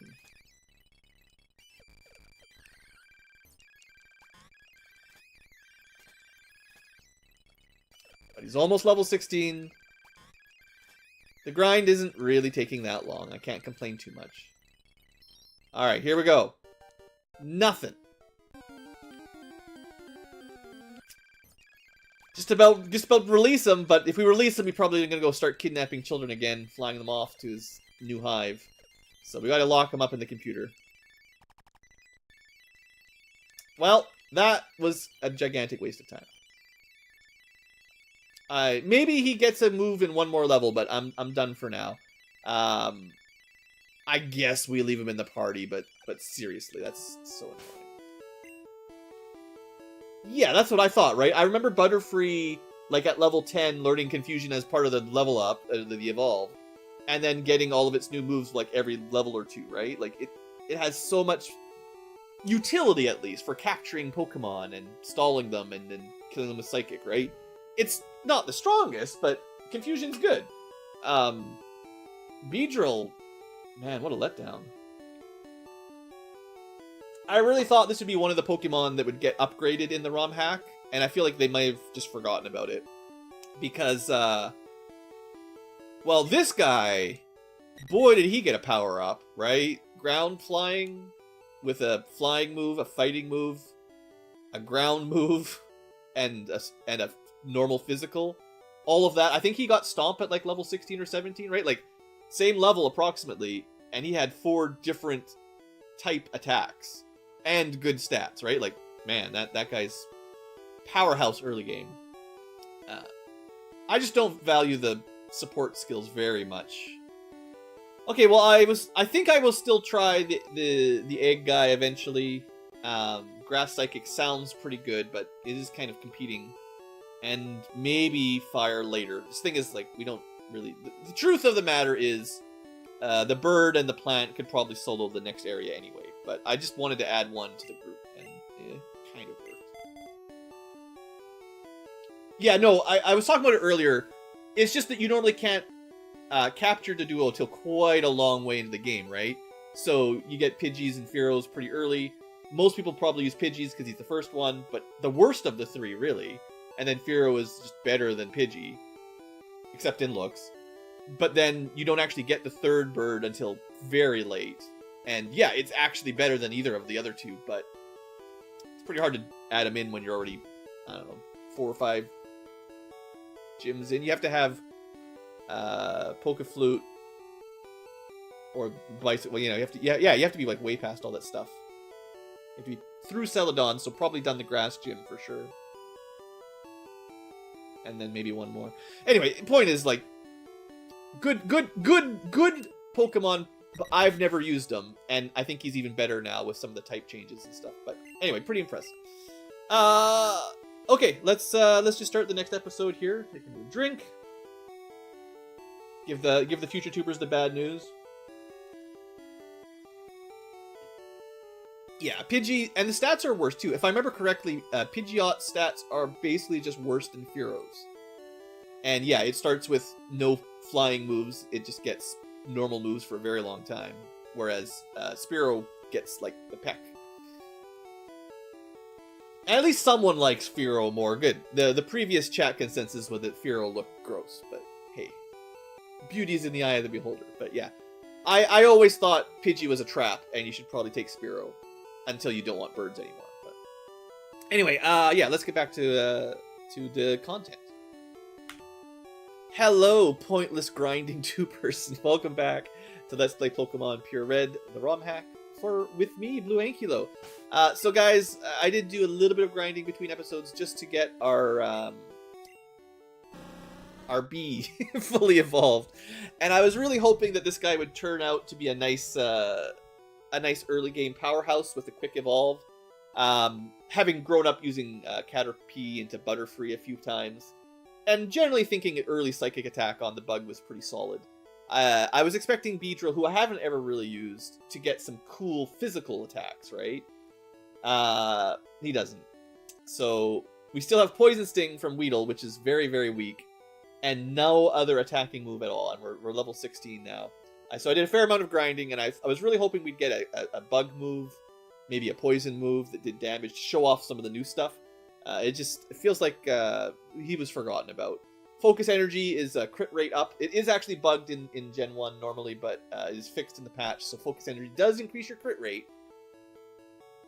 And then Light Screen is a self-only special tank, which is not usually what you want to be doing with Beedrill, because, you know, Psychic. I guess in theory, if you had a very strong bug move and resistance to Psychic, you might be a good counter. I would assume the fighting bug would be something strong against a physical or a Psychic dealer. But so far, we do not have a move that would kill a Psychic creature. So, anyway, that's basically all the grinding we did. We're going to go head into the mountain now and fight some trainers and catch some new Pokemons. So we get new music. Luckily, this one's not dark. Oh, I did pick up a couple TMs. Let me just double check what we've got. I want to show this off too. Yeah, I mean, that's a really good one. That's hard to pick what we do with that. So Aurora Beam is access to ice early on. That's nice. We have Bide, which is attack and defense from Brock. I was going to sell some of this stuff, but we can do that later. Okay, so that one, I mean, I don't even know who could possibly learn it right now, but... Wow, yeah, that's fair. So you could have a Firefox with Baby Ice Beam if you want. I'm not going to do it. I always hoard my TMs forever and then put them into my computer and save them for never. I will try to give it to somebody that I want to keep long term. I just don't know if we're going to keep Vulpix around. But yeah, that's certainly a good move. Suspicious men are in the cave, like me. Blue Ankylo. Alright, it's just another bug trainer. I don't know how his... I guess these guys live here, but... I don't know, I feel like bugs couldn't survive in the rock cave very well. Anyway, Paris. No one cares about Paris. Right? That's one of the most forgettable Gen 1 Pokemon. Kakuna, yeah, that's fine. We know you can't learn any good moves. Doesn't matter what level you are.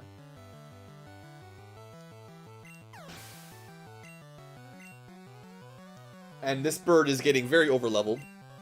But we don't have anyone else to fight Firefox. Exactly. Hoarding elixirs and stat uppers for later. That's just the classic gamer experience. Another lick, hey? Well, we did look that up. It's a weak ghost move. Might give you a hint as to what Vulpix will evolve into, I suppose, with some of the changes. Well, Multibird completely trashed the bug catcher, because of course he did. And you get $100, 110. Alright, some potions, not bad. We'll do one more at normal speed, and then I might, assuming they're completely trash trainers, we might speed these up a bit unless they get threatening. You got one thing. It's a Clefairy. Well, did you know that my bird knows how to kick? Seems like a good Doduo move. Double head, double kick. Just really good type spread, right? Access to flying, fighting, ground, and even normal. I would probably replace Stomp, but already 3 good types are great. Yes, so Doduo is ground flying now. That's one of the changes. One of the reasons we're using it. It's a swapped type. So in this hack, you know, they're replacing some of the duplicates. Because all the 3 birds are normal flying, right? I think. Maybe Sparrow's just flying. It doesn't matter. But yeah, this guy is ground flying. So that'll be why ghost attacks work. One of the very few things he lost out on by losing normal. I'd say ground flying is way better, though. Like so much better. So stab, earthquakes, eventually. Immunity to lightning. Like, honestly, I don't know what, like, an enemy Pikachu or Raichu, I don't think they could do anything to this Doduo. Like, most of these things, like, what could they possibly do? Maybe the 20 damage Sonic, whatever that's called one, right? But we get stab ground attacks, so, I mean, 20 damage is not enough, even now. So, yeah, I think this thing just hard counters all electric. I mean, most ground is good against electric, I'm just like, but it still does all the other flying stuff, you know?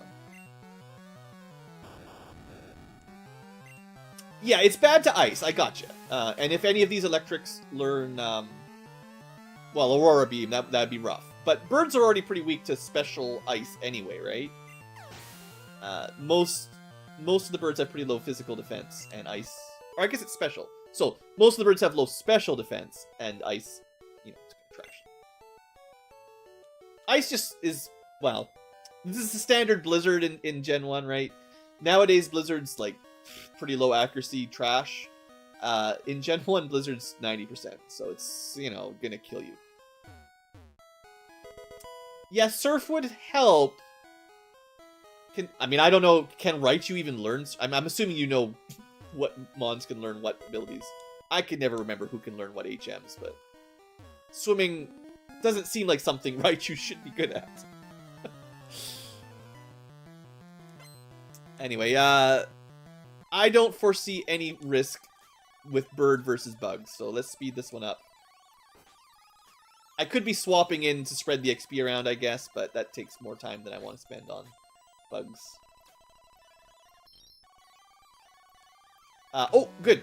New move. There's definitely some changes to gym battles. Brock just had the standard Geodude Onix. I think it's more likely that they've upgraded their moveset, so they have some better type accessibility than was vanilla. But I don't know. We'll have to pay attention once we get a little bit past the beginning, right? Because so Fury Attack is normally a multi-hit normal, I think, or maybe fighting. I think they changed it though. I don't really think I care about Stomp. It is a higher base power than the others, but it's just normal. We're not normal anymore, so yeah. Maybe it's flying type. If it is flying type, I could have replaced Peck, but we'll check it out. All right, let's use it once, and then we'll know we can check in the Pokédex after we use it, or the move dex. We already found it. We already caught a Clefairy, right? No, we didn't catch a Clefairy. Gotta think. Okay, it is flying type, so I don't actually. I don't want to. Yes, we caught the Jigglypuff. We did not catch the Clefairy, so we do need to start catching some of these things, and these might be rare. Stab, ground, 40 power. That's 60 power. Bird is pretty strong.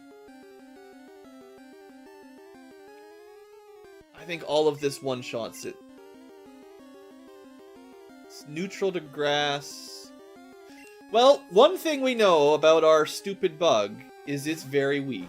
So I don't think you're going to one-shot it with Poison Needle. Especially with a reduction there. I mean, the poison kind of puts a timer on it. It does make it a bit easier to capture, sort of. Also, dies if you don't catch it. But let's try to get it below half-ish. Although I think it's a third for normal Pokeballs. It's a weird mechanic. But this might drop it technically. It's close to a third. We just don't have very many Pokeballs. Kind of ran out of money. And there's at least Clefairies, Geodude, Zubats, and Paris, the one I always forget. But probably some new ones too, right? So, anyway, we got a nickname time. Clefairy. Not a fairy, actually, because that type doesn't exist. It's rare and only found in mountains in certain areas, yeah. I don't think I'm going to be planning on using a Clefairy. But it's I suppose it's not a fairy, because it's not Gen, whatever Gen that is. Okay, you know how we're going to do it? This is an in-joke that no one else will ever get except the people who are watching right this second. It's not a fairy, okay? That's it. That's his nickname. Great. Super genius. Genius blue Ankylo play. Oh, another one. Cool. Oh, higher level if you care. Just more XP for us. Okay, never mind. They're not rare at all. I think in the base game they're a low encounter rate. Usually you've got about 100 Zubats before you find one of those. Alright, let's at least watch the trainer fight. First Oddish. Oh, I was going to try the Fury attack. Well, here's a good option, too. Now we can use our new move on something that's actually weak to it that we don't care about. Well, whatever it is, it's pretty good.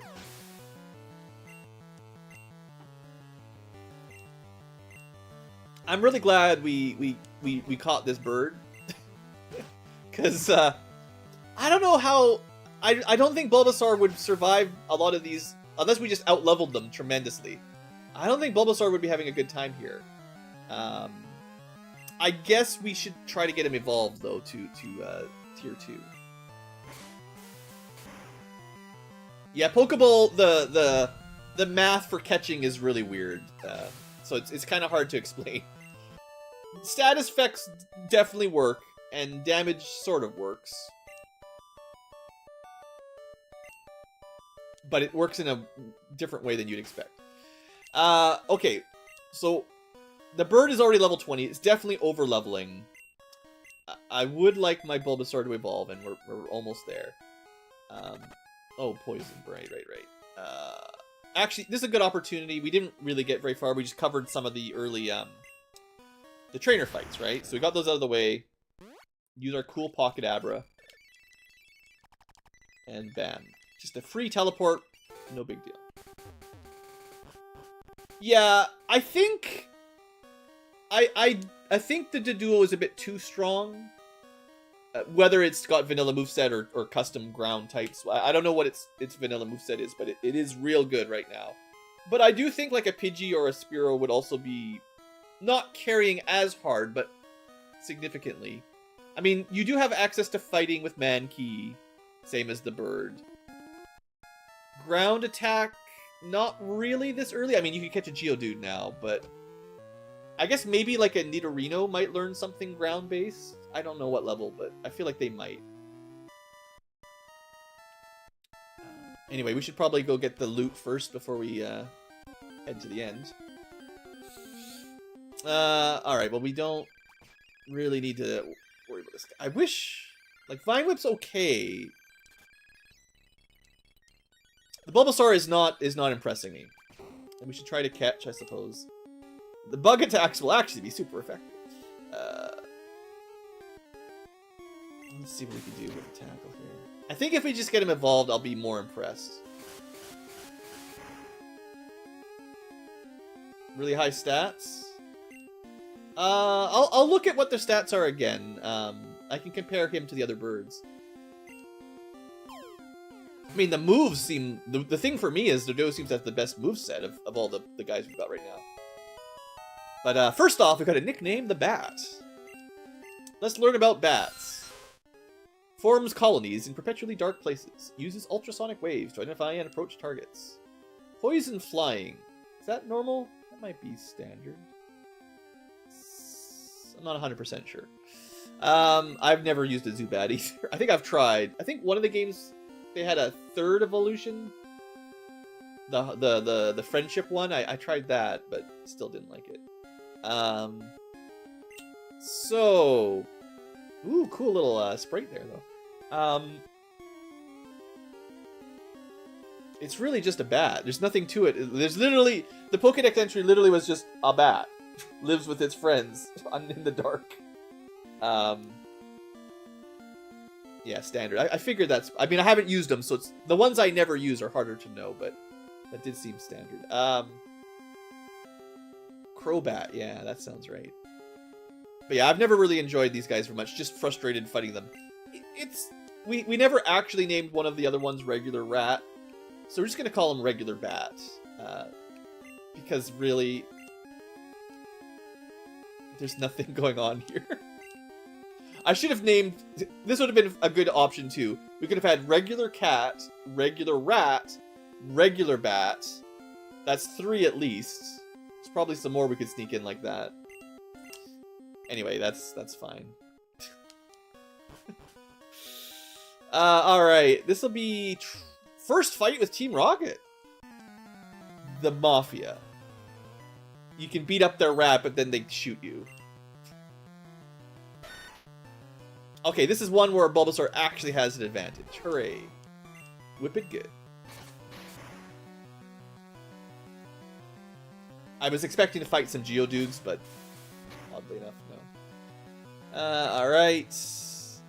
We're not going to worry about leech seeding this guy. Maybe the next one. Okay, level up is good. Oh, I forgot. I am going to check the stats for the Doduo. I was curious about what they are. Mankey, you know, sorry to say, but a bird. That's all you need.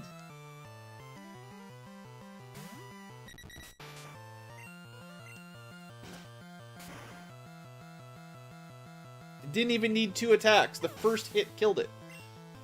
So that would have doubled, more than doubled its HP. Zubat also not really good for Bulbasaur. So get out of here. It's just so strong. Fury attack is okay. What was the power on that? I meant to look at it and I didn't. But this will help. This will help our starter. You know, the evolution stat boost is not insignificant. So getting to 16 is maybe something we should rush. He's looking pretty thick. He's been eaten well. Okay, so I have a couple Pokédex things to check. First off, the difference. A total stat in this version of 325. Pretty well balanced with high special, basically. Still grass and poison. So that should give him like almost a 50% bonus, right? Because we're going 253 to 325, not quite 50%. But, you know, it's complicated based on their level and stuff. But, like, that's a pretty significant bump. And that will basically just mean our current Pokemon just got a significant stat upgrade. So, you know, that'll help keep him in the game for a bit longer. He does need good moves. Now, there's a couple other things I want to check here before I forget. Couple moves to double check. So, Fury attack. Okay, I see. It's a double attacking base 40 flying, which means it's effectively 80 power that we can do stab onto Doe already. That's crazy strong this early in the game. Like, if you had an 80 power anything, that's practically Flamethrower or Thunderbolt Surf tier. It's a little bit weaker, but it's 100% accuracy. Yeah, now that's a very strong move this early. Now, I don't have any other level 20 Pokemon, so maybe they would learn something equivalent, but that seems real good. Was there one more I was going to check?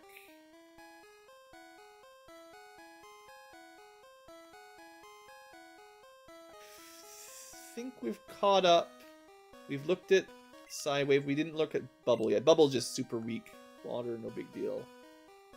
The Baby Beam. Yeah. 80 power with stab is 120. It's real good. Yeah, no problem there at all. That's super strong. Okay, so I'm feeling like Doduo is still the right pick. Double down. He also has double kick, which is 30. He doesn't get stabbed, but 60 is still not bad at all. Yeah, okay. That's all to check here. Good. Let's, the other thing I was going to do is compare the basic bird stats, because I've been talking a lot about the 3 starter birds, right? And I know their final evolutions have, you know, different slightly tiers, but if you were using a Pidgey, let's just look at, like, the important stats for normal flying or attack, defense, and speed. Special doesn't matter too much, but a total of 216. Pidgeys are very weak. Like, that's one of the lowest stat totals you'll see. They're fast, but 216 total. Spearow, I generally consider are better. And yes, slightly better. And they kind of have it where it counts. A bit lower special and defense, which makes them a bit frail, but they actually hit hard with that attack and speed bonus. So a little bit more focused on offense, a bit more glass cannon, but you kind of need to kill stuff, right? Or, you know, that's kind of the idea. But keep that in mind. We're up to 230 base, and let's check out our Doduo, who maybe shouldn't exist so early in the game, but has been a lot of fun. Let's see his bases. Yeah, even higher. Definitely another upgrade above Spearow.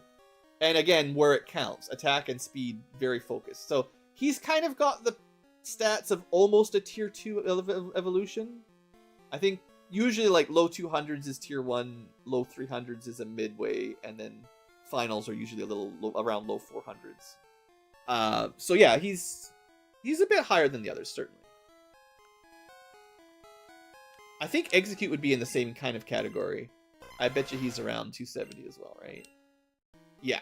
So this is another reason to use this guy early on. He still has sort of mid-game stats rather than early game stats.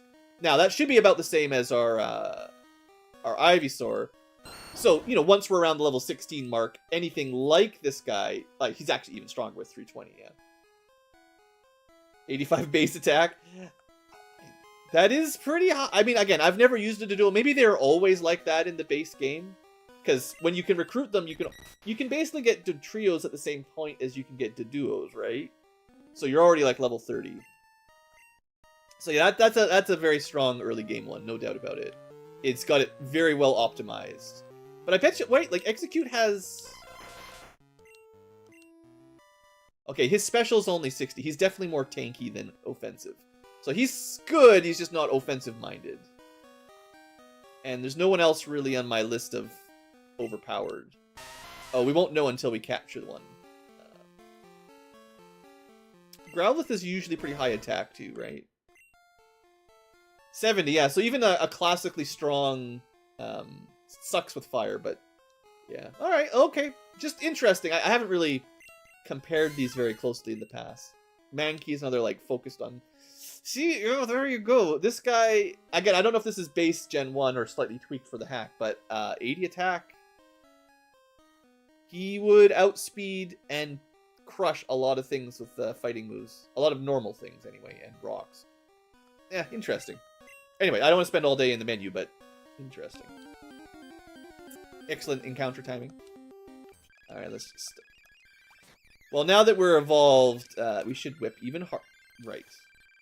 Right, we still lose to a level 9 Zubat. Don't forget. Alright, I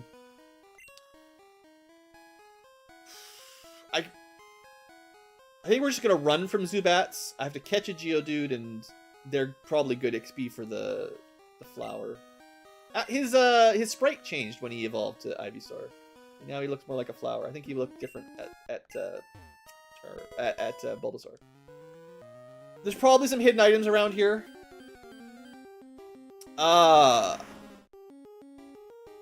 Yes, please. Speaking of things like Doduo and Execute, yeah, I've never used one of these either because they're another Safari Zone Pokemon. It should die to a Vine Whip though, so we have to be careful. The bird would probably destroy it with Kick or the Dust Claw. Flying attack would be less effective. I think we just poison it and tackle it a little bit. I should have potioned up. I didn't. I wasn't expecting a Rhyhorn. Not your typical early game Pokemon either. Base stats are the same as the regular. Good. Okay. So then we don't have to worry about statistical changes so far. Just types and movesets, which is a little bit more manageable then. Okay, we healed a bit. Now Tackle's gonna do basically nothing, right? It did like maybe 3 damage.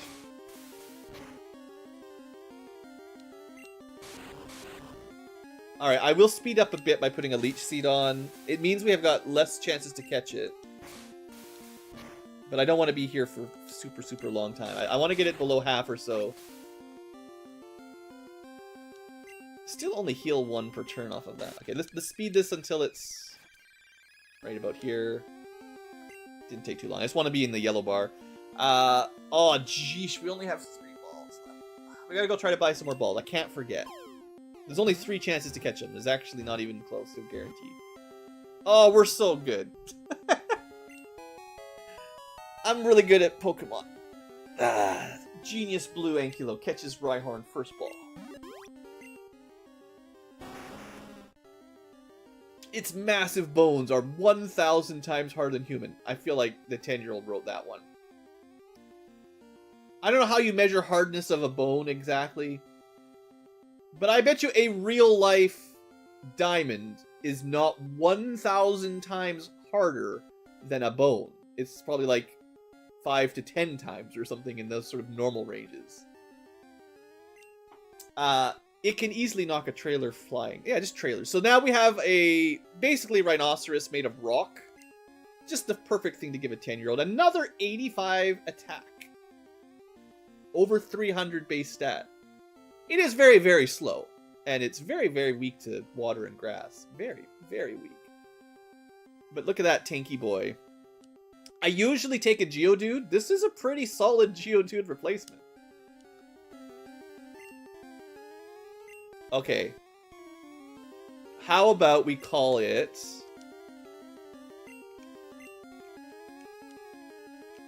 Because people are going to get hit pretty hard by this truck. Rye Truck. I don't know, it's not my best nickname. But he can flip over trailers, so he's basically a rhinoceros that's 1,000 times stronger than a 10-year-old boy. Alright, I think we might want to use that guy in our team.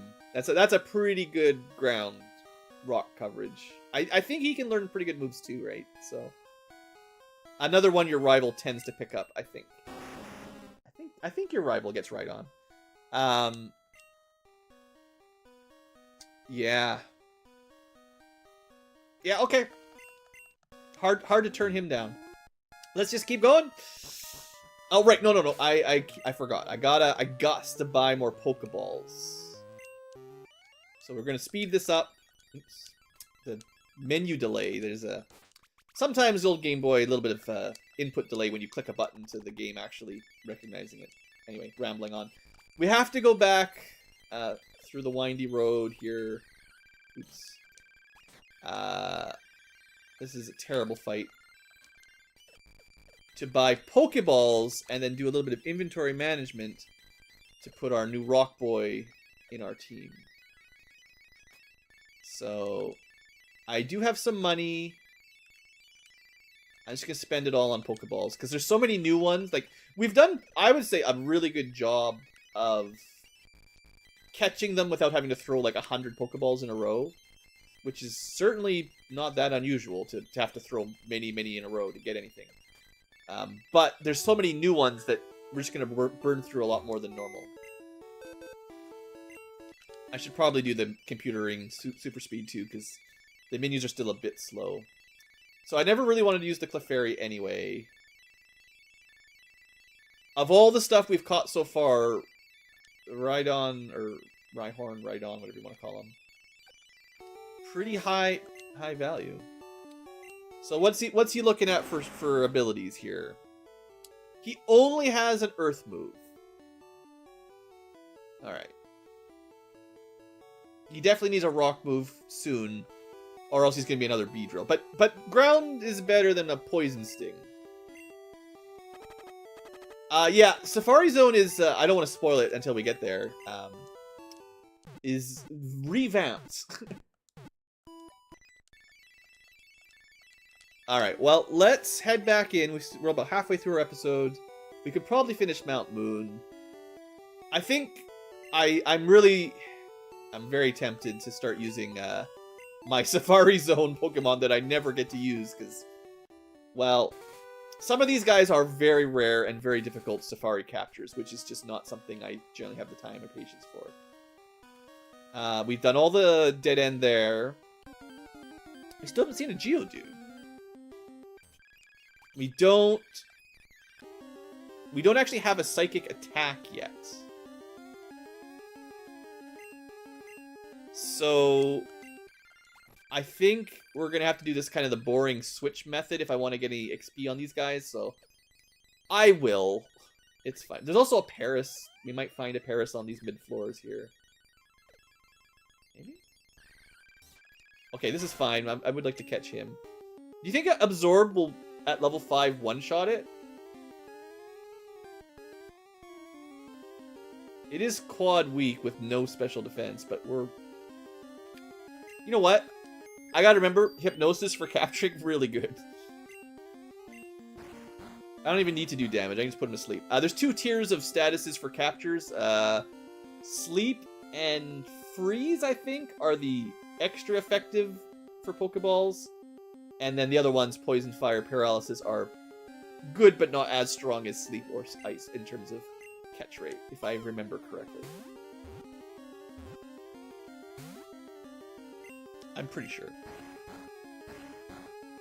But even without doing damage, I think Sleep should be enough here. 2. It's actually only 1 Jiggle. Well, let's test out the theory, seeing as I talked about it. Do we one-shot with a Absorb? Absorb is pretty weak base power. That was very close. Anyway, that should pretty much put him in guaranteed catch. Sleep plus like 1 hit point. It's never guaranteed. Alright, we have the Geodude. This guy, unfortunately, is on my banned list, so I've used Geodude and Graveler a lot of times. And it is cool, I will say, it's unfortunate in that my rule sort of preempts this, but normally I don't get to use Golem, the trade evolution, which is part of the ROM hack, so I definitely want to show it off, but I have used Graveler at least many, many times. So I want to try something different. And I mean, okay, we were comparing this guy to Rhyhorn. Honestly, the attack defense aren't that much different.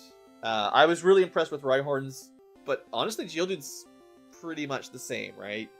A little bit lower total stats and slower, but he does evolve to Graveler before too long, and that's gonna bump him up a bit closer to Rhyhorn, I think. Yeah, no, that was closer than I expected for sure. He's a pretty cool rock, you know. I don't want to spend too long on these nickname screens, so this is one I'm banning, so I don't want to get people too hyped up about him. But yeah, real quick,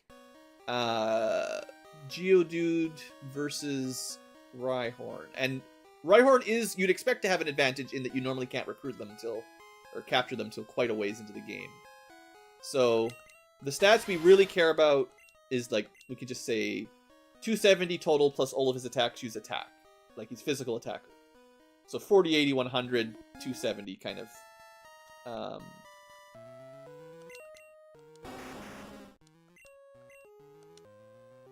40, 80, 100. So this guy has twice the hit points approximately.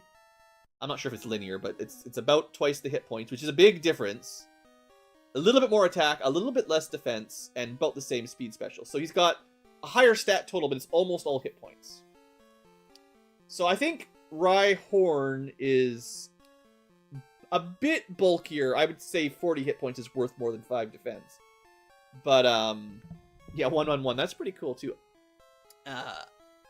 It's not that different. Like, I don't think using Rhyhorn instead of Geodude is going to be like a huge improvement in terms of stats. But he is a bit more survival. Anyway, good. We're learning all kinds of cool stuff here. I'm having a good time. Learning both vanilla Gen 1 mechanics and the Romhack tweaks. Alright, Team Rocket Battle number 2. Give me that experience. Oh, right, I still have my eggs. Right, we're just gonna switch train this guy. Psyduck. We don't really have anything that counters it officially. It's kind of strong. If it has a water move. Hey there, RL. Yeah, it's been a while since I've streamed, so it's nice to be here. Yeah, we're still too early. No, wait, what am I talking about? The Bulbasaur, well, I don't know what its moveset is at level 12. Technically weak to Psychic, but, you know. He does have a water attack. Bubble's super weak, though. I'm worried probably for nothing here. Psyduck, does he get Psychic type pre-evolved? No, maybe he doesn't get Psychic till Golduck. So he's still got the water-only type. I don't know. Psyduck's another one I don't generally use. A Pokemon known for giving its trainer headaches. But this is... We're training Bulbasaur's replacement, Eggs Benedict. Ekans, well, you know how to counter snakes.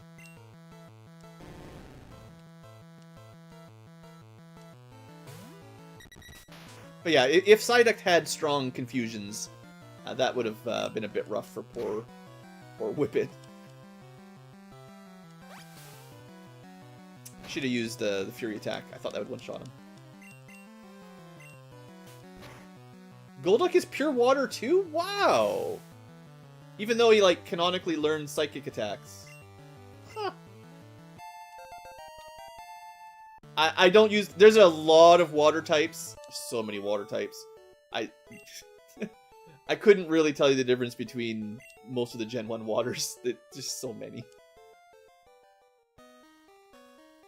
Yeah, there's so many water with psychic that can use water. Like, it's just, yeah. Let's just keep going with what we got here. TM40, that... another change, I did show this off before, but you can see the actual move before you boot it up, which is, again, a huge time saver for Gen 1. Karate Chop being a strong mid-tier fighting ability, which, honestly, would work well on some of us. Okay, if you want to use the scary flying bee, you could teach it how to Karate Chop. It's not fighting, but it would be an attack move that would make it finally useful. I don't know if it's worth wasting a TM on, but... The game just has so much water. You spend so long surfing, and then you play Fire Red or whatever, and you got even more water areas. We have caught everything except a Paris from the vanilla list at this point. And if there's anything else new, we haven't seen it yet.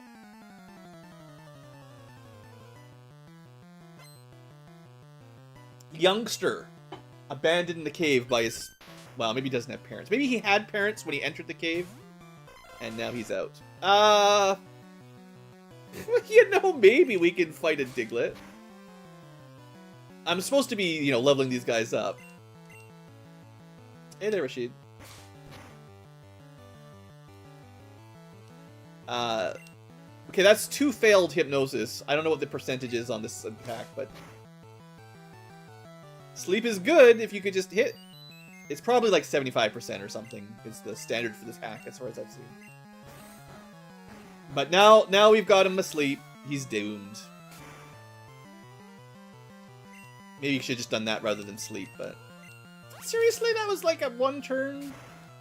The minimum sleep duration? Oh well. Grass is just so strong against ground, it doesn't really matter. But yeah, it's been a while since I've been live, so it's nice to stream, even if it's a weird time. I don't think he knows how to dig yet. A big level up there. That was level 7, I think, to 9. Hoping for some new moves. Okay, we can't take birds as an egg. What I will do, though, is we'll do the switch train here. No one's really strong against birds right now. Speed this up a little bit, because really all I'm doing is trying to get a new move on my possibly psychic egg, because that's what I want. Alright. We didn't really expect much out of youngster Joey, so that's him dealt with. This guy, I think, has, like, Geodudes, right? So this might be a good one for either of our grass. The hiker. Oh, sorry. I know some anime, but I, you know, I'm old.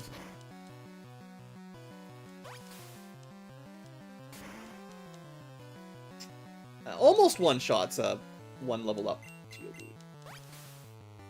Alright, get out of here. Battle of who's the slowest here with a rock versus an egg. Alright, but that will definitely get us some XP and level. Almost 2 full levels. Well, 2 levels. Shelder!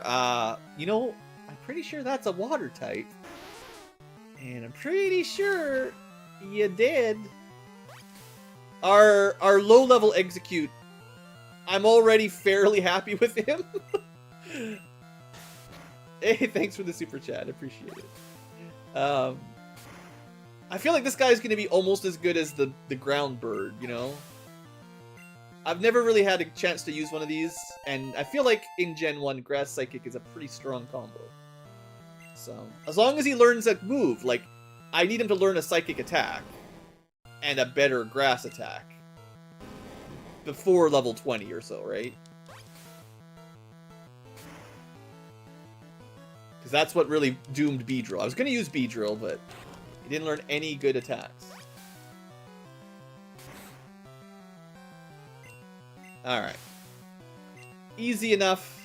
Eggs Benedict continues to grow in our hearts. Still no new moves.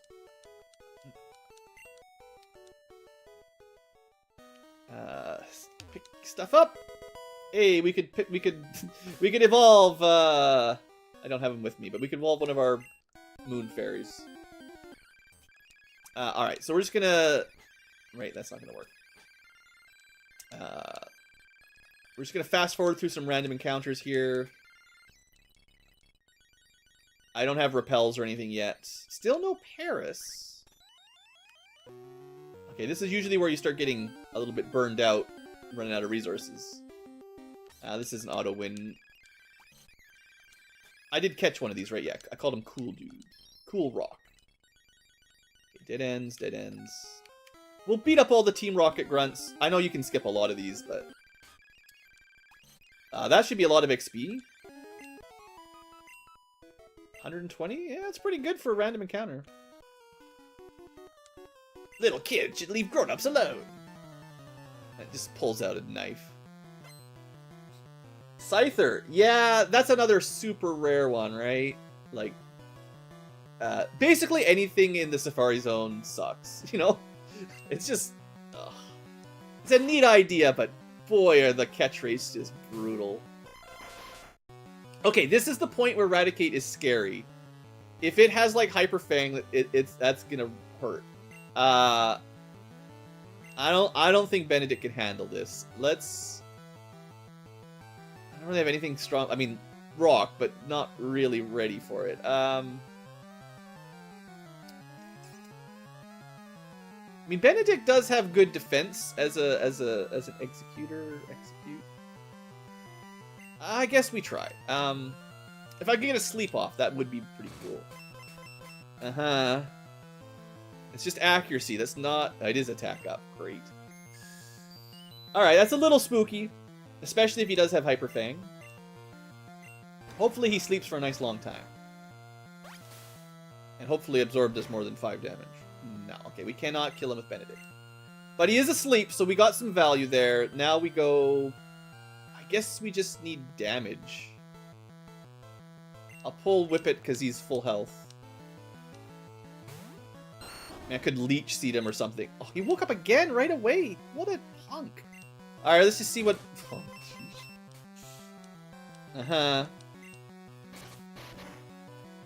Die, please. Oh, that's nothing. That's nothing.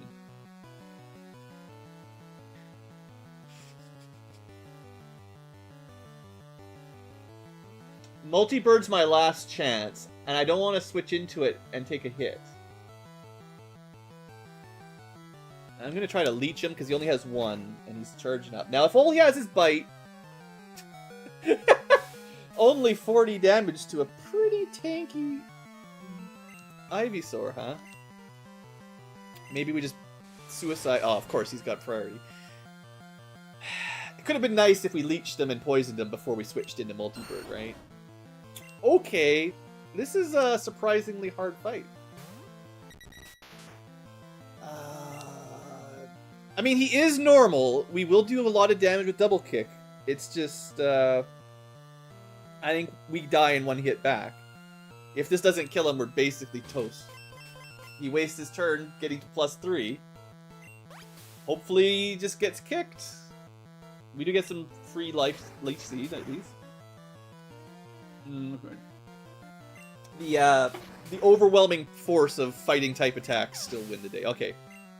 Could have done that from the beginning, but I didn't want to switch into it and take a big hit and just get one shot. So I think that was the play. Okay, we've got a replacement Ivysaur with Leech Seed now. I mean, Ivysaur's now dead, so... we sacrificed our starter. It's fine. I'm pretty confident. I'm pretty sure Executor might be better than Bulbasaur, Ivysaur, Mega Dinosaur Dude. There is AI tweaks to the base AI, but I don't know how much you can do with Game Boy AI, you know. Hey, no problem, Steven. Yeah, I certainly have an interesting selection of games from when I was younger on my channel. But yeah, thanks for watching. Alright, Multi-Bird, you're going to have to handle the Zubats here. And I'm just going to speed these up, because Zubats don't count. What do we get? Scary, but we have a good front for this. And this is also another chance at a new move. So we do have Leech Seed now. We're going to run out of Absorb, actually. We've only got like 5 uses left.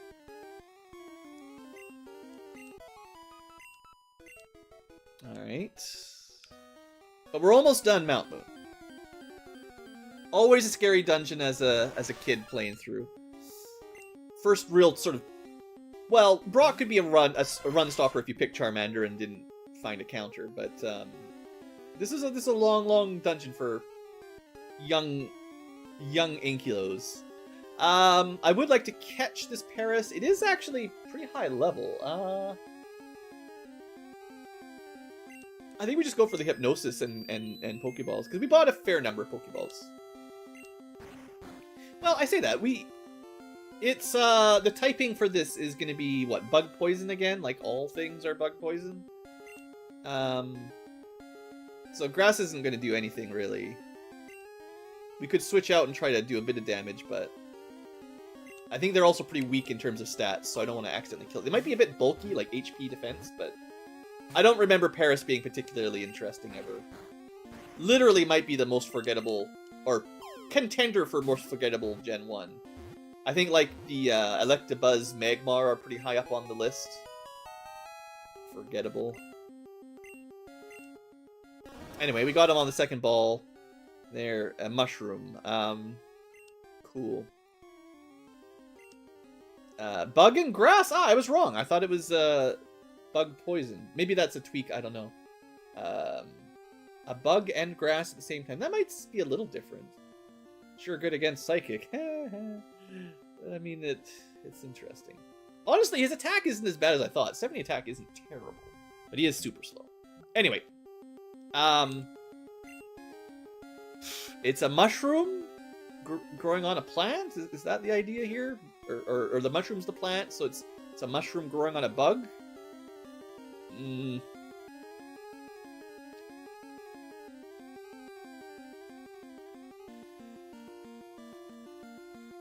I mean, its name is just short for Parasite. They couldn't even come up with a unique name for it.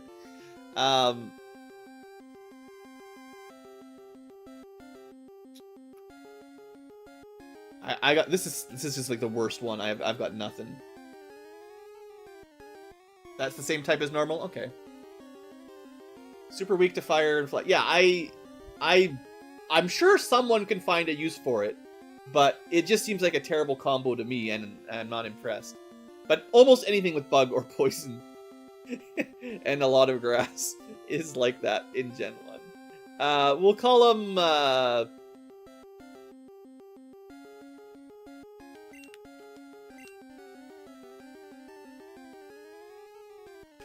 who? Because there's a question mark. Because I never remember who this thing is, so it's a what? Who? Yeah, that'll do. Are we...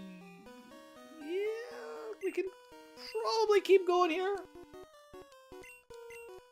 Not that I'm trying to do a challenge run exactly, but running out to heal right before the last couple encounters is, you know, kind of taking it a bit too easy on them. And this guy has nothing on Multi-Bird. Unless it learns... Hornet? Okay, that was just a crit. Usually it wouldn't be that brutal. I was going to say, it would need to learn Dig or something, or Magnitude to be... But no, that wouldn't work, because we fly. We would be immune to Earth. So, immune to ground, immune to lightning. That's a pretty good team. What can defeat the Multi-Bird? It might not do great on Misty's gym if high special water attacks, right? But that's about it for the near future. All right, that's the last official Team Rocket, and now it's just this guy's a bit of a fight. Maybe I should use a potion at least on the one that's carrying the team, right? Seeing as I've only got a couple options here. Alright, this is the, was it Pokemaniac or something? Just crawl, oh, super nerd, sorry. This is how I imagine all the actual nerds that play Pokemon to look. You know, glasses, crawling around the ground, super skinny, probably high schoolers. Yeah, Bubble Beam sounds pretty strong. Poison, though, also countered by Ground Bird. Don't you dare. Okay. If he countered the 1 in 4 chance on the ground, that would... Alright, I think the Multi-Bird's just gonna sweep this again. His levels aren't high enough. So I will disrespect him and switch Train into it so he has a chance to attack. Because the best case scenario is he casts, like, Thunder Shock into a ground switch, right? And we take no damage. Alright, they might not have it yet. But a 5 damage crit, yeah. Well, okay. I'm too high a level for this. I didn't recognize it, but yeah. This is the last trainer fight down here, and they're level 12. It's not worth it.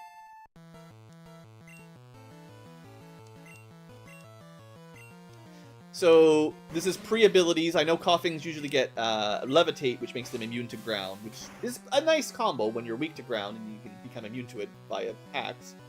But Gen 1 doesn't get that, so. The bird also counters all flying. Ooh. Ditto, let's... What do we want to turn it into? We could turn it into a Rhydon just so that we can kill it with our eggs. And that way 2 of the ones I want get experience. Wait, he might actually... Ditto goes first. We get the stab double effective ground attack. Not enough. And he's going to be doing that to us in return, so that's the only move he'll have. Let's switch into grass. And should be easy enough to finish it.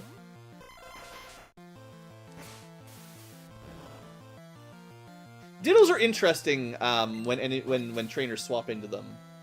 It does add an interesting twist to the fight. Anyway, They weren't really a high enough level to be a big threat, but kind of cool. Alright. So, I did mention this earlier on, but in case you're new to the stream, it doesn't really matter what you pick. You'll get them both eventually.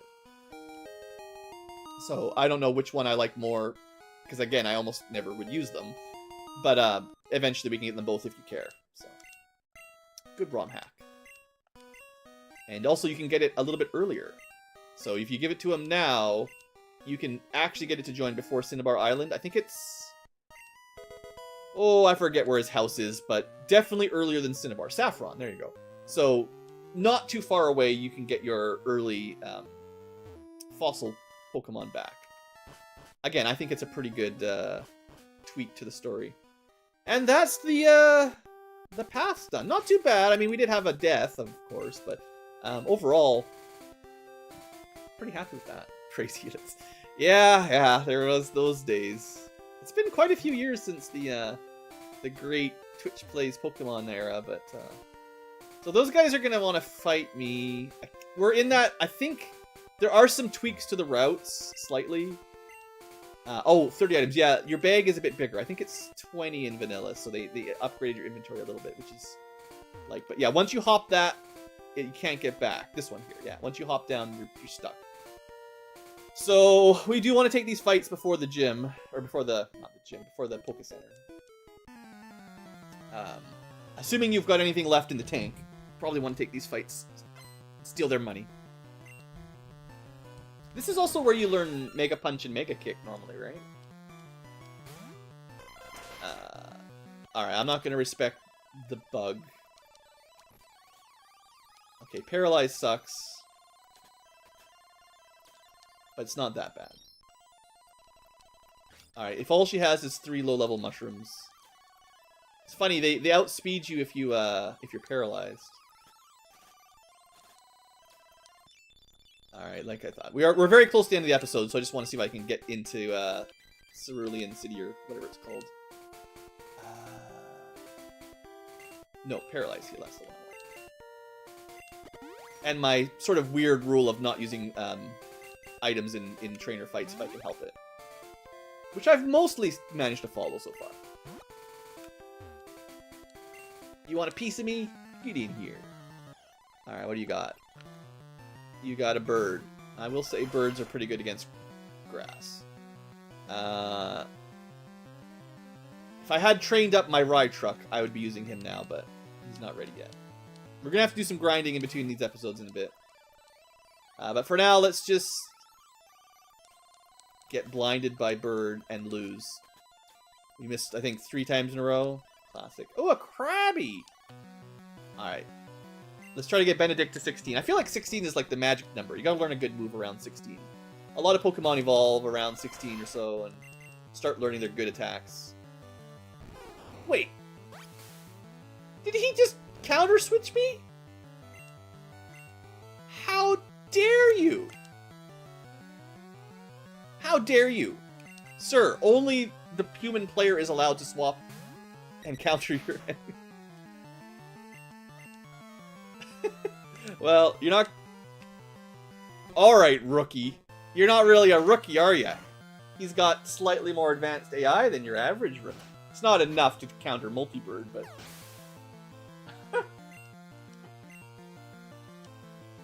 Well, now what, hey?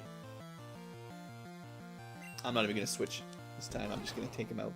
That was pretty good, though.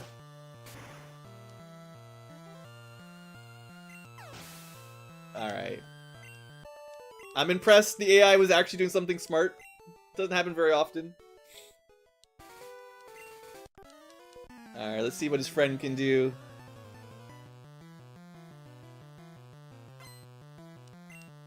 Rookie wants to fight. Sends out rat-tat-tat. Alright, that's nothing to be too scared of. You gonna swap that out when you see the Bird of Death again?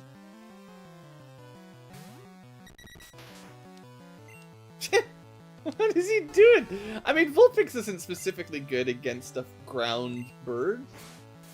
Maybe the AI doesn't understand that this Doduo is ground. Maybe it thinks it's just a regular flying normal.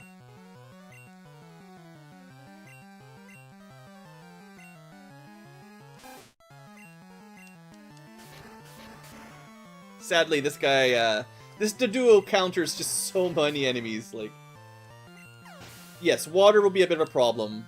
Ice, sure, but they're not going to show up for a little while. Funny game. Just always trying to prove me wrong, you know? Blue says a thing. Here's another Squirtle. I guess the anime had a bunch of Squirtles around Cerulean, right? There was an episode about that. I think I remember that.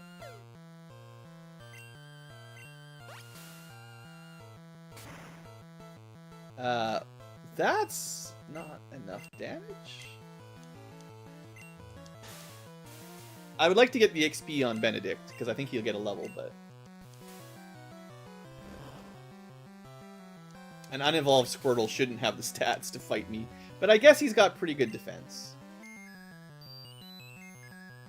You know, he's got a big shell, right?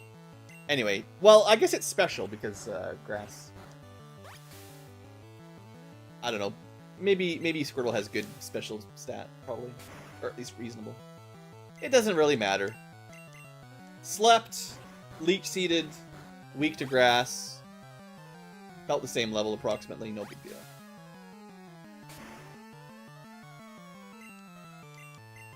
Oh, no. Well, just finish him off. So, unfortunately, I would say our egg here hasn't learned moves as amazingly quickly as Doduo did. Doduo had the fastest, earliest moveset that just really, really carried us hard. Still nothing really good on eggs here either, Egg Benedict. Alright.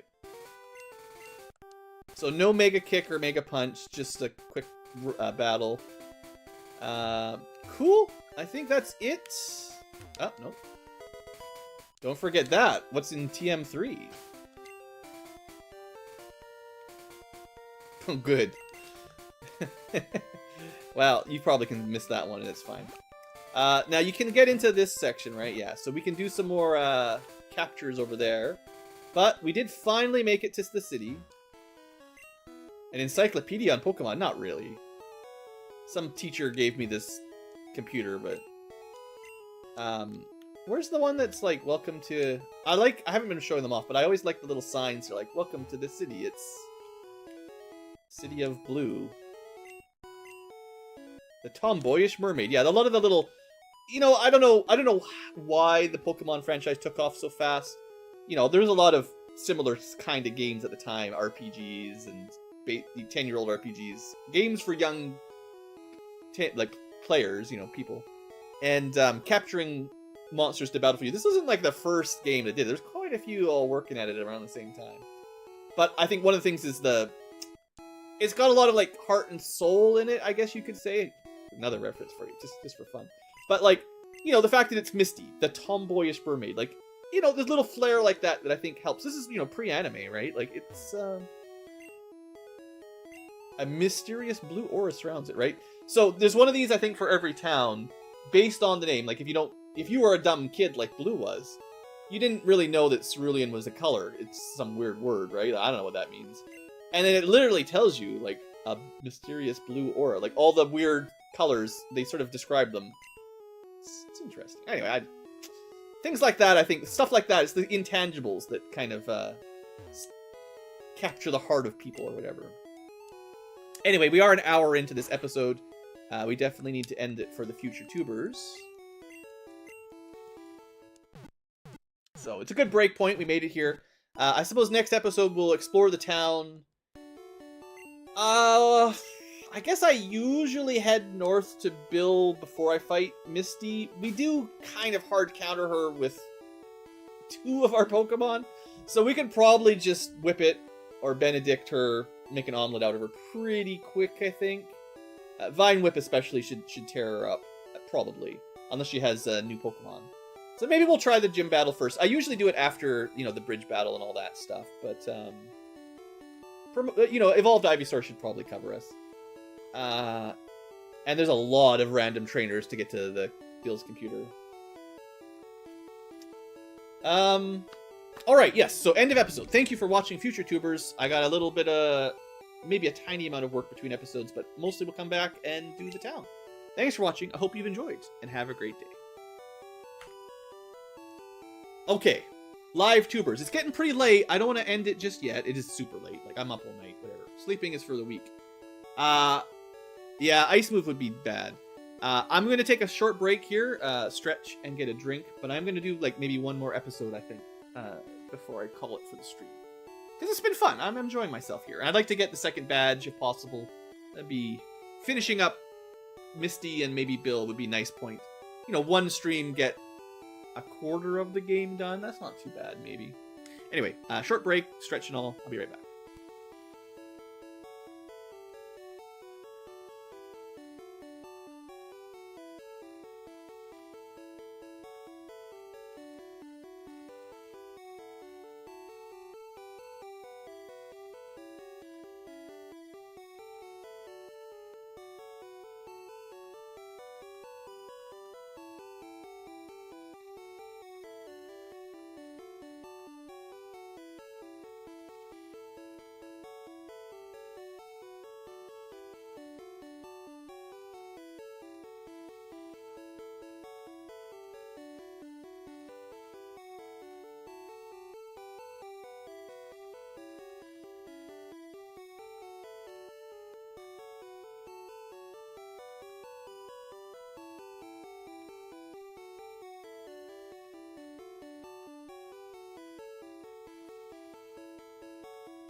All right, late night tubers, or probably mostly European tubers, I suppose, given the time zones. A little stretch, a little drink, should be good. I'm definitely having a good time. I really don't play a lot of Pokemon games. I haven't in a very long time.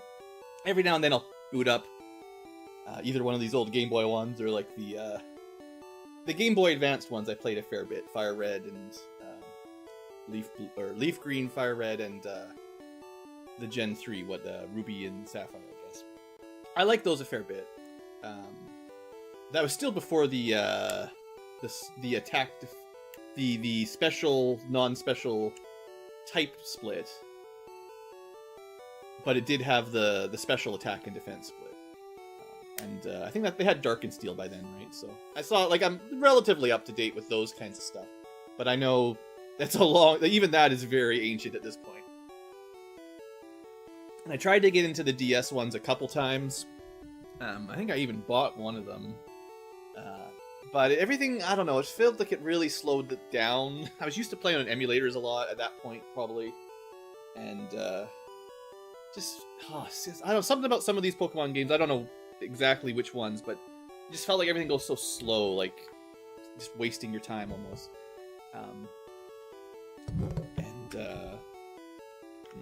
Kind of fell out of it with some of them, and I know it's like we're up to like 8 or 9 generations now.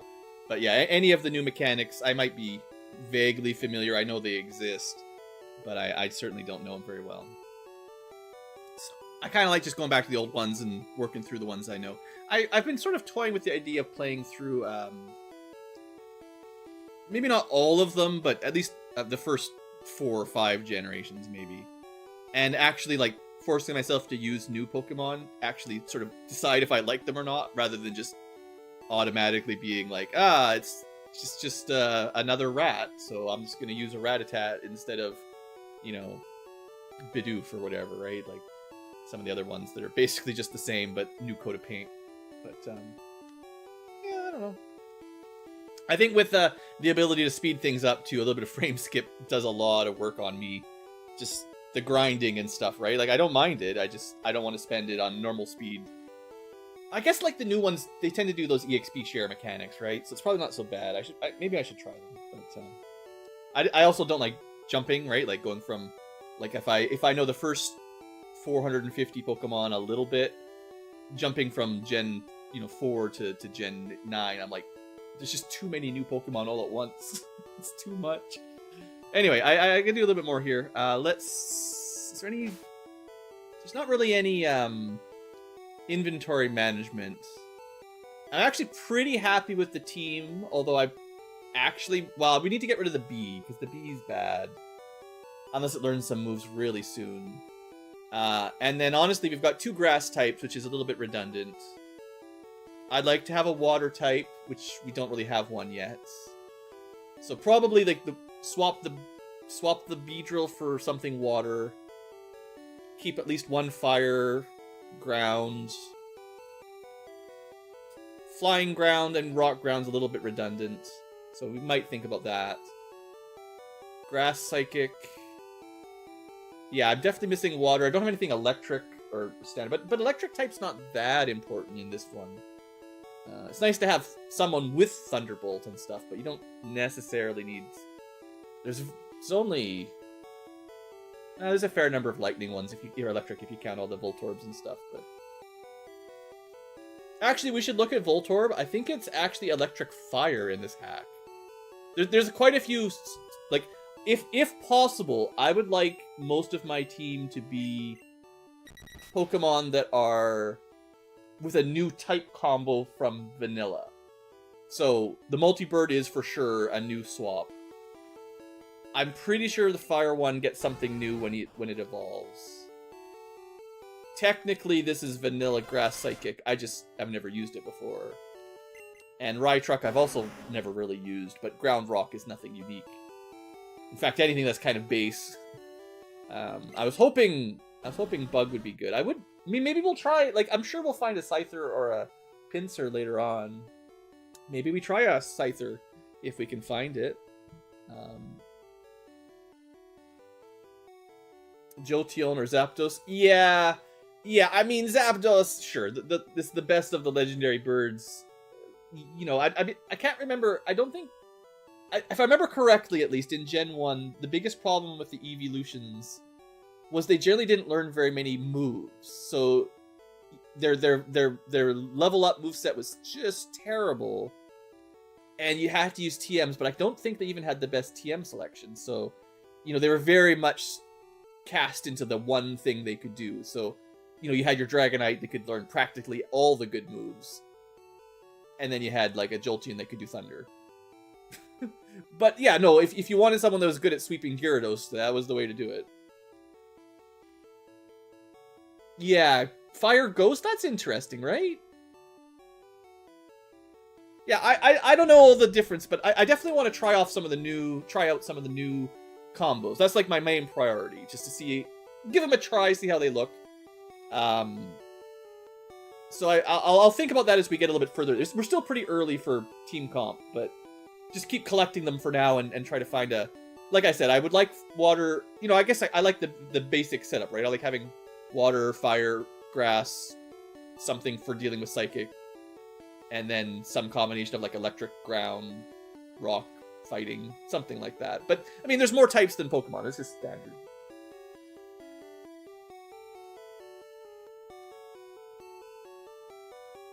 Zapdos, I think, it's got the standard ridiculous stats of the legendaries. And it's got, like, a really strong flying move and Thunderbolt Thunder. It's just... you know, it just goes first and kills things that are weak to thunder, mostly. But I don't think it learned... It's always the moveset, right? Like, if you can't learn... whatever, Earthquake, Flamethrower, Ice Beam, if you can't learn a couple of those, you're going to have a pretty hard time sweeping with just a single Lightning type or Electric type. And that's kind of what I've had a problem with Jolteon. But yeah, certainly a good one. Like, you know, nothing wrong with them at all. Just not quite as much coverage as you might hope. Unless you're... I mean, again, I'm just thinking of, like, AI coverage, right? Like, if you're actually doing competitive fights, it's a very different meta completely, and I wouldn't even know where to start. But a lot of other moves get prioritized when you're playing smart parties. Okay, let's just keep going. I'm pretty okay with where we are. I really like the idea of having a lot more selection in our party composition than the base game. That's been a lot of fun. Even if the balance might not be there, and a couple of them, like the duo, is maybe a little bit overpowered. I'm definitely enjoying having more options than vanilla. Hello, misty-eyed tubers, and welcome back to Let's Play Pokemon PureRed with me, Blue Incubo. Last episode, we fought our way through the Moon Mountain, whatever it's called. Today, we're going to finish Cerulean City. We're talking about electric Pokemon in Gen 1, stuff like Jolteon, who people used for EVs and stuff. Luckily, we can get all three in this run, so if you want to have them all the electric cats, Fire Cat, Water Cat, you can do that. But yeah, we've been talking about party composition. I'm not going to change anything right now, but I'm trying to prioritize ways of showing off some of the changes of the Romhack, like ground flying, and we did look it up. Vulpix eventually, as Ninetales, gets Fire plus Ghost, which is a strange combo for Gen 1 anyway. So yeah, I'm going to try to build an interesting balanced team that uses some of the stuff I don't use and some of the new combos that I have never tried before. So I did also decide to start with Misty. I generally don't, but I'm pretty confident Vine Whip will cover almost anything. And honestly, I want to see if our egg guy can carry us through it. Only Absorb right now, but I'm hoping a level up will change it around. Anyway, let's just do this. Yeah, I mean, I'm not really worried about getting 6 dual types of different, but I try not to overlap too much when I'm building my party. I don't want to have... Well, it's very easy to end up with 5/flying types, right? Like, everything is something plus flying. Alright, Horsea. I'm not really worried about this one. We almost have the same level anyway. One of the reasons we're doing this is to try the gym fight before we overlevel. I felt like in that Mount Moon, we were a little bit overleveled. Now, we didn't do very much damage, so maybe we should be going Leech Strat. Because, you know, we'll win, but it's kind of a waste of PP if you have to do 4 or 5. Well, we could let the Leech Seed carry us a little bit. But yeah, with a Bulbasaur starter, I don't think we should need to worry about this gym too much. So we'll do this first, and then this episode we'll try to get up to Bill's mansion if we can get there. Looks like this is going to be a pretty slow fight. I guess our Mr. Benedict here, he needs some more levels, I guess. I mean, I don't know, maybe Horsea is just a very high special... I've not caught one yet in this run, so I couldn't check. I do know that its evolution has another twist. Kingdra is not pure water anymore, which is great. Maybe that'll be our water type. Abra. Well, I don't want to have to kill it with Absorb, so let's... It doesn't really matter. We just need someone who's good physically. Bird is really strong physically, it's fine. I expect it to have at least Confusion by now, but we'll see. I think Stab Fury attack with that will just destroy it. It's still faster than us, but it doesn't matter. It doesn't have very good defense. Probably should be evolved by now. Yep. Make sure the bird is even more powerful. What level does Doduo evolve at? I feel like it's pretty close to 30, but... Kingdra? Oh, so not Kingdra then, the other one. Seadra. We're learning another move. Now we've got 2 flying attacks. This guy learns so many attacks. I'm gonna get rid of his baby flying attack and add Roar? Rage. Which I don't know what it does. We'll see. Shelter. Alright, all the water types. Dragon Element. Why not? Oh, and it gives yourself an attack up. Ah. Yeah, that's fair.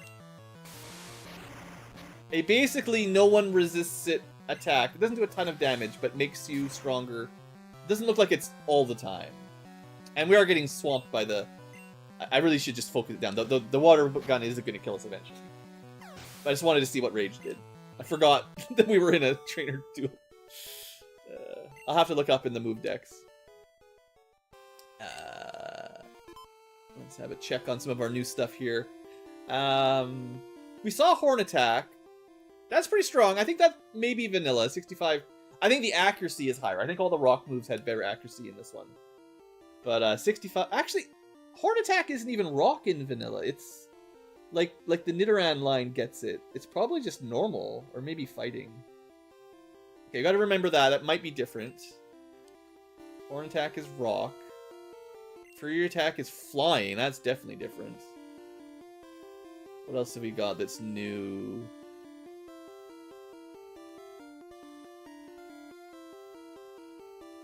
I don't think Quick Attack is different. Yeah, 40 normals priority. That's fine. Rage is one of the new ones we just saw. Okay, 60 power. Yeah, Horn Attack is normal. That sounds like I did catch something. So a 60 power dragon. It is special. So this is not something our bird is statted for. We've kind of got a lower special stat. But it would bypass enemies with high physical defense, is the idea. Except fighting tends to do that with rocks and stuff. And it just raises the attack by a level. It didn't say a % chance, it just says it does it. Okay, if it's just a free +1 attack... That's not bad. That's not bad.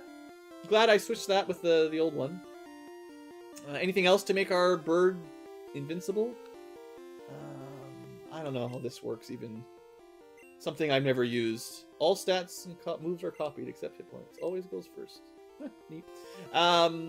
That's your Ditto ability. Okay, that's it. We've seen Sharpen, attack and accuracy +1. So there's like, I think a lot of the buff moves got a slight tweak. Not the basic ones, but the some of the more advanced ones seem to be changed a little bit. Okay, I think that's an update on all the ones we've seen so far. I think. Okay, so let's keep going. I know this is basically a complete waste of like $300, but whatever. Okay, I was hoping that our execute would cover us here, but I guess we have to be careful about things that have flying attacks, right? Because Goldeen's tend to get Peck, which is flying, or was that added in later gens?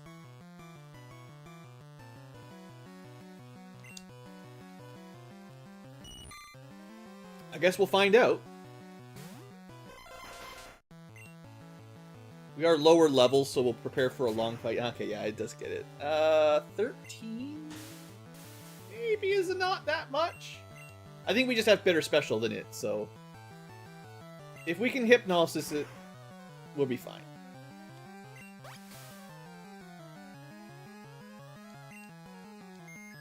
Yeah. Good night. And that just gives us enough time to absorb our HP back, so we'll be good. So the AI is doing okay here. It is using, you know, stab, or not stab, but super effective moves and stuff. Man, my sleep luck is just trash. Is there another trainer in the water? We can look before we fight Misty. Looks like Absorb basically beats Okay, so Horn Attack we just talked about was rock. That's interesting. So Goldeen, a water fish, just a basic goldfish, has both flying, rock, and supposedly water. Like, that's a pretty good type coverage at level 18. I don't know why a fish would need a rock attack, though. But, interesting. Alright, well, we were 2 levels under, and that was pretty clean. Psyduck, alright, well, even if it had a psychic attack, this is a pretty good counter for it. It does. 1 damage, yeah, we know Sidewave is pretty weak. It's like 30 base power and apparently not even a stab for this guy. He tries Bubble instead. Honestly, that is kind of funny, because that's what I would be doing too. Be like, I thought Psychic would do work here. Did nothing. Let's try the other one with Stab that might do some damage. Nope. Well, I guess we die. Shouldn't he have, like, Confusion or something? I feel like that's something Psyduck usually does.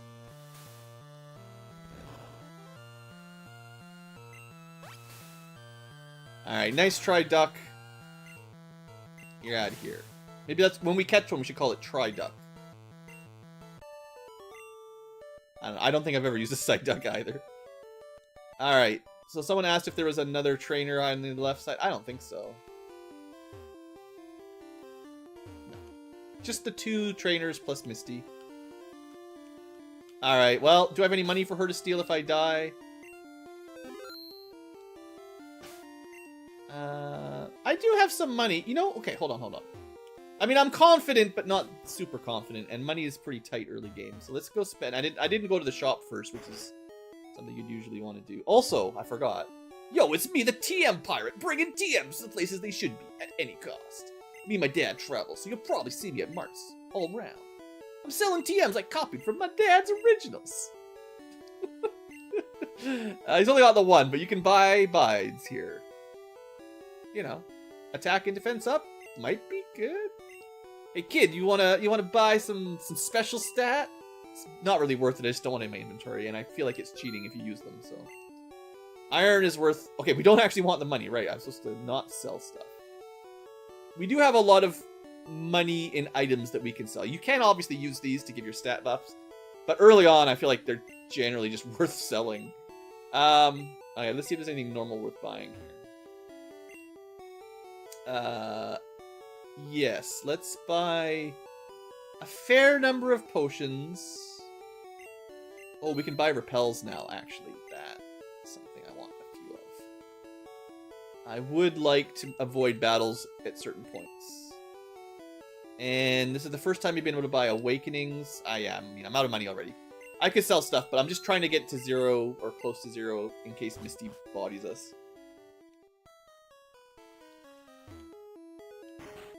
I think Vine Whip would destroy whatever, but if they gave her an ice move, that'd be a good trick. We haven't yet decisively decided if the enemy trainers or the enemy gym leaders got a significant upgrade. So we're still just sort of testing out the waters in this Romhack. Still only the 2, so probably vanilla Pokemons. Certainly out-leveling us, though. Again, we'll just take it serious. Leech Seed and maybe Sleep first. I don't know which is better. Getting that passive damage or getting it to sleep. I think, oh, good job. Disabled my Leech Seed. I probably wasn't going to do that twice. But yeah, Hypnosis has a chance to miss, so Leech Seed is, I think, 100%. And there's no guarantee you'll ever put him to sleep. Alright, well, looks like we've set up pretty well. So Benedict really doesn't have the moves I want. But it's already got a pretty viable combo for, well, water and rocks, basically. But not much else yet. I'm really hoping we get a psychic move soon. Really, really hoping. But if it stays asleep for like 5 turns, it's super dead. No. Game over, Staryu. I mean, other than this ROM hack, I don't you'd never see an Execute fighting a Staryu. Or fighting Misty, basically, right? It's such a weird combo to ever see in a game where it's basically impossible.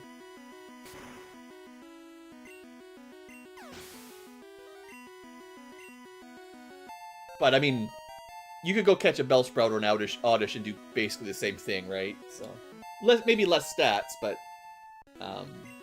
actually, yeah, you'd have Sleep Powder instead of Hypnosis, but, you know, same difference, basically. Just lower stats, maybe. Well, Mega Drain will certainly help us out. Okay, we can't Leech Seed. That's terrible. Hey, excuse me, X defense is cheat. It doesn't even matter. Defense won't save her. We failed the Hypnosis. Try again. There's the sweeper if you're bringing Charmander. Okay, 2 fails at 75%. This is why you never trust a 75. Alright, we're good. The Leech Seed did wear off. The Disable. I don't even think it matters, though, because... Well, Absorb... I'll have to look at the move decks again, but Absorb is normally like 10 grass, and Mega Drain is... Is it double that, or triple that? It's more, anyway. Still not very strong. Anyway, I mean, this is kind of just sad. Put it to sleep, Leech Seed it, drain it to death.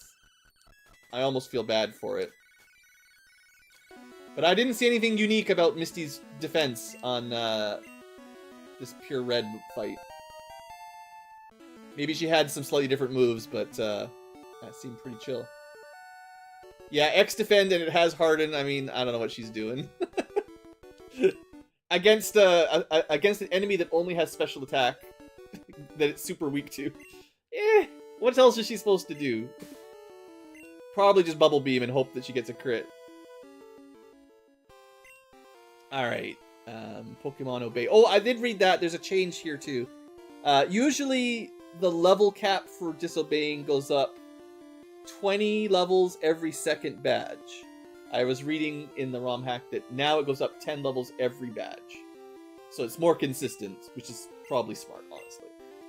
Anyway, you get your ability to cut, but you don't get the move cut, so just can use it. So you don't need to fight her until quite a bit later, until the SS whatever it's called, the ship. But yeah, Bubble Beam, pretty good if I had a water Pokemon. It's not as good as Surf, but you know. Anyway, that went totally fine. Yeah, no problem.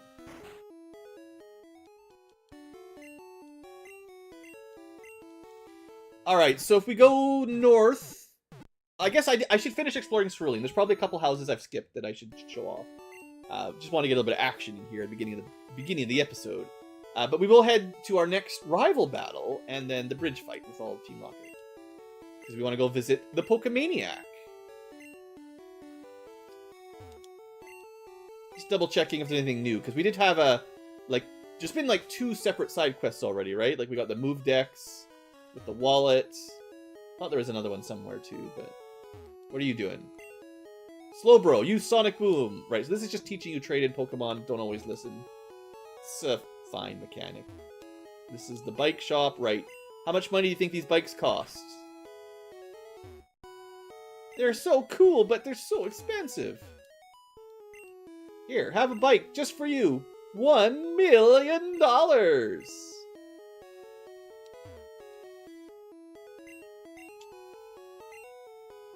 Alright, so yeah, obviously, the Dungeon Master doesn't want us to buy a bike right now, so they made them cost $1 million. Alright, so we didn't go to this house yet, and then the whole North Row. What do you got in here? Anything useful? Trading Pokemons? Oh, you're right. I guess we could maybe do some of that. I mean, I could evolve the Pidgey into a Pidgeotto. Unfortunately, I can't go back and catch another low-level one to replace it. But we could get a Seal here, which is kind of neat. We also didn't do the grass left of town. No, there's a couple things we need to do, definitely. So, in theory, we could trade for a seal. That's access to a water ice much earlier than normal. Don't know. I mean, I think maybe sealed into Dugong is like maybe pretty viable in standard. I haven't really done it myself. I don't think I've ever used that one. So for me, it wouldn't break my rule, but I think it might be one of the more common builds for players. I think it's generally pretty good, right? Oh, right. This guy just tells you about all the badges. Whatever, right? Sure. Doesn't really... It's interesting, but it doesn't really matter because you generally do them in the same order. There's only a couple gyms that you can swap, generally. Like, the rest of them are all kind of is linear, sequential. This might be different. Yeah. I read about this. They switched up the fishing guys so you get the rods a bit earlier. Which makes a lot of sense to get a rod. Well, maybe... No. They definitely made you get some of the rods earlier. This might be the standard old rod, though. Lapras? Okay, sure. Yeah, Lapras is pretty standard, too. But I think Dugong's not too far off. Oh, right. So they gave us the rod. We might as well do that. This is almost trivially easy. You might be thinking, Blue, this is a waste of time because all you catch is Magikarp. But not true.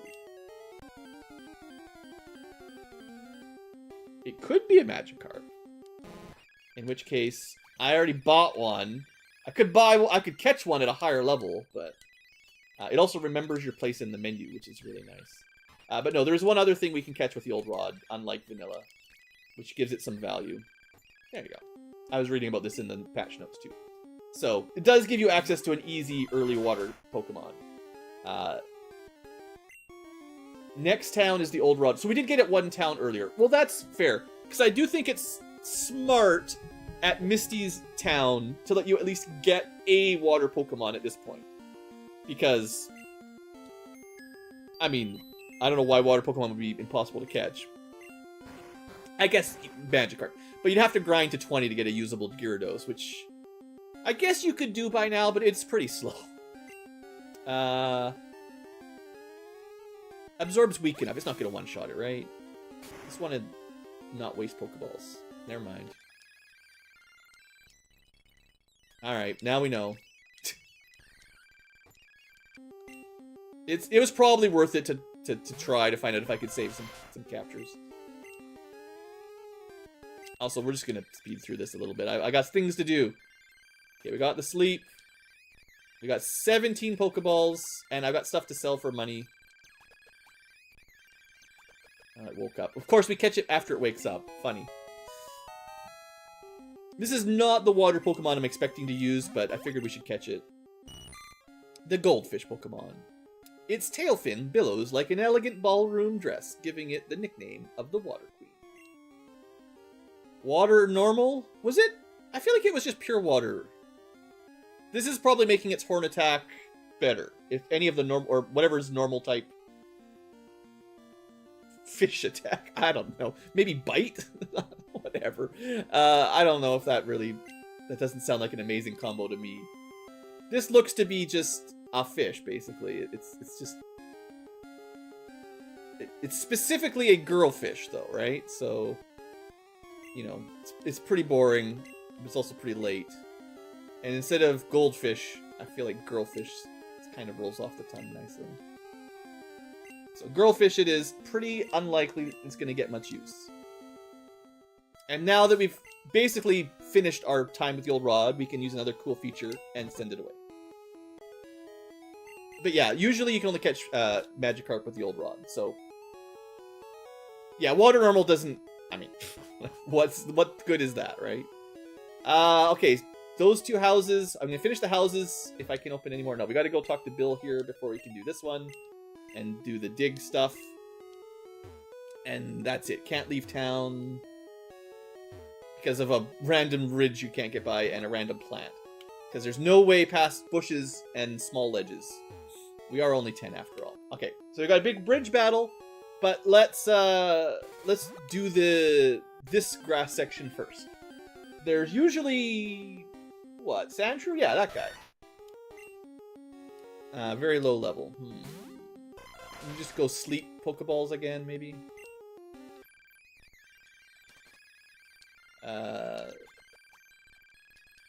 Instant wake up again. I don't know if the sleep is really working very well. The odds to hit and waking up so quickly. Wait, didn't he fall asleep? Sheesh, Sandshrew. Are these usually hard to catch? Or just bad luck, maybe? I'm just getting impatient because we're catching a bunch of random nothings.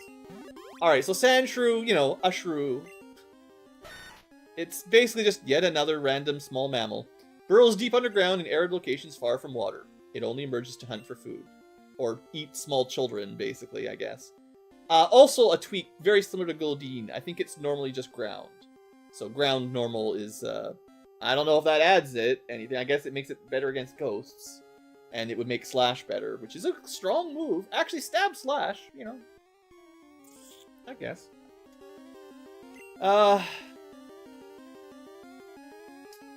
I maybe would use one of these. It still doesn't stand out, you know. Oh, you know, I have a funny idea here. One of the things I do every now and then.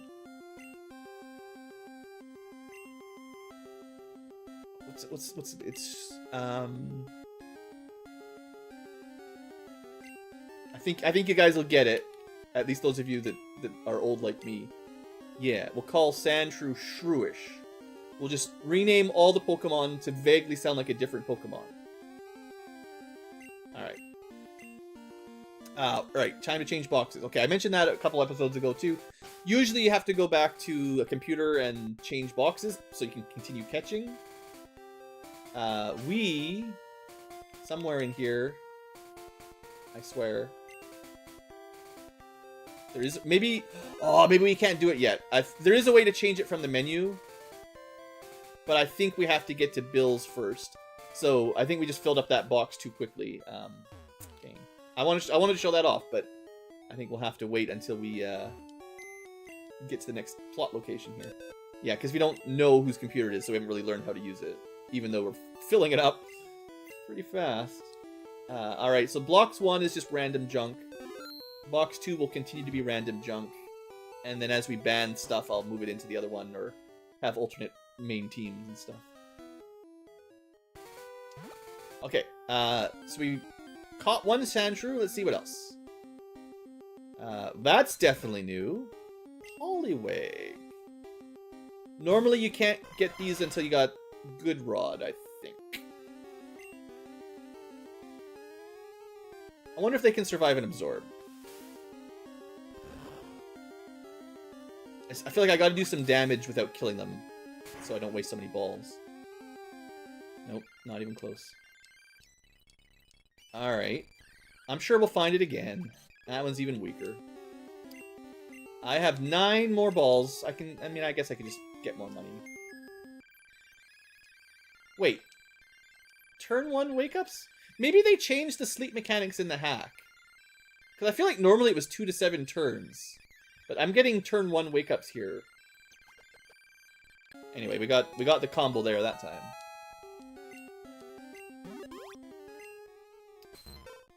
Alright. Poliwag. Its newly grown legs prevent it from running. It appears to prefer swimming than trying to stand. Well, it's another one of our... It has feats, I guess. It looks so sad. Like, just staring. It's like it's got crying almost with sad eyes. Water type. It is very fast. Not much else, though. Pure water. I think it might get fighting or something at some point. This is Tadpole. It's kind of whirly.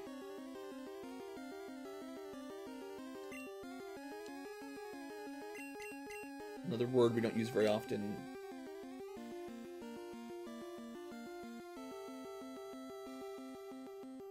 Just go whirly. Nothing too complicated. Gotta save time somewhere. Alright, next. Another one of these. Alright. Let's try to get to level 20, I guess. We're pretty close.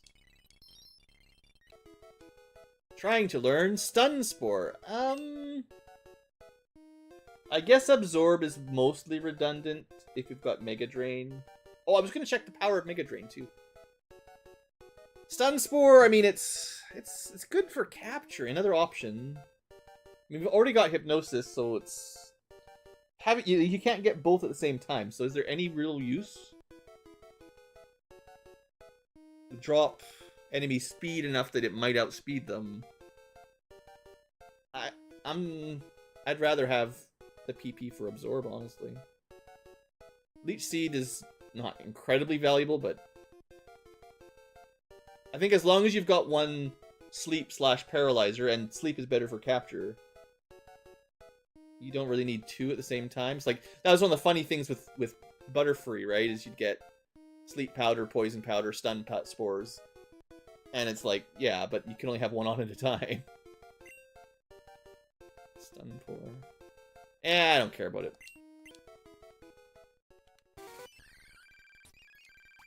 Alright. See if there's anything else here. Was there any... North of the bridge, you're probably going to find Abras and Bellsprouts, like a bunch of the weak plants. Which is how you could get past Misty, you know, if you're having a hard time, go capture some plants. This section, I was expecting Sandshrews and maybe like an Ekans or something, but we already got those. Was not expecting the Poliwags.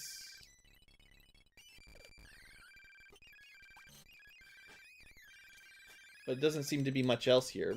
I guess we'll get one level up and then we'll get out of here. Maybe just the two. Okay, one last fight.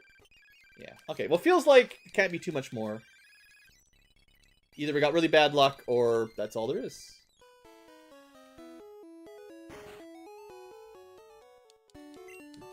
Okay, so we'll head up, I guess is it called Nugget Bridge or something, you know?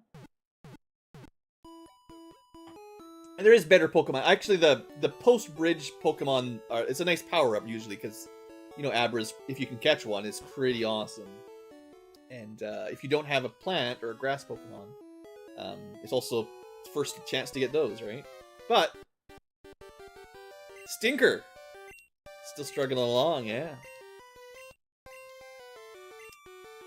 I did read that they definitely, the hacker definitely said they revamped your rival fights to have swapped Pokemon, so we'll see.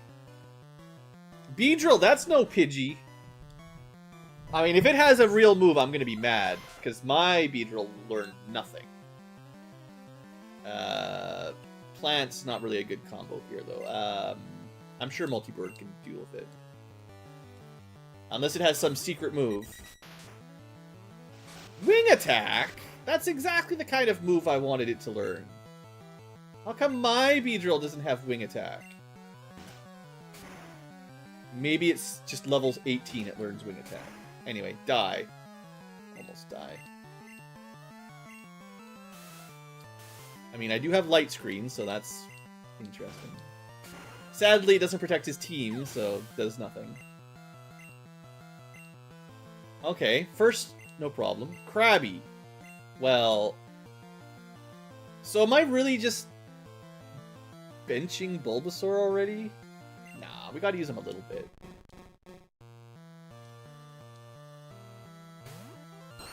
This is definitely different, though. We've got Beedrill and a Krabby. Yeah, if he learned Wing Attack after one more level, I'll be annoyed, because that would have helped a lot. Oh, he lives! Crab Hammer. Should be water, right? Yeah, crit for 9 is nothing.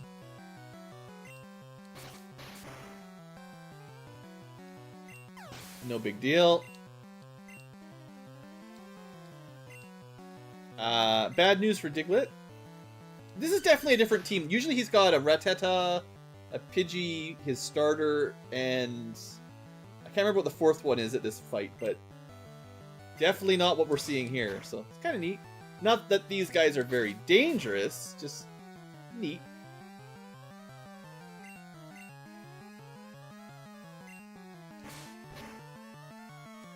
But yeah, the equal level Ivysaur here should trash them.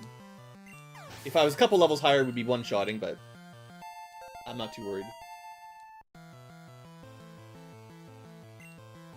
Charmeleon. Yeah, let's let Rock or Ground Bird deal with Fire Guy. This is why the bird's always overleveled, though.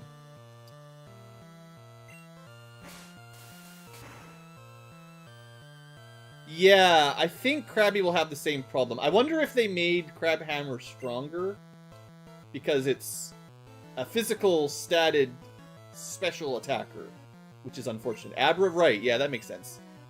So instead of giving them a useless Abra, they swapped it for like a Diglett or something.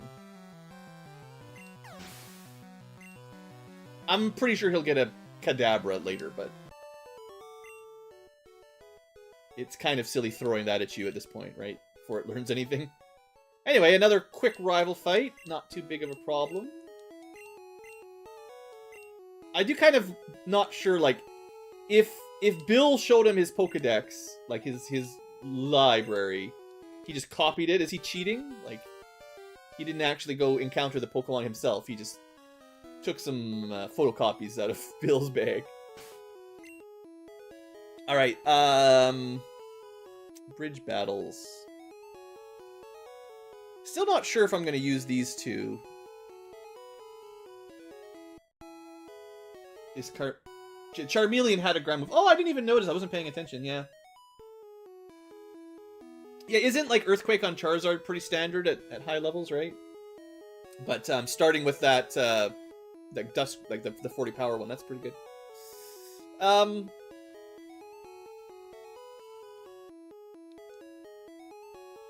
I mean, I'm just gonna stick with Benedict, Multi-Bird, and Ivysaur for now, I guess. The bridge fight's pretty tough to make it all the way through in one run, but we'll see what happens. They're gonna have a lot of birds, though, I think. I guess bugs, too. How come you haven't evolved that thing yet? You're level 18! We don't really have anything to deal with bugs, though. Unfortunately, if I had Psychic moves, if only we learned Psychic abilities on our Psychic Pokemon. I will say Execute is disappointing me a little bit with its lack of Psychic. It's not as disappointing as Beedrill, which I have in my party, and I could try to get that level up. We're here for Fury Attack. I could try to get that Beedrill powered up a little. Maybe we'll finally find a use for it. The future tubers watching the episode don't know, but we spent a lot of time grinding that dumb thing for it to never get used. Oh, sure, it has a Beedrill. Well, whatever. They're all, like, 2 levels higher than mine. And it gets... Okay, so it must learn Wing Attack at either level 17 or 18. Now, that's a good flying attack. It doesn't even get stabbed. But at least it can do some damage at that point. And it has, I think, a pretty good physical attack, so like it's fine without stab. Alright, we're gonna try with no Footworm, who's not really a worm anymore, to get some XP. But that's a pretty big gap. If you've got to take them all the way to level 17 or 18 before they get an actual attack, and it's still not stab. Alright, can you kill a lower level Jigglypuff with garbage? Now, I mean, we can probably body it with our defense if we really want to try. We get like +2 or 3 defense, see what it looks like. Okay, well, +2 is fine then. And then show off Focus Energy for crits, right? Didn't get put to sleep. Shouldn't be anything special, and then we're using our full move pool here. Well, we got a crit. It's a good thing we got a crit, because it didn't do very much. We're gonna level this thing up. It's the best Pokemon. Oh, geesh. I think we can just barely defeat a Jigglypuff that's about the same level. Just barely. And we had to defense up for it. Not getting... Well, we're getting some crits. I guess it's not too bad. Alright, you know what? I'm not a fan of being asleep. So I think I'm going to just item that out. Alright, we did manage to defeat Jigglypuff. That's a real bad combo, though. Poison doing half damage to poison. Let's not waste our time with that. Okay, I will switch XP it out. It's not a very strong one, but I just don't want to have to do half damage on a weak attack already. It's immune to being poisoned. Like, it'll never do anything. It would have just been Poison Sting fighting Poison Sting. Unfortunately, we lose our crit buff and our double harden, +2 defense, and plus, I think, 4 times crit. We throw it away because I don't want to watch Poison Sting battles. You know, maybe. Oh, he's still asleep. That's bad.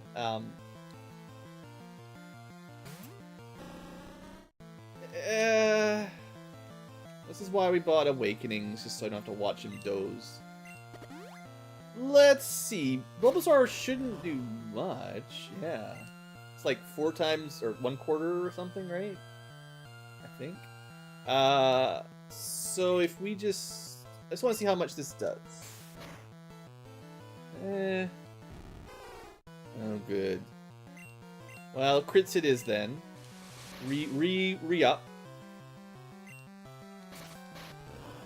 Because, crits don't care about your attack down. If you can get them. I don't think you can stack focus energy. Like, I think 1 time is all it does. It's not like... The other ones you can keep going over and over again. But I think focus energy is just a on or off. I might be wrong, though. Looks like we're going to outdamage it just barely.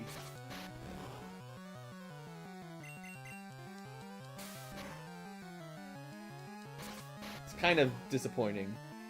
I mean, I could have re-hardened up, but he's already doing 2 damage. And that's bad. Might buy him a... It's actually doing more damage than his physical. Oh, has he countered us? I think we need a crit now or we die. I think he's healing about as much as we're dealing. And it's only going to go down with every growl. Ah, we got him. Still just did enough. Well, that did not get us a level up. I'm going to break my do this all in one attempt thing, because now I'm focusing on the Beedrill, and he's definitely not the one strong enough to solo this bridge. Alright. Let's see what this kid's got. This kid looks like he's maybe 7. This 10-year-old's gonna show him what's what. I don't think we can beat... I don't think we can beat this guy either. He's got a pretty high physical attack, so, you know, Harden counters him a bit, but... let me just look at my type chart, because I don't... You know, poison versus fighting doesn't come up very often.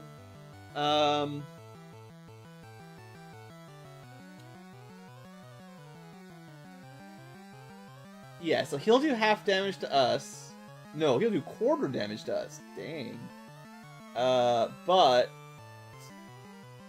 Our poison attack will do... Oh, neutral. Okay, never mind. I thought it would be half. I just assume everything takes half to poison, because poison. You know, he's doing a quarter. I'm just gonna do +1 defense, maybe even +2. Well, that's not. Since when, right? Since when? Now Mankeys can paralyze. Oh, and he has got ground. All right, it's not too bad. I was expecting fighting and normal, but that's really annoying. I don't have to spam the paralyzed heals, but I just want to get set up a bit. He can troll Mankey. Can a level 16 Beedrill defeat a monkey? The answer is it's not looking great. Oh boy, that attack is just so bad. Okay, that should do quarter. Of course he gets a crit, yeah. Although, funnily enough, his crits actually work against him because he was lowering my defense. Dang it! What is with the crits? I'm the one that's supposed to focus energy to get crits. You didn't even do it.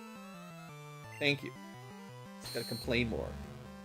Well, my defense is probably less than 0 now. I know I upped it a couple times, but I think that's like 3 or 4 down.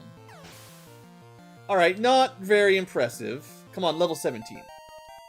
Anything. Oh, okay. I did actually quit the grind 1 level too early. I don't care about light screen at all. Okay, wing attack is something. That would be very good against a fighting type. Doduo. Ground, flying. Well, we're already buffed up a bit, so I guess we'll try. Let's see what this does. It's better than our Sting.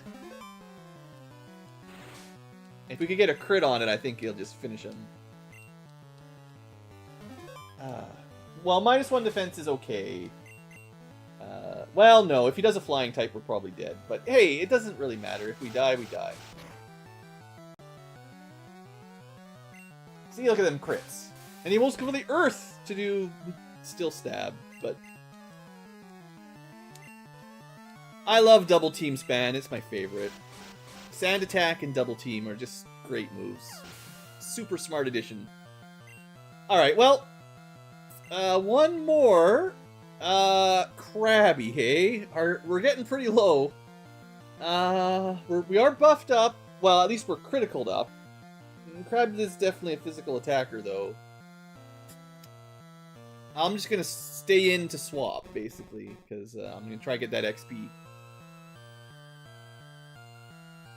Yeah, there's no way we take him out with whatever wing attack does, I don't think. I'll let Whippet get some XP. Should be fine.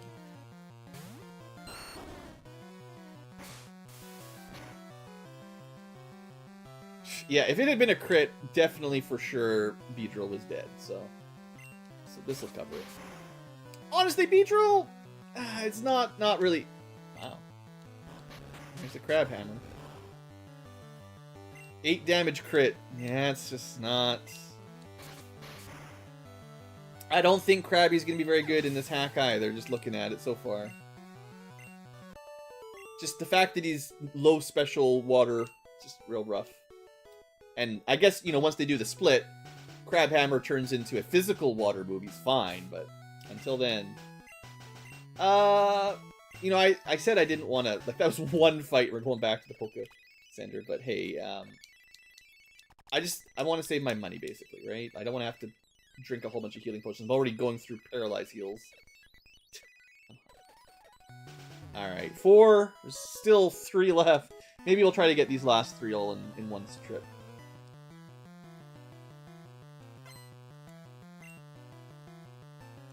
That's just a cat, I guess. Sure. Let's just try to set up with our Beedrill. Alright, so we're gonna lose out on the buff game. Sort of. Although, once we kill it, we win, right? So we can defense up, it can attack up. Oh, come on. Why you gotta have that? I guess it gets stabbed normal. We might not even do enough damage to it.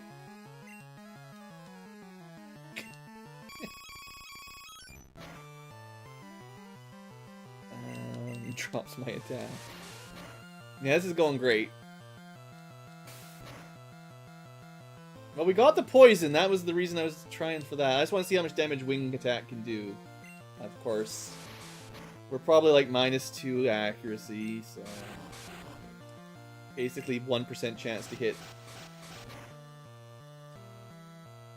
Alright. This Beedrill is just terrible. I don't know why I keep trying. We just learned a move and it wasn't even that good. Oh, this Eevee's got so much stats. Come on, hit it. Okay, good. I think we get 1. Not even. I feel like maybe Focus Energy is good later in the game because your crit is kind of based on your speed. So you either need a high crit move or a really high speed stat. And then increasing your crit rate by some percentage would really make a big difference. I believe there are builds that can get you to like nearly 100% crit rate in this Gen 1 rules. Alright, well, you're not going to beat Fire Horse.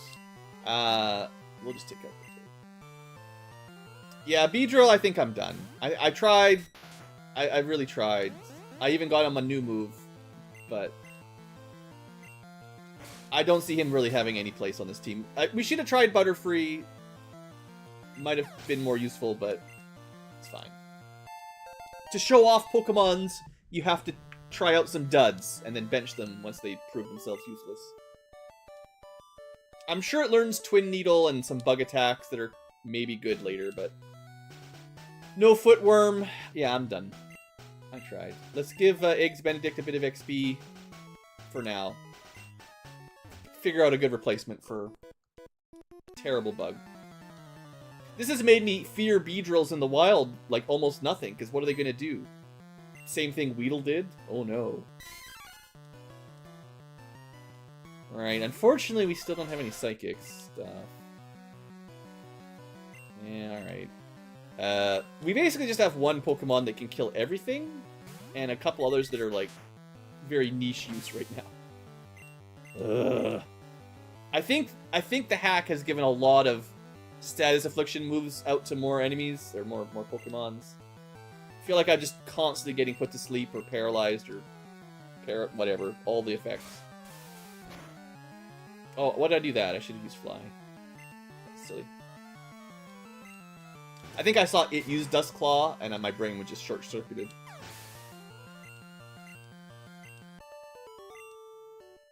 Alright. One left, or I think, maybe two left.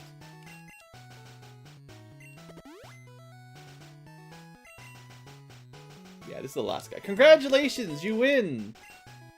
You survived the battle bridge. Here's some golds. We're a group dedicated to evil. Want to join? Yeah, why didn't I get to choose? Yes, I am definitely team force animals to do my bidding and defeat my enemies. That's what everybody does in this world. Alright, the real boss. Boy, do I wish I had some psychic move on this egg. But we don't, so ground moves it is. Funny. The bird beats everything. Ooh, Static Snag. I think has to be an electric move. Interesting for Ekans to get something that another reason our bird is completely immune to. Great. This is just doubling down on the bird counters the whole first half of the game. It's gonna solo Surge's gym too, because it's all electric. Abra. And we don't respect Abras very much. I'll just bird blast him. Oh, this would be good to use Rage when you just want to build up your attack stat a little bit. But Rage wouldn't do very much damage because it'd be special, I think. So. But it's fine. Like, if I keep abusing this bird, it literally, like, it's going to evolve pretty soon. Like, its stats is just going to be out of control. I feel like it must evolve by 30. It also counters execute, right? Like, there are some Pokemon that counter my bird, but we're just not going up against them. I guess, like, Misty was about it, but... Against random encounters and trainers in the early game, this covers so much. Oh, pretty cool. Highly... Yeah, see, I was just saying, like, it's getting close to evolve time. Oh boy. That's... I really don't want to use one Pokemon and solo the whole game, but...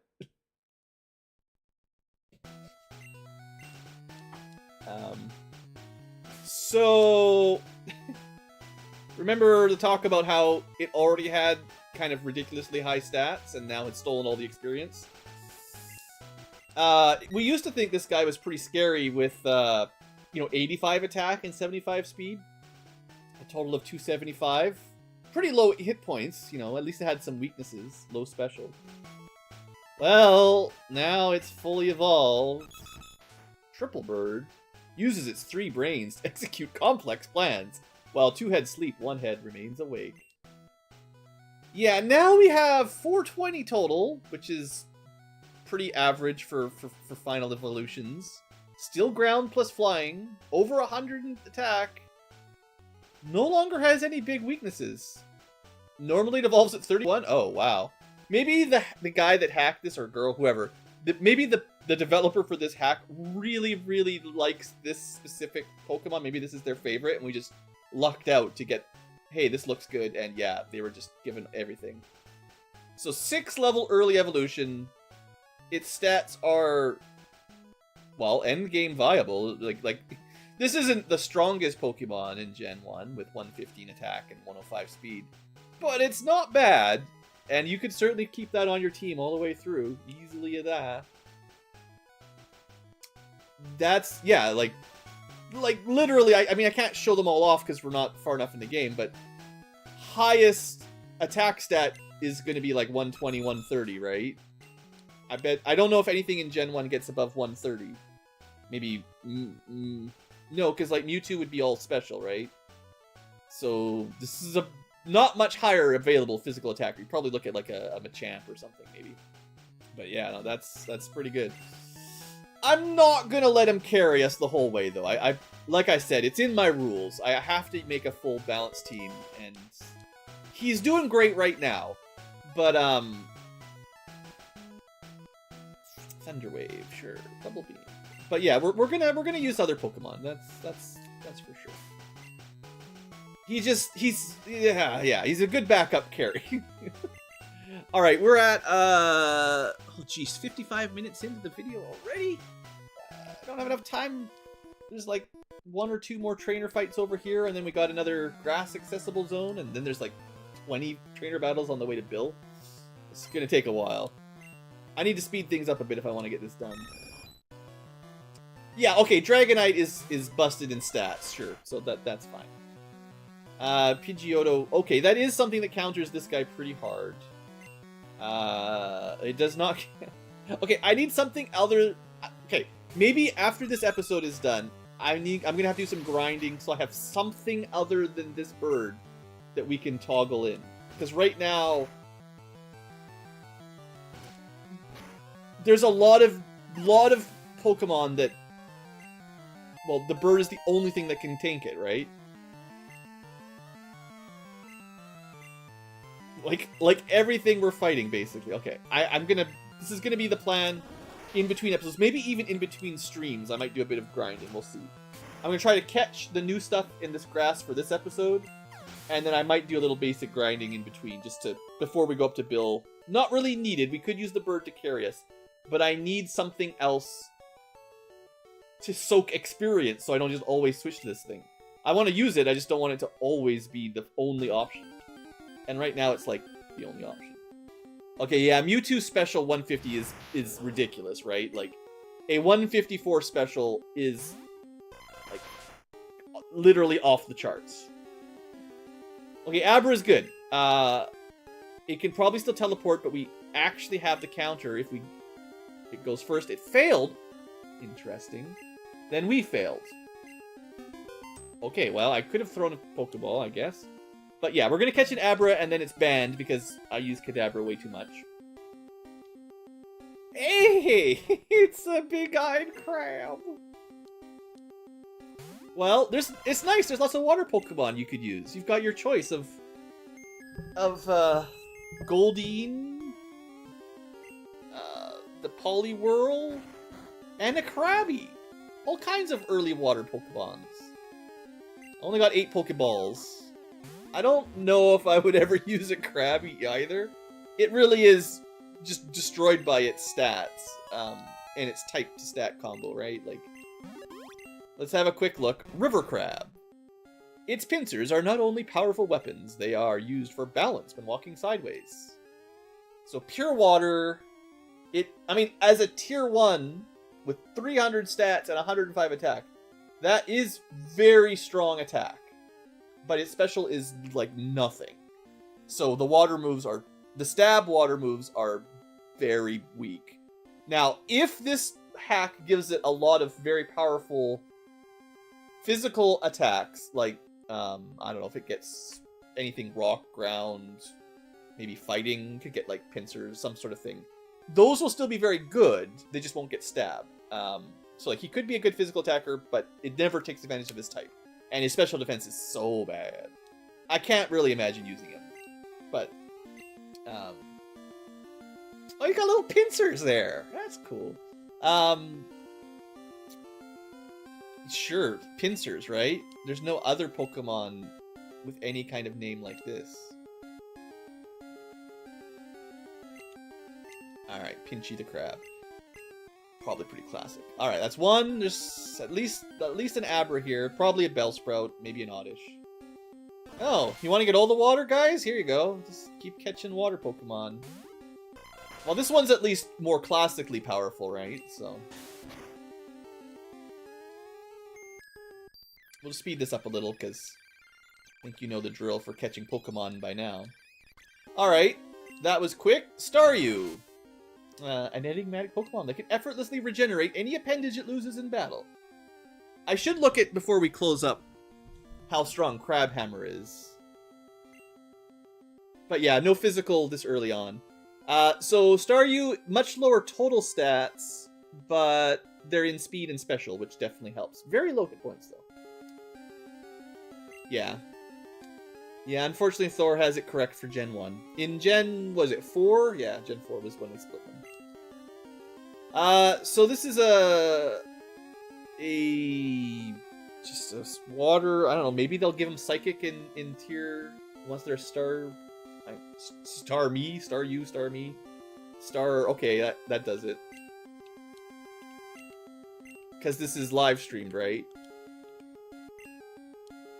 They got Starmie, they got Staryu, but because we're streaming, it's Star Us. It's pretty dumb. Alright, let's see what else is in this grass that we never, Yeah, the hack can't change, it's just like Generation 1 and 2, you literally can't do that. Maybe Gen 3 on the GBA, you might be able to add a hack that'll switch it. The Game Boy programming is just, there's only so much you can do with it. There was, one thing that they did, we should be able to easily kill this guy. This is easy grinding for Benedict here.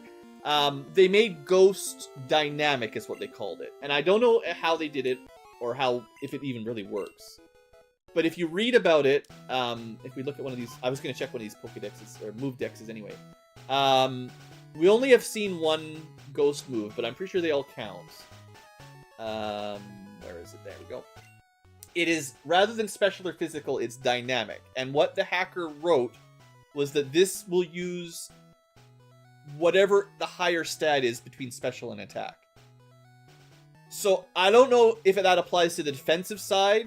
I think it does, but I don't really know. I'd have to do some more reading. But somehow they programmed Ghost specifically to pick the stronger of your stats. So if you could do dynamic water, then you could give Crabhammer dynamic theoretically, and Krabby would use his physical attack for it, and it would be really good then. But I don't know how they did this, and I don't know if it would be possible to do that with others. Or they just only wanted to do it on... Maybe there's a reason they only put it on the Ghost moves, but... Let's look up Crabhammer, because we certainly can check it now. Must have not gone far enough. There we go. Crabhammer. I mean, it is strong. It's like Surf tier 90 power. It's special, though. It says it right there. And it only, 5% lower accuracy kind of sucks. But, yeah. It has got bonus crit. Especially in the early game, very high power. But with his terrible special stat, he just, you might as well just give Surf to someone that's good at special. Hey there, Cody. Yeah, it's late night for Blue. I don't know how long I'll be here, but, Yeah, that was the new one for Crabhammer. Was anything else new I was going to check? Just real quick, skim through here. Because we keep getting new moves that I don't know what they do. Teleport, we just saw. Just gets out of battle. Pokemon, yeah. Wild Pokemon, yeah, I was reading about the slight twitch to teleport. Wild Pokemon can still use it. It's slightly different in trainer battles, though. They switch and heal, which is pretty neat. So, that's kind of cool. Rage was the new dragon type. Raises your attack. We saw that. Anything else in here? Oh, I was going to check these out, too. So, Absorb is 30 power. I feel like that's higher than normal. I might be wrong, but I think that boosted. And maybe this is what it always was. Maybe it always was 30-60. You'd think it would do more damage with stab and like 60 power, but it seems like it just sucks. Maybe I just don't have any good special attacking grass types right now, but like 60 power should be pretty decent for a mid game. Anyway, 30-60. Low kick. I think again they switched a bunch of the accuracy upwards, so I know a lot of fighting and rock moves had pretty bad accuracy. I bet you they've been improved a little bit in this hack. Vanilla is 20 and Mango's 40. Okay, so they got 50% boost. That's good. Honestly, like, the healing off of them is always probably why they gave them weaker base power, but it wasn't really enough. Water Gun, I don't think we checked, but 40 is normal, and Bubble Beam is like baby... Or no, Bubble Beam is the mid-tier one, yeah. And at lower speed, yeah. So you got Bubble for babies, Water Gun for your starters, and then Bubble Beam for your mid-tier. Pretty standard. I think we'll find that pattern for a lot of types. Wing attack, yeah, I think I checked that. 50 power. So, oh, I didn't see that. Right, we did learn this back at school, and I forgot about it. It's a very small advantage that you could give to Beedrill. Wing attack does have priority. So, it goes first, mostly. That's nice, but 50 power is low for a mid-tier, and priority is okay. It's only 10 better than Gust, right? Like, not amazing. It's good. You know, and there's definitely times to finish off a low HP enemy with that, but it's just... Beedrill needs something more amazing than that to stay in the group. Okay, we gotta try this guy again. I think I'm gonna try the Hypnosis strat one more time. Sheesh. Terrible. I mean, even if I don't catch it on camera, it's just inevitable we'll get it eventually. Hypnosis is nice. Well, this is something I've never used before and only ever caught a couple times. I have no idea what these are good for either. Dragonite with flying stab priority. Yeah, I mean, see, there's uses for it, just not on Beedrill. Wasn't there... I feel like there was a priority flying move, though. But maybe not in Gen 1. Like, isn't Swift or something usually flying priority? I'm pretty sure there is one, but it might be Gen 2 or 3. Okay, we do need to try to catch this. Lickitung is normal, I think. Just one of the random... Okay, you know how I said Paris is the most forgettable Pokemon? I literally forgot this existed, so maybe this is the most forgotten for me. Alright, the standard 75% accuracy misses twice. 3 tries to get one.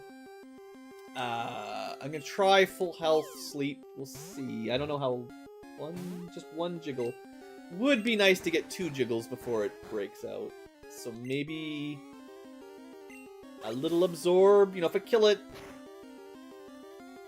We didn't kill it. Good, perfect. Right, well, I don't know what Dragonite's moveset is. I just mean, I believe there is a flying priority move. I mean, I don't know if Dragonite can learn Wing Attack here the way it has priority either, right? Just because Beedrill learned it doesn't mean Dragonite can, although, you know, probably. Alright, there we go. Lickitung done.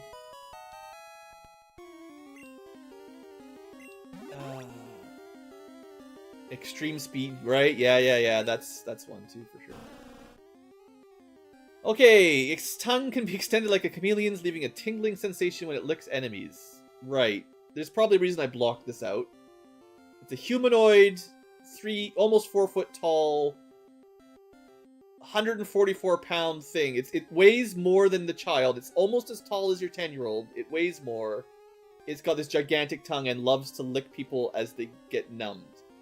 Yeah, this is nightmare fuel for sure. Stats are pretty high, honestly. It's mostly just a physical tank with a 120 attack. That's almost like Chansey level HP. Not quite, but it's got some defense at least.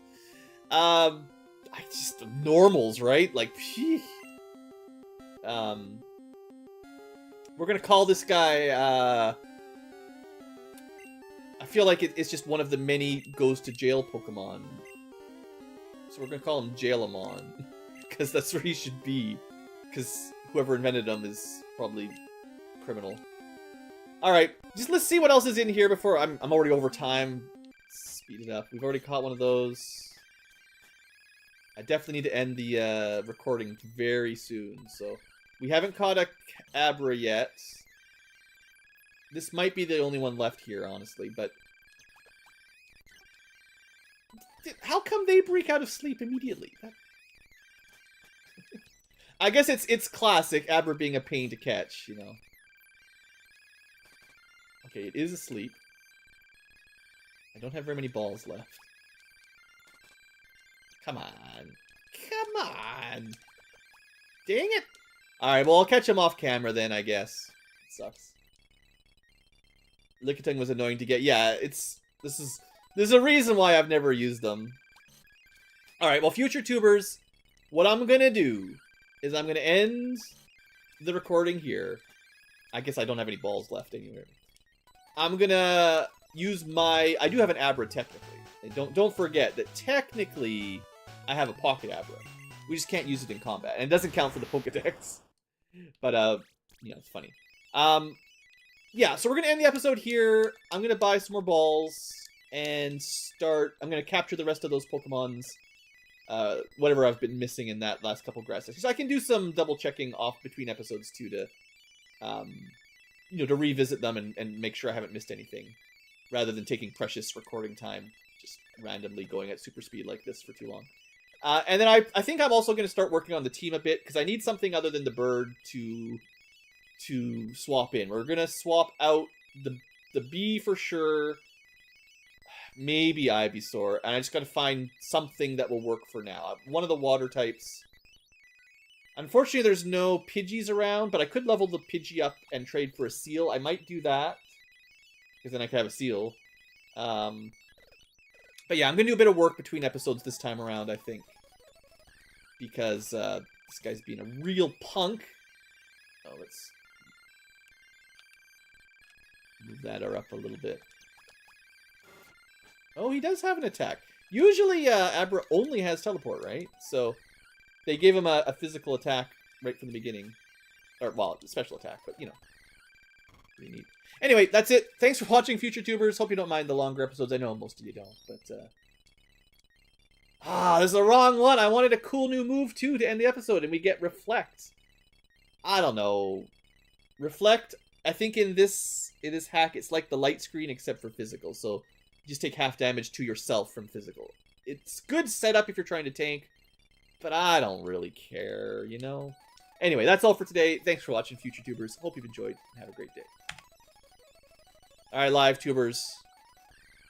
We're gonna do a little grind sesh for a bit. It's pretty late Ankylo time. Probably won't record another episode. I'm gonna put it on mute. Because, we're on super speed and it gets annoying. I don't know if you guys can hear much when I'm going fast, but it's a bit annoying. Yeah, Vanilla Abra doesn't get an offensive move until they're Kadabra, right? So, I guess this gives you a slightly higher chance of actually capturing it. I still think the Hypnosis play was the right one, but it outspeeds us, because of course it does. Oh, and we're paralyzed, of course, so that makes it even easier. Abras are pretty fast. Kadabra and Alakazam are kind of too fast, maybe. Like, I don't know why they're so fast, but yeah, they're strong. But yeah, Firefox. Well, yeah, we're gonna go. Dang it! I just want to finish capturing here before we go back to the Poké Center. There we go. Got him. All right. It reads minds and identifies impending danger. Not this one though. This one had bad, but yeah, it's pretty. Its stats are pretty hardcore. This is a tier 1 of 3 evolution with 100 over 100 special, and it just gets worse as it levels up. It's super fast and super special. Sure, no defense, but it then generally goes first and kills you. And technically, it can wall up with stuff like recover, and it can put its own screens up if it wants. So yeah, it's a I would say in a casual run of red or blue in vanilla, catching an Abra, getting even just Kadabra, not even Alakazam, is like basically trivializes the rest of the game because it can solo almost everything pretty much automatically. There's just not enough bug or ghost counters, and ghost in Gen 1 did 0 damage to Psychic, so nothing countered it. But anyway, so it's a Abra, it's Abracadabra. I guess it's a wizard, right? It knows the magic words. I'm just gonna call him Wiz because cool. All right, so let's pick somebody to grind. I believe that all the plants must be to the north, and I don't want to trigger any more trainer battles. So I bet you if we headed to the next grass section over there, that'll be where the Bellsprout and Oddish are, because we should be able to get them at this point now too. And I'm assuming the hack just, it added all those water encounters right by the water, which normally aren't there. So I bet you that was the solution they did was move the plants away in the water by the seashore. So box management, we need a new box for rejects. I'm gonna say box 11 is banned. Box 12 is my real party. Box 10 is gonna be rejects, and so far that's just Beedrill. That's the biggest reject we've had.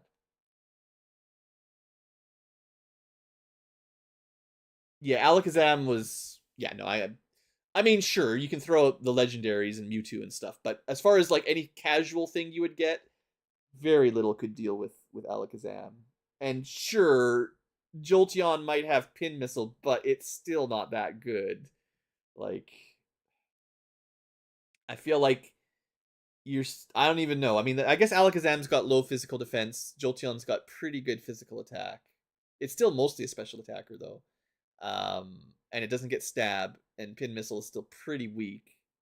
I feel like there's still a good chance you could just recover through it. But yeah, it should outspeed it, right? Jolteon's super fast. But, I mean, yeah, you still have to one-shot it, because you're probably dead to Psychic, or you'll start Calm Minding or whatever. But yeah, it's something, Right, so what was I saying? We've got... I am getting rid of Beedrill, so he's in the reject box, and then we're switching back and pulling someone else out to maybe consider training. Oh, you know what? Right. Also, I'm going to move this around too, because Wiz is in the banned group. Because I mean, everyone uses Kadabra, right? Or even Kadabra is strong enough. You don't even need Alakazam. It's how strong it is you can use its tier 2, and it's still strong enough to solo the game, right? You don't even need the final evolution. It's just icing on the cake, basically. All right, so we're gonna put Wiz in the banned group, just slightly different boxes to organize this a little bit. And I'm gonna pull out maybe the Pidgey to get Pidgeotto, and then trade for a seal. Like, I don't know if I want to use the seal, but I kind of like the idea of doing the trades. And I don't really want to use whatever we called it, Garbage Bird, the pigeon, right? Yeah. So we can train it up to evolve. It evolves at a pretty low level. It doesn't take that long. But let's do some of the ones first. So I'm gonna say the level cap is definitely not like no higher than 25, if I can help it. I think these guys usually evolve pretty high level, but given that the Dugduo leveled up or evolved at level 25, I don't know. Maybe these will evolve soon, but it should be a pretty high level of evolution. So we're fighting a lot of water types, which is really bad for these two. I think what I'll do first off, I don't want to bench our starter yet. And because there's a lot of water types, it should be a pretty quick fight to get Ivysaur leveled up first. Just so I've got a couple swappers, right? Like, I need some people that can take a couple hits. Should move these around anyway. And this will be pretty quick to get a couple levels, I think. I don't know. Maybe you can just tackle it, yeah.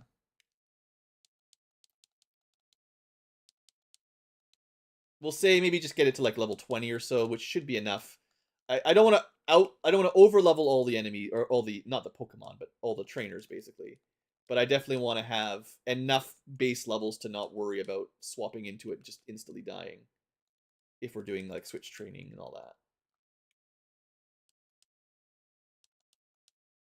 I think my problem with Bulbasaur, like a lot of the Pokemon I struggle with, just don't learn the right moves. Friggin' Psywave friggin' Abra here, nearly killing my starter. Like double its level. But yeah, it's the Pokemon, like, because I know a lot of times you can solve them with TMs and HMs. And sometimes like move trainers in the later games, right? I'm gonna say Poison Powder is not as good as Stun Spore generally. Oh, it's a Leaf Stone? Well, I'll have to check that, because the hack may have changed some of those things, right? But yeah, if it is a Leaf Stone, then that's going to be a while before we have to worry about that. But yeah, basically the Pokemon I like tend to be the ones that just naturally learn moves that are strong. And by that, I mean not tackle, stun, spore, leap. Like, stab with the right stats, like, I have a lot of value for that. Even if I could right now, and I know it's probably not it's pretty likely that there's something in my TM list that I could teach these things that would actually make them, viable, right? Like Aurora Beam, well, it's only the Firefox, but like theoretically you have TMs and stuff that you can use to power through weak learning movesets. But they're limited. Generally you don't have infinite TMs. Well, HMs, sure, but they're generally weaker a little bit.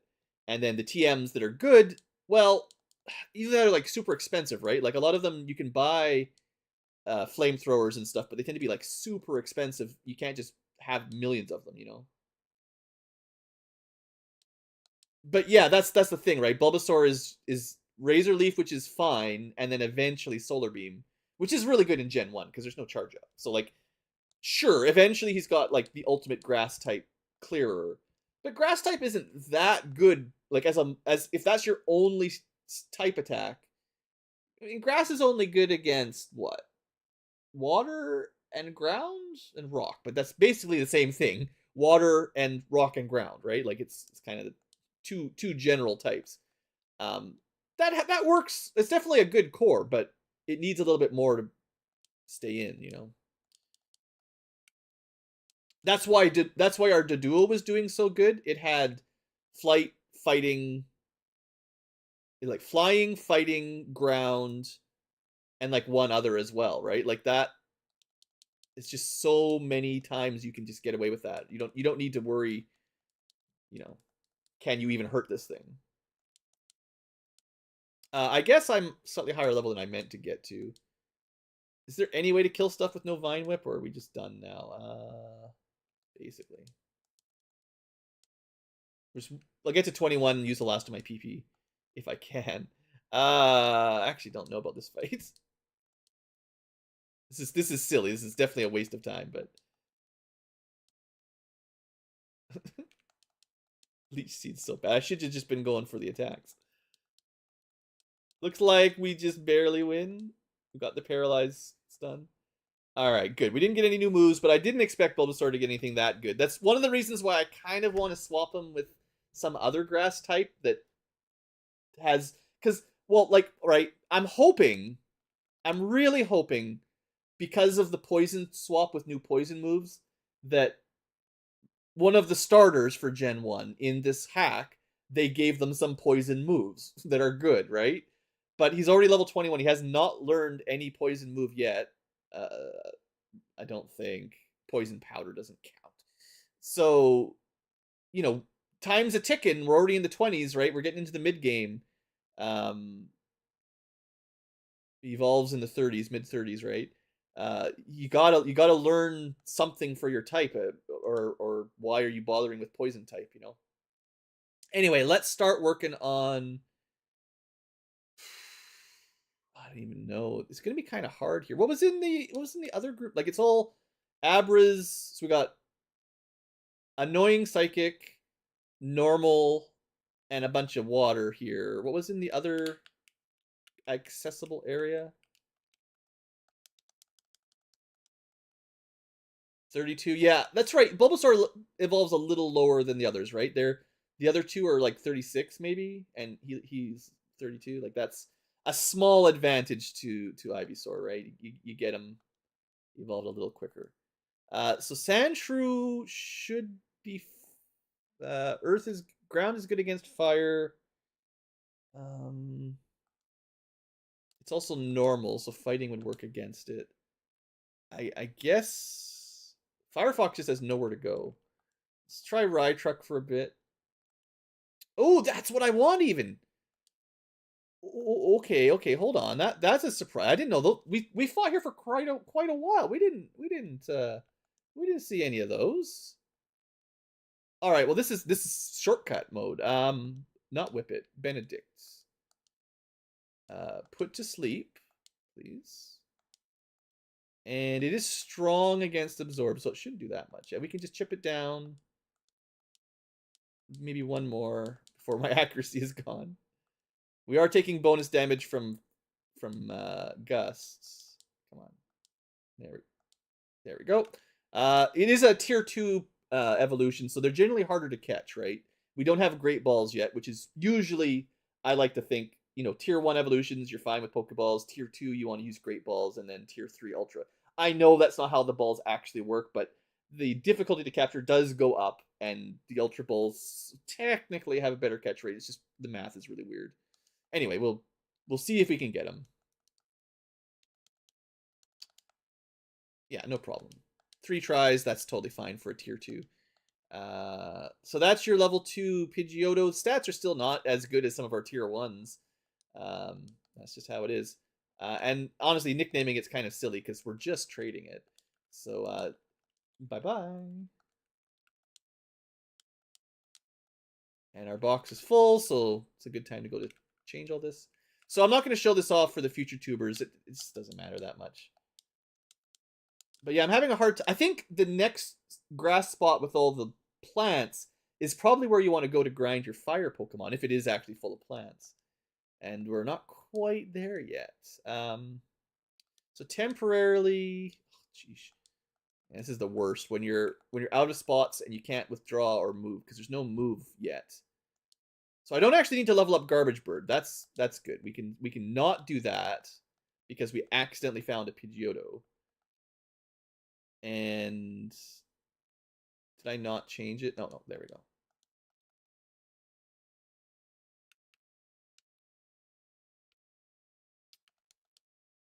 Yeah, Pidgeotto for Seal. This is the first trade we found. I think this is the first one available, at least in this Romhack. I think I've talked to everybody. So there you go. Even the Game Boy. And we're fine up to level 30 for control, which is, I mean, I'm not planning on grinding that much. So that adds another interesting potential early option. We've got a lot of water Pokemon to choose from, so maybe we should pick one and give it a try. Other than Gyarados, anyway. So we do have access to Staryu, and it's pure water, fast, decent special. Starmie is in fact water psychic. Now I'm already going grass psychic, so that's a little bit of overlap, other than the fact that psychic is amazing, so it's got that going for it. There's Goldeen, which is like your basic water, and water plus normal. That seems like the worst combination of water plus. We don't have a Horsey, which is one of the ones I was considering, because, well, let me just spoil it for you. The hack definitely makes it so that the evolution here has secondary dragon type. And Water Dragon is not something Gen 1 is really ready for, because there's not much that counters that either. So, Water Dragon, pretty good. I know there is eventually a generation where they add that in, you know, combo with most types of dragons, but yeah. Yeah, that would be maybe my water choice, maybe. Other than that, I mean, we saw the Krabby, unfortunately. I don't know if it gets a second type, because I didn't check that one. I don't have a Shelter. Seems to be just water. I do have the Seal, and this does give me... I'm pretty much 100%, right? It gets ice at Dugong. And I could teach it Aurora Beam, even if... It probably learns it, though. Water Dragon is only weak to Dragon, yeah. So, normally, if you could get that in Gen 1, there aren't really any Dragon attacks, so, haha, joke's on you, you're not weak to anything. Now, I know the hack adds some Dragon attacks, so it still has a weakness, but yeah, Water Dragon's pretty good. That's one of the better combos, right? I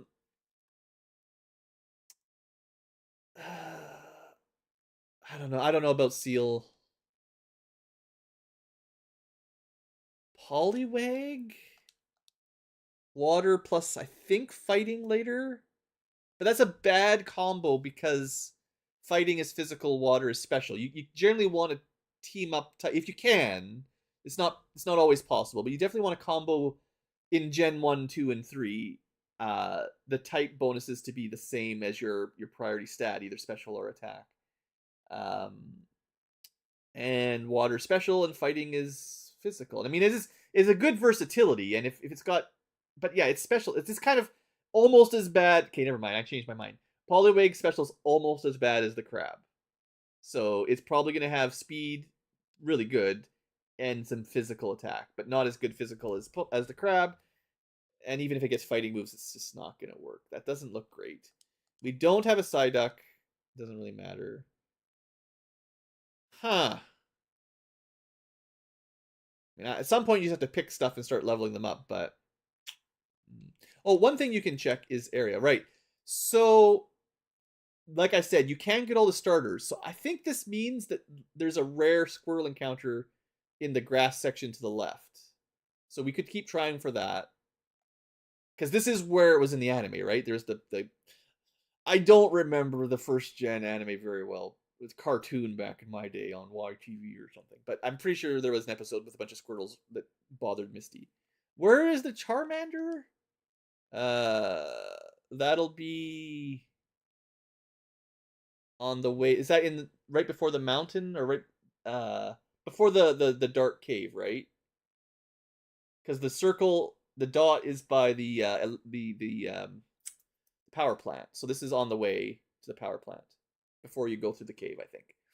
So theoretically, we could get a Charmander, and then you'd have all the starters. I don't know if I want to use all the starters. Like, they're kind of in my list of overused, but you know, we gotta catch them. Interesting. Any other things to check areas for? Oddish. Okay, Oddishes are south, so or it could be a surf encounter. Well, Charmander shouldn't be a surf encounter. Don't they die if their tail gets wet?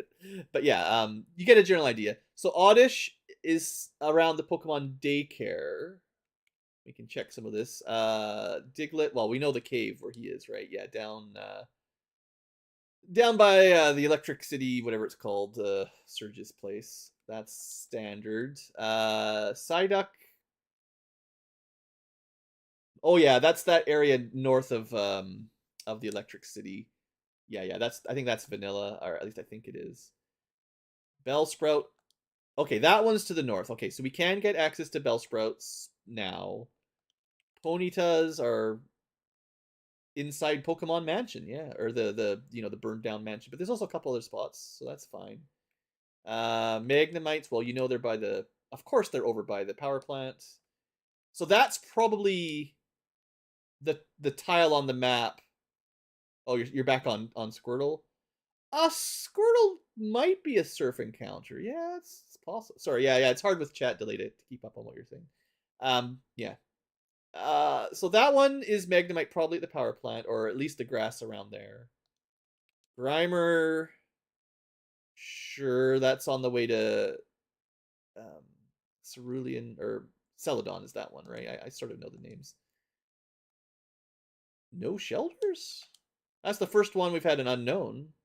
Oh, I think that means it's fishing. Oh, was there a symbol? It's grass or cave. Interesting. That must be a new addition.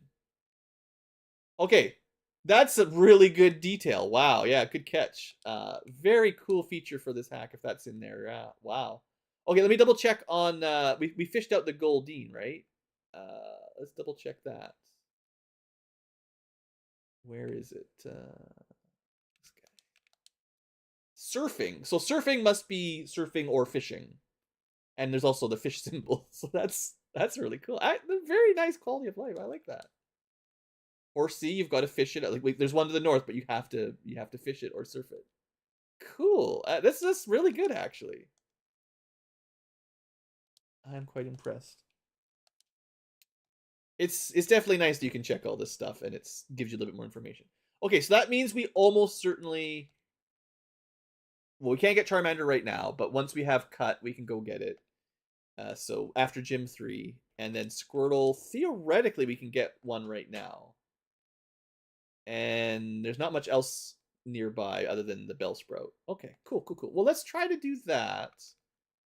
Let's throw out my capture guide, just because if it is a rare encounter, I want to be ready to put it to sleep. And I suppose there's a bit of a signal here, right? Because they're throwing water Pokemon at us here, like Poliwag. So maybe that's the hint that maybe other water Pokemon might be here, like that are just rare.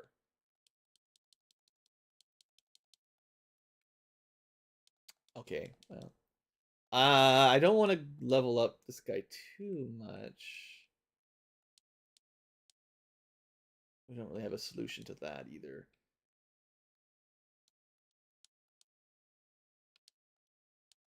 I mean, it's only level 8. We probably could have just beat it down. You know, level 23 versus 8. I didn't need to really worry.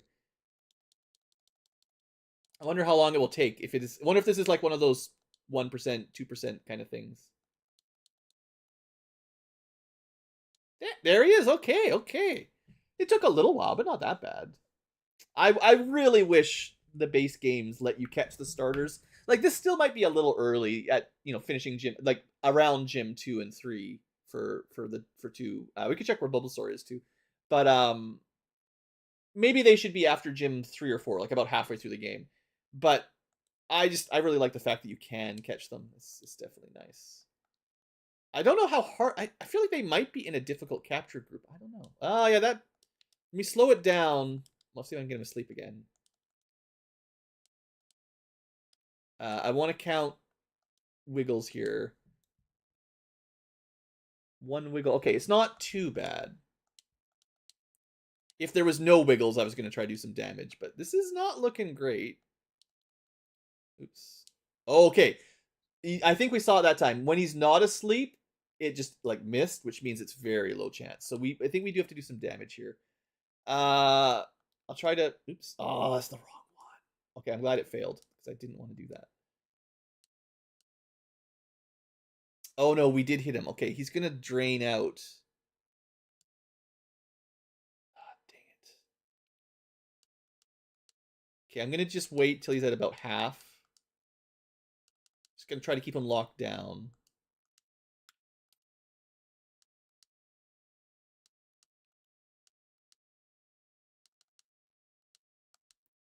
I don't want to waste too much money on Pokeballs here, but he will die eventually, so I gotta start throwing. Still very low. All right, good. That's probably where he hit about a third HP, and the effect actually triggered. All right, well that's another starter. Interesting. Sure. What do we want to call our bonus starter?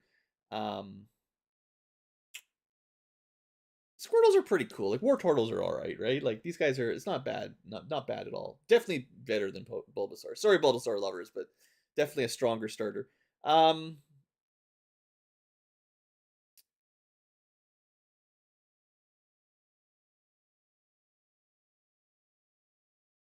if we could like link him up to the Ninja Turtles or something. Doesn't get swords or anything. He just shoots water around. Not really. I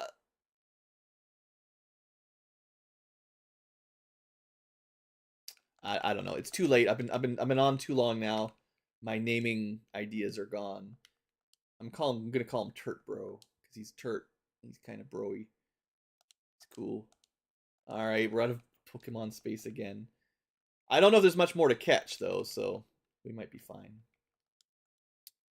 So we didn't get to the grinding. I might do some grinding off stream, honestly, just because it's getting a bit late. Clearly getting a bit frazzled, but we did catch that Squirtle, so that's cool. Oh, I did say I would check where Bulbasaurs are if you're playing along. Okay, so that's just outside the Pokemon daycare as well. So as soon as we get through Bill, we can go down there and get theoretically another Bulbasaur. It's only Charmander that waits until you get to the mountain. I guess that's kind of where I forget in the cartoon, or the Ash Ketchum story, where Charmander joins. Was it outside Mount Moon? I think it was a little bit earlier, right? It wasn't the next area. It was pre Misty, I think. But I forget. I was a little kid when I watched that. Okay, I was trying to do some grinding. We just didn't have a very good setup for it. Wait, Slappy? I don't even remember naming him Slappy. Oh, right, we didn't. That's because we traded him. They named him Slappy. I'm like, what? I'm getting confused. All right, so both sides have water. It was after you get cut. Yeah, okay. So that means this. I was thinking that maybe the ROM hacker just tried to match it up to the anime a little bit for when you get them. Because like Squirtle was certainly around this town, right? So I guess Pokemon Yellow did it too, so you could just copy how that game spread them out. I'm just trying to think of how I can easily grind anything, because there's water Pokemon on both sides, which is really bad for the two that I'm trying to grind up. I mean, we can always swap, but like, well, okay. I'm gonna check something. We also haven't saved in a while, so let's just do that here. And I'm gonna make a hard or a real save state just in case. It's always good to have a backup. I'm just gonna check if I can get here without any trainer battles, and the answer is yes. So this is like sneak peek, but yeah, we knew there was going to be stuff like this. It's still really bad for our truck. But we can catch a couple more here that we save for the next stream, basically. I mean, we've already got lots of plants, so it's not like we really need more. Oh boy, yeah. Well, I mean, quad defense. Let's just get it below half-ish. There we go. Good crit. I think I have to conserve these Pokeballs. Alright, we have another plant. It's another grass poison. I will tell you guys another secret. The final evolution of this is not grass poison. Something to look forward to. At least it has good attack and special to kind of combo the two. Because poison's physical grass. But there's no poison freaking attacks. Maybe it learns some. Names. Well, it's a bell sprout. So we will change it to nice plant. Because that's all I got. Maybe next time when I'm streaming, I'll come back when we get to there's a place you can rename them. Maybe we'll do a let people submit suggestions to rename them better. Oh, just random Metapods. Hey, you could probably beat that. No. I should be swapping out to get some XP here. That's the problem, though, because I'm still just getting more experience on my overleveled bird. I guess Firefox might be able to take them. There's no one else that can... Literally, the bird is the only one, right? Because Benedict is grass. Grass versus grass is dumb. Doesn't have any psychic moves. Ivysaur is grass. Doesn't have anything other than grass. Rock ground is nothing. I don't have any counter for enemy or grass Pokemon other than the bird that is good against everything. Oh, there's Rap. So you got to see that again. I want to move Fly. I want to have his stab moves at the top because that's usually what you want to default to. You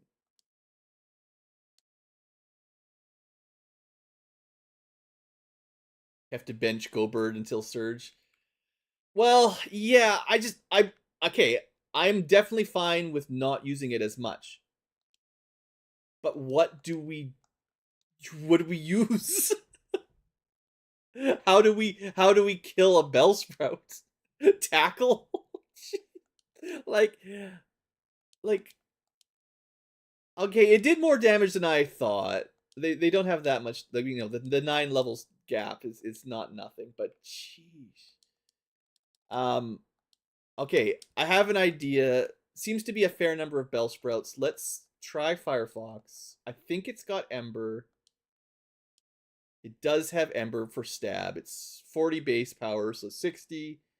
Grass doubles, so basically 120 is pretty strong. It probably won't work on Abra. It'll just run away, but... And this is a good one, too. For one, it literally doesn't have an attack. It's probably not worth that much XP, but if we can get a couple levels, yeah. This will be a solution to plants and bugs. Yeah, the problem was just Firefox is super low level, so look what happens. He died to 1 Bellsprout, so he isn't ready. I have to still switch train and switch to the bird. That's the problem. I'm trying not to use the bird for everything.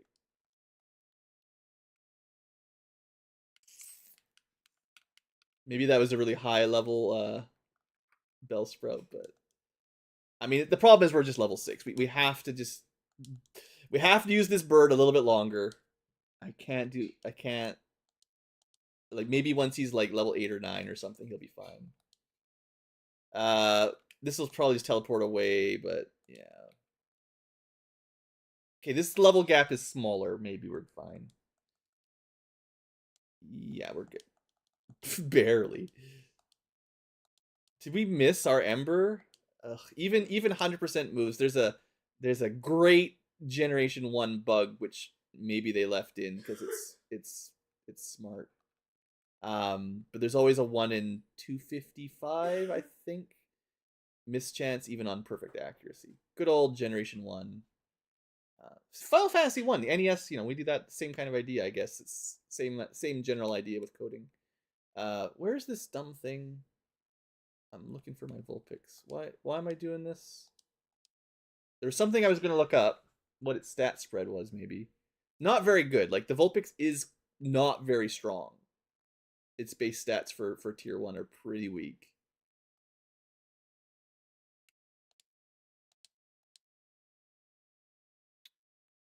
It'll well, we'll see. This is another one of those Pokemon that oops, dang it, throwing potions away. This is just one that is not very strong. So we'll see if he grows up. It's another Pokemon I've never used, so I don't know what his usual strengths and weaknesses are. Freaking Abra. Sticks around just long enough to make my life miserable, and then leaves. That's classic. So not the best area for grinding, because half the time we're getting an Abra that's just wasting our time. But yeah, I think once we start having parity with the Bellsprouts, we'll start defeating them pretty quick. Lick is Ghost, which is super effective against... As if you could do special damage to a psychic type. Ugh. Oh boy. Okay, just give him some more levels. Just run away from these.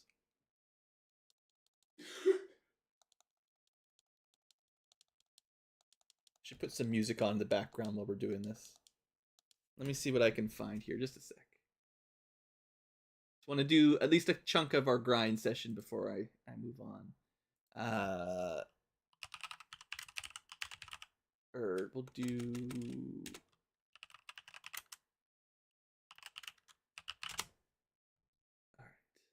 Vulpix main perk was early flamethrower. That's pretty good.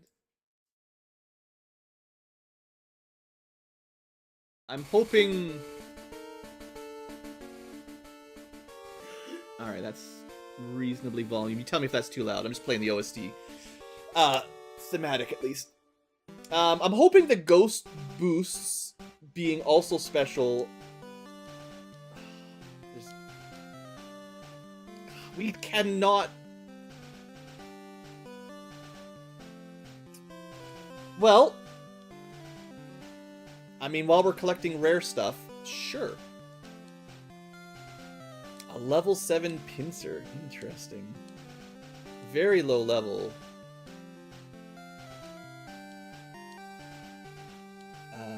Only 7 balls.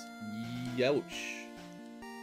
Can we catch it? I'm assuming it's pretty hot, pretty difficult catch rate, but...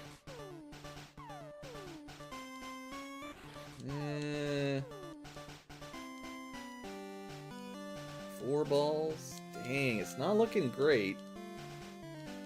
Okay, we're gonna try to chip it down with Leech a little.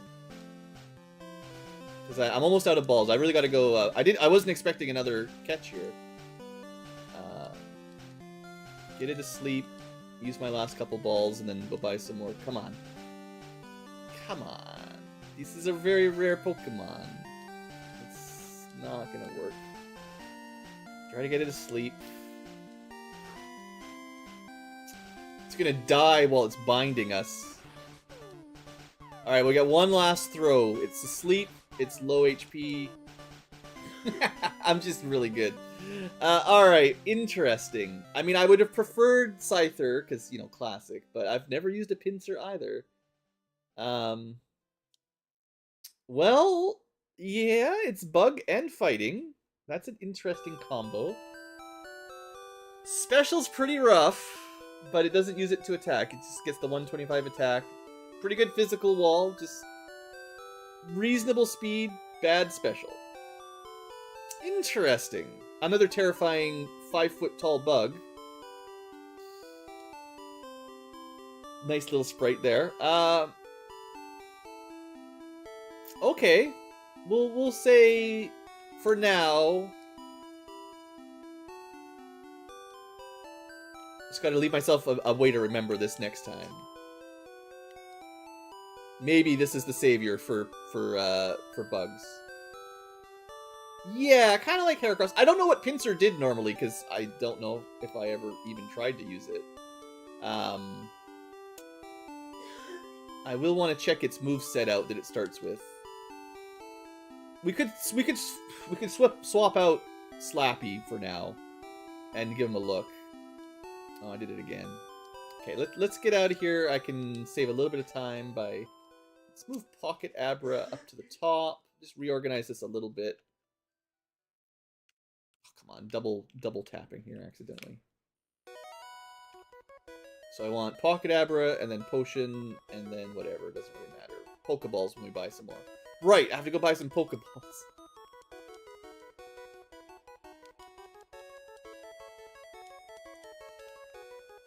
Yeah, Pinsir is definitely something I'm interested in testing out. So we'll put the Slappy seal away, that's fine. And we'll take out the maybe savior bug. It's real bad against flying, and there's a lot of flying enemies. So yeah, bug fighting as a combo now. Let me just check, because I don't think I've ever dealt with that. Fighting, of course, weak to flying and psychic, strong to bug and rock, and the darkness. Bug gives it fire weakness, which sucks.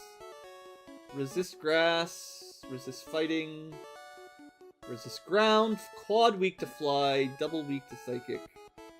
It's an okay combo. Known for guillotine, oh yeah. Well, right now it's got nothing. Let's look up how bind works in this one. Rock type, interesting. That's different. So, one of the worst accuracies in this hack, 85% is pretty bad, and pretty low. But 2 to 3 turns. Sounds like it's been nerfed. I mean, I don't have anything that does rock attacks yet, so that's fine. But it's not stab. It needs fighting moves for sure, and scratch I don't think is, right? It's just a normal. Yeah. Okay, it needs some new moves to have a chance. Or it'll be another Beedrill. It'll get to level 18 with nothing to do.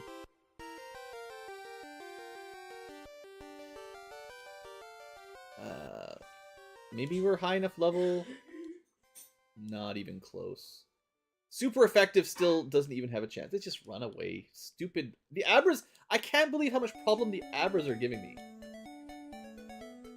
Was it really high attack power? I mean, yeah, it does have. We saw that, right? It has like 125 attack. I mean, it doesn't evolve. It's in its final form, like solo form thing, right? So yeah, 125 attack. It's got one of the highest starting attacks you're gonna ever see. Like I said, I think around 130, 135 is the cap. So it's up there, yeah. I can't believe. Well, I gotta remember the Firefox is low level, but it's real bad right now. I know 2 of the fire types are Firestone evolutions. Is it both Growlithe and Flareon, I suppose, but it's Vulpix and Growlithe that are Firestones, right? So we don't have to worry about it evolving. This is good XP. Can't even kill something. I mean, it is very strong. We know. Maybe we can fight your mirror match here. Shoot. 1 level lower still outspeeds us. Hey, we got 2 level ups. Alright, this grind session's going great. Vulpix is off to a great start. Yeah, that's what I thought.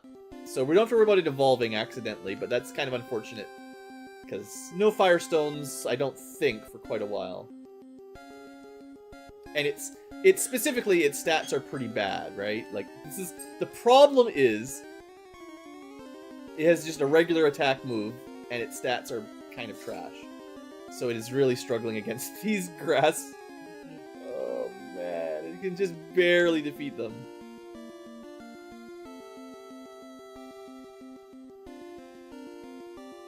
I'm sure it'll speed up a little bit once we get a couple more levels. And then it misses. It's just cursed. Ember's 100%, right? That was another one in 256. I'm pretty sure. Yeah.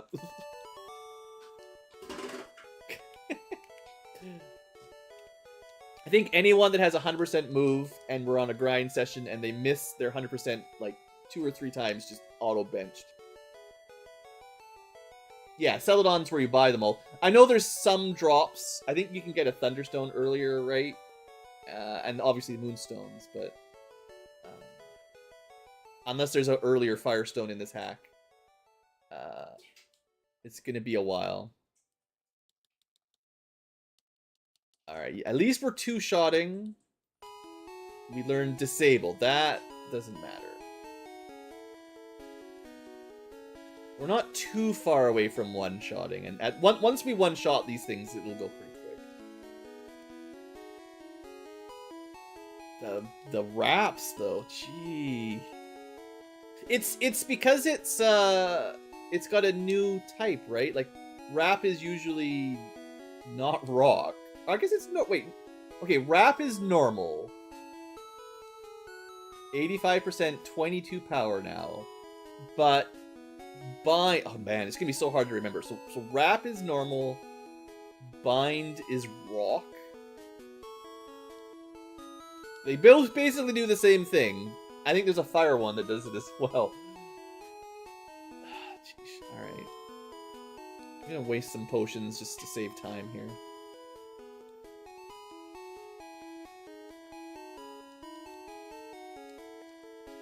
I mean, it's better when it uses Vine Whip anyway. Because we resist the grass. It's smart for it to not use the grass. It's just annoying. We can't even defeat an Abra. Oy.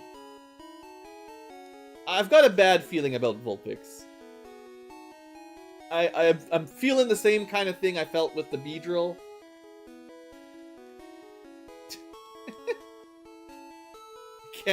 Why is there so many Abras? Please. Yeah, Fire Spin, that sounds right. Alright, we made it to 13. Let's hope that's enough.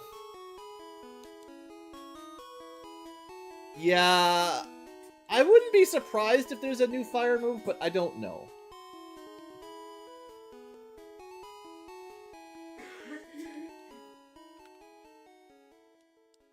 Okay, I'm really getting tired of Abras. Okay, 4 levels plus a crit, 1 shot. There we go. We're getting there, Firefox. Pinsers are good XP, right? Because they're fully evolved forms, so you get like the boosted experience number. So fighting those here is actually really nice. That's a Tide level 3 shot. It's pretty good XP. It's a very high level Bellsprout in the wild. We're starting to speed through the Bellsprouts at least. But we okay, 6 level advantage with type advantage. Okay, now we can finally kill them. Jeez.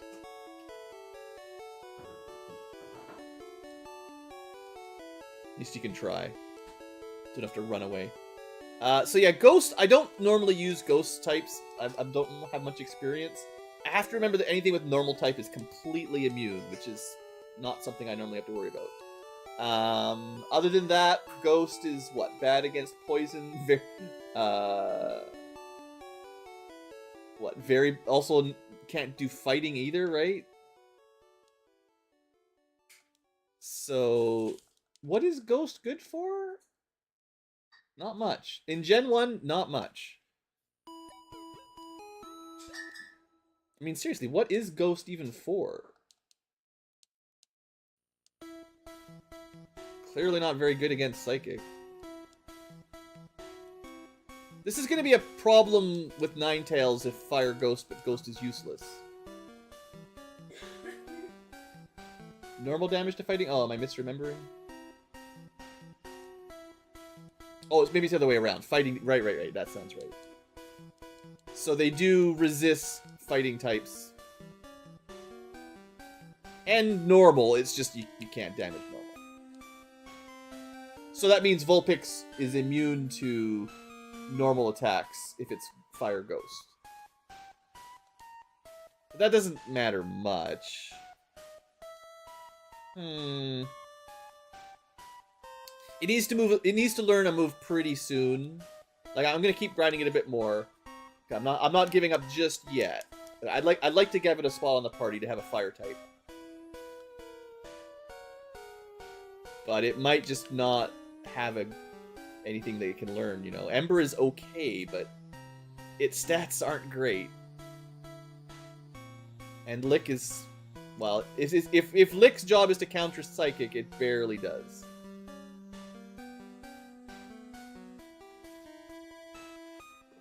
Ghost types are immune to most attacks? I don't think it's most attacks. I think it's just normal, isn't it? Yeah, normal fighting. Like, that's not most. That's a pretty niche, pretty small niche. Literally, your normal flying birds will just use flying attacks, right? Oops. No. Well, we're level 15. I guess we'll try to get to 20 or so.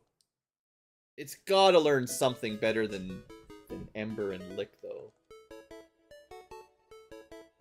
I'm trying to think of what a good use for this would be to add Ghost into the fire mix, and I'm kind of struggling to see a good use for it. Like I know in future gens it's the dark counter, right? But we don't. Or is it? How does that work? No, it's not the dark counter. Dark counters Ghost. I guess Ghost is good against ghosts. so there you go. Oh well, I guess Quick Attack's better than Tail Whip.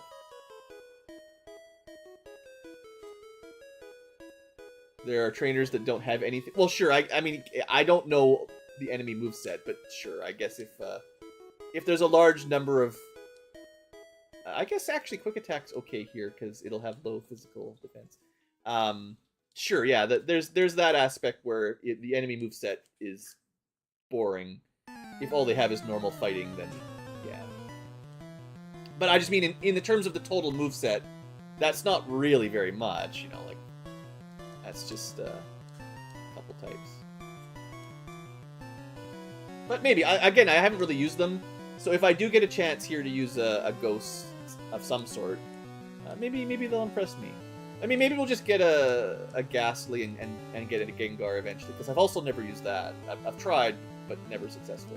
Well, I'm starting to slow down pretty significantly, and we're still not really one-shotting the Bellsprouts. Because they're really low level. So, no moves. Well, level 17 was when we got the average move for our useless bee. These Abras are really not helping me out here.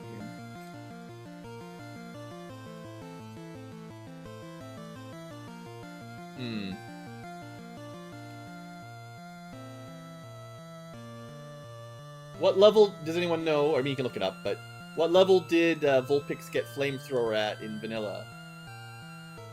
Because, like, early Flamethrower might be, like, mid-20s.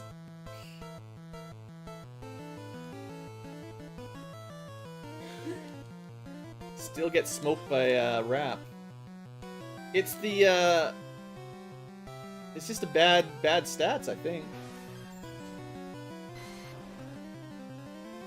I'm gonna look him up one more time. I know I've done this a couple, but... Yeah, I think that 40 defense...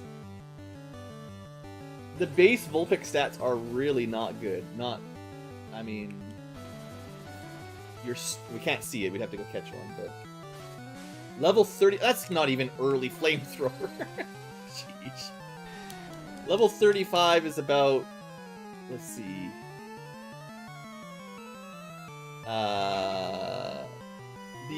The Pokemon around...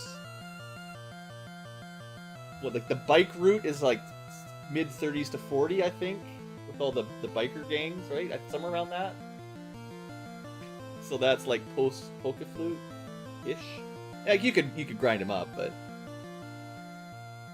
Yeah, I mean, maybe it's better than Growlithe or whatever, but that's still not early, or... 35 is definitely... You could just buy them at the...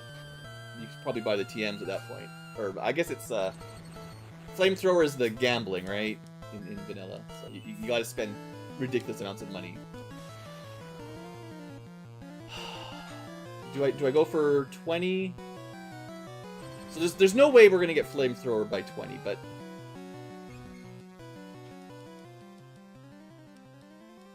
What do we need, basically? Like, what matters here is what do we need in the party to stop using the bird for everything?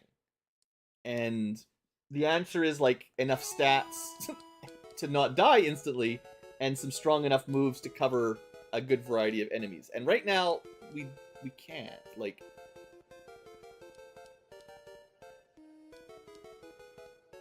I'm pretty sure Executor will be a better counter to Psychics and Ghosts. I mean, it's got way better stats, and it'll have access to some of the same moves. Now, I know I could teach the Fox Aurora Beam and give it Ice, which would give it... on a Fire type, adding Ice... I guess it's okay. I mean, it's a much stronger move, but it doesn't get stabbed. It is special, at least, but... it's not really the coverage you want, right? Ground is way better. Or, what would we want? Stuff that counters water. Water and rocks, especially. I mean, Thunderbolt or something electric obviously is okay against water. Earth or ground for rock is good. That'd be the main things, I'm sure. Yeah. I mean, bugs are already countered with fire, easy enough, but... Yeah, ice works good on rocks, right? So...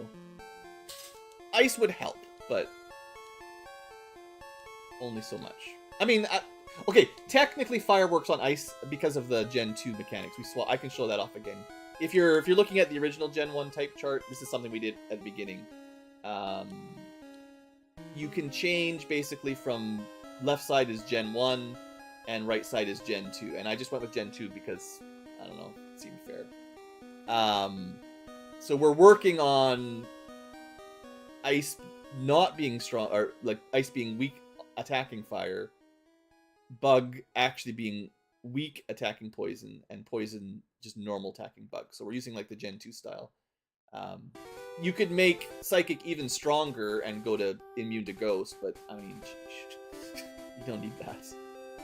But yeah, to keep that in mind when we're thinking of the type chart. Okay, we're going to 20, and that's it. If we... This sucks. I wish I could look it up. I don't know if there's a chart somewhere on the guide that actually shows, like, per Pokemon when they learn moves. It would be really nice to look up. Because right now I'm trying to find something to fill in some niche. And other than just getting some levels, there's not any way to check. So, like, Beedrill didn't learn anything useful, so wasted our time. And it kind of feels like Firefox isn't doing much better here. Actually higher level than Beedrill. Ember's okay, but... Yeah, nothing. I don't think that's viable for usefulness. Like, stats are not that high.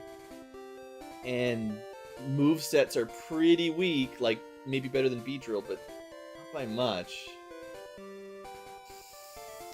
Let's... Maybe the Savior saves us? I don't know. Bug... Not... Well, no, Bug... If we had a Bug attack... Alright. Alright, sure, yeah. Just do 4 turns of, whatever that was. We do have a really high... a really high attack stat. So if we can just get a few levels, we'll probably just break anything that doesn't have ridiculous defense. Okay, we just gotta see if this thing learns any good moves, basically. So far, Bind, super good.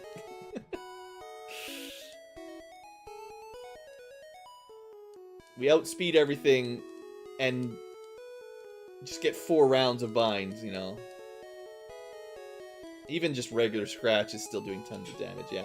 Okay, well, clearly, statistically, our Pinsir is just so far ahead of stuff like Vulpix. The trick is just to use pre-evolves, basically. How dare you miss? I guess it's a very strong move, so... I always had a hard time picking rock moves in Gen 1, because I wanted to use Geodudes and stuff. And, you know, Dig, Magnitude, and Earthquake are all pretty awesome. So I'm like, well, there must be a good rock move. But there almost isn't. Like, in Gen 1, there's just so bad accuracy. I think there's a couple that are okay, but it's just, they usually have terrible accuracies. Feels like just always miss. Even if they one-shot your enemy birds, the fact that they can miss. And especially if you get sand attacked or the enemy double teams, it's like, why even bother? Magnitude didn't exist in Gen 1? Okay, fair enough, but... Really? I thought I remember Magnitude in this one. Maybe I'm just crazy. 2 rock moves, 2 ground moves.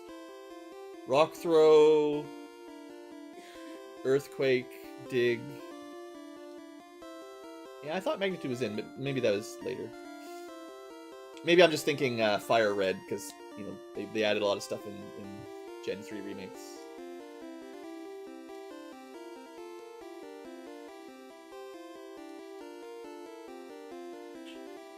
Ooh, this is a tanky Bellsprout. He actually maybe used 2 binds and still did nothing. Okay.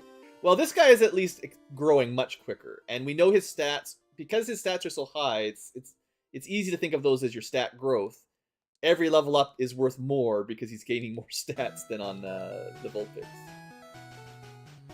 Rock Slide. Yeah, that sounds right. Rock Throw, Rock Slide. I guess... Yeah, Rollout was Gen 2... Because that's the classic Miltank counter that just destroys your team. Man, that's when Rock was really busted. Let's just have a move that doubles its power every turn. That's fair.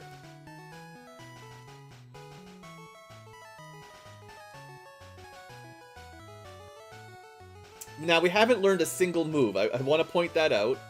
We are also at the point with our very high attack and speed and defense Pokemon that still hasn't learned anything. Still has 2 moves. So that's a downside. Have we seen any rock moves? I just want to compare. Yeah, because oops, I really like this move dex. I'm really happy that this is added in here. Because there's yeah, like Horn Attack is rock, so that's a mid-tier rock one if we can learn. I mean, yeah, Miltank was busted. Super strong, free heals. If you can get set up with rollout, it just wins. What, like, defense? I forget the mechanic, but, like, defense curl, like, doubled the first round's damage, and then it just keeps doubling. Like, it just sweeps you so easy. You can counter it. You know, obviously you can beat it, but boy, if you can let it set up, you're toast. Yeah, okay, I can't really check any of the rock moves because we don't know any of them yet. I am just very curious to see what we get in this version. Well, scratch it to death. Easy peasy. Once we hit level 20, I'll double check what its stats are, because I know I'm speeding through levels really quickly here. I mean, I guess you got to see it there, but yeah, it's gonna have... Well, kind of like Doug Trio, I guess. It's like it'll be evolved level stats in relatively early game still. I mean, we're hitting the mid game. It's not really early after 2 gym badges.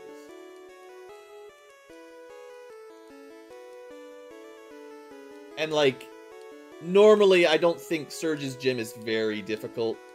All you need is a ground type and you win, right? So they literally say go to the Diglett Cave to the east, catch 1 and you win. So it's not like we're entering a difficult section of the game necessarily. Defense curls start at second step. Yeah, that's basically what I thought. So it gives you the defense up, which just makes it harder to stop you. And it doesn't, you know, you just start doing more damage. The sweep starts a bit quicker than normal. Almost no reason not to defense curl into rollout. But yeah, Surge can't... Well, okay, this Doug Trio will sweep Surge, but even a Diglett would do it. Probably a Sandshrew as well, right? Like, anything ground is just... Okay, well, almost level 20 already. I think it took about a quarter of the time. Ooh. Fighting moves. There we go. Now, not really good against Abras, but, I mean, they have low defense. So. Let me check how this works. First, new fighting move. Let's see what we get. An actual fighting move stab. I already forgot the name. Seismic Toss. This one, oh, it's one of those. Number 69. Doesn't do set damage. Just the level of the user. That sucks. Okay, that's not what I wanted. Basically garbage.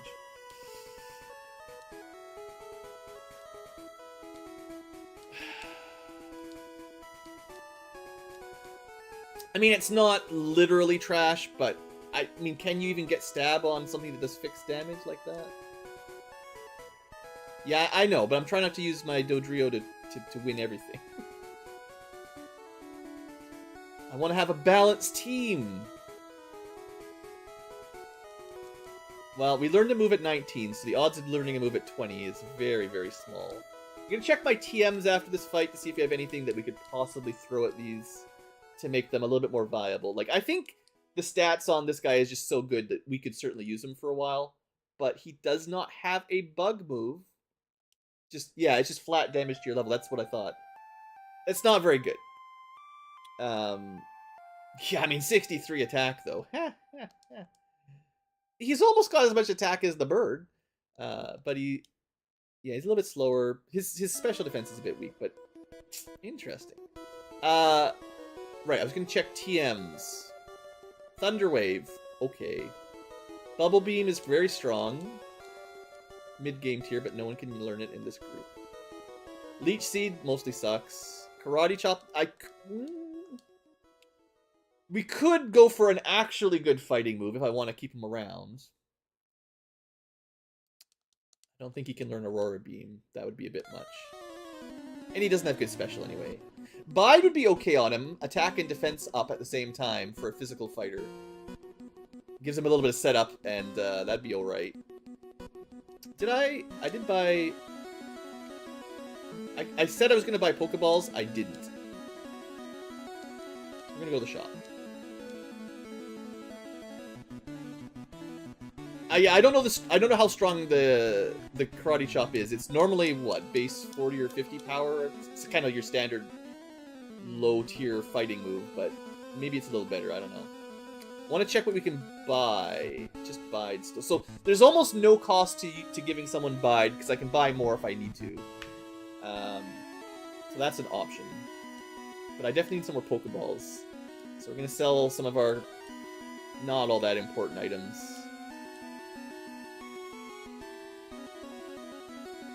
Some money here. A little bit dangerous to carry around a ton of gold, but alright. And then I definitely want to have a stash of these. When can you buy Great Balls usually? It's still a fair ways away, so let's buy like 20 more normal Pokeballs. And some, I know I've been using potions, so I'll buy another stack of those. Everything else is fine.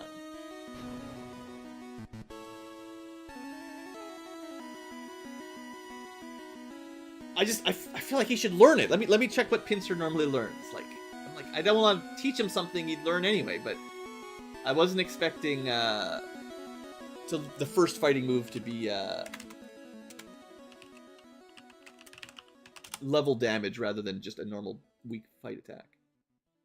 Past Rock Tunnel. Okay, yeah, so it's a bit to go for Great Ball. I assume the shops are the same, like unlocking.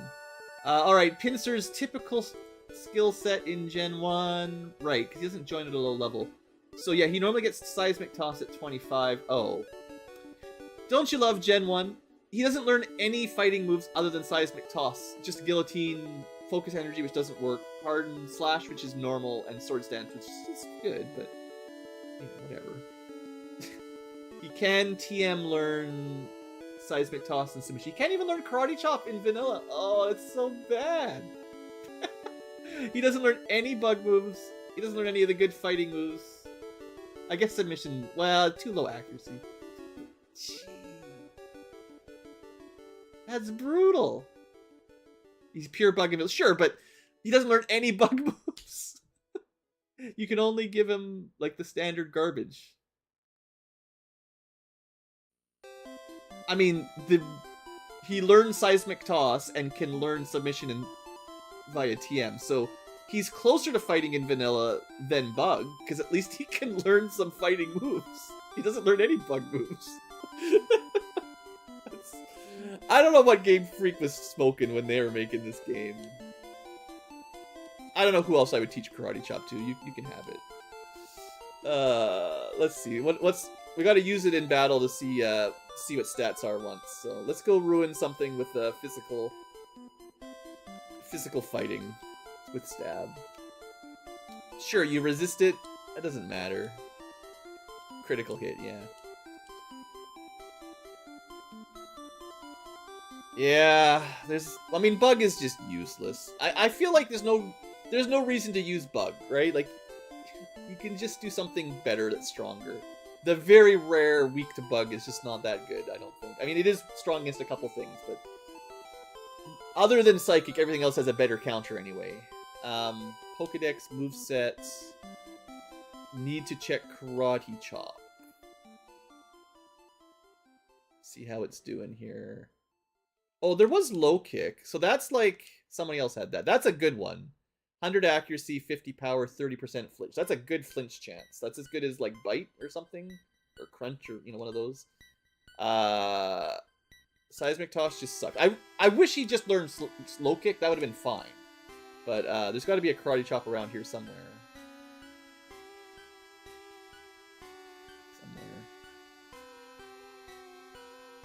Did I just miss it? Oh, literally the second move. Okay, so same power as low kick. Higher crits. I would take the flinches over the crits. But, crits are cool. And he's pretty fast. Or is he? Yeah, he's pretty fast, so he'll get decent crits. Alright.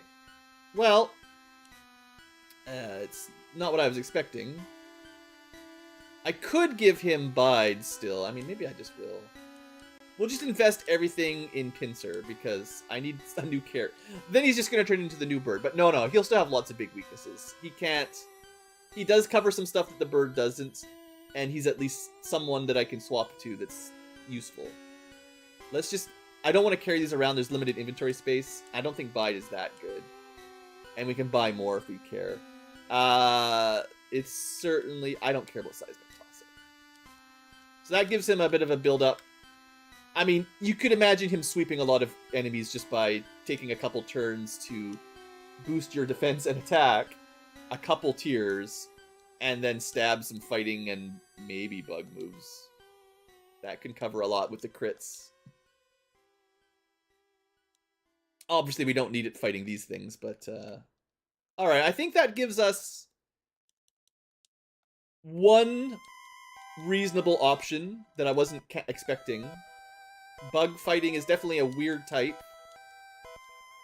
Unfortunately, no actual bug moves yet to take advantage, which might be a way... Like, okay, if we had a physical bug damage move, Abra's/Psychic would be crushed. Like, if we can get a 70 or 80 power bug move, which I'm pretty sure exists, he will destroy all Psychic.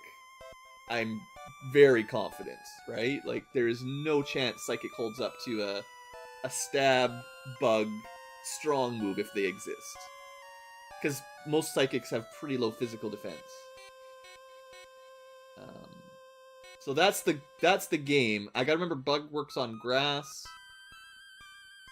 And Psychic, yay. It's another counter to Dark if Dark exists, but we don't get it. Okay.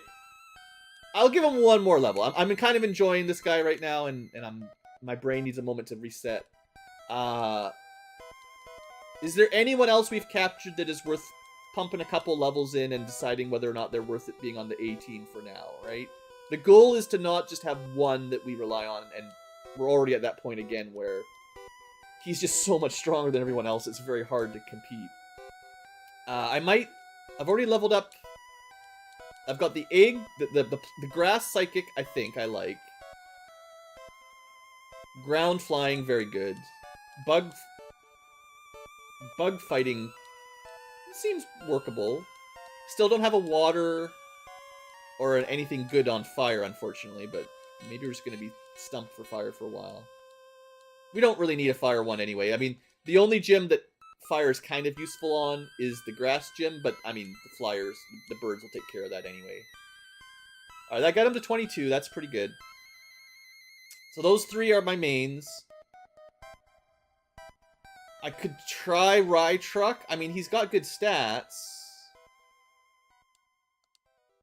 I don't know if I want to use another basic rock ground Pokemon, though. He's also pretty bad against Bellsprout, so pretty hard to grind here. I think the biggest problem is I don't have an easy enemy to grind him on in this zone. It's either Bellsprouts that probably one-shot him, or water Pokemon that also probably one-shot him. So he can't really win any of these fights. I mean, this, if he can get a hit in. Yeah, okay, that's... He might be worth trying, but I can't really easily grind him right now. Not without access to more zones. So that's kind of that's kind of too bad. I mean, do I just get rid of Ivysaur at this point and try to find someone else? I mean, let me have a look at our selection here.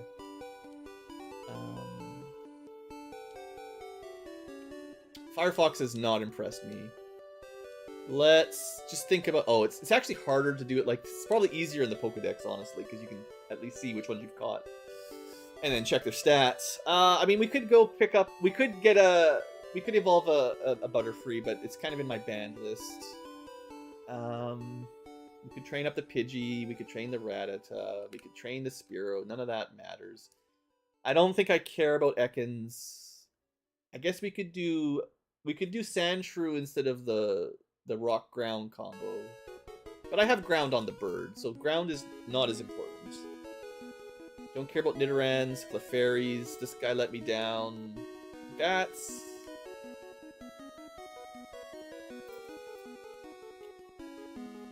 I don't think I have much else that warrants a use.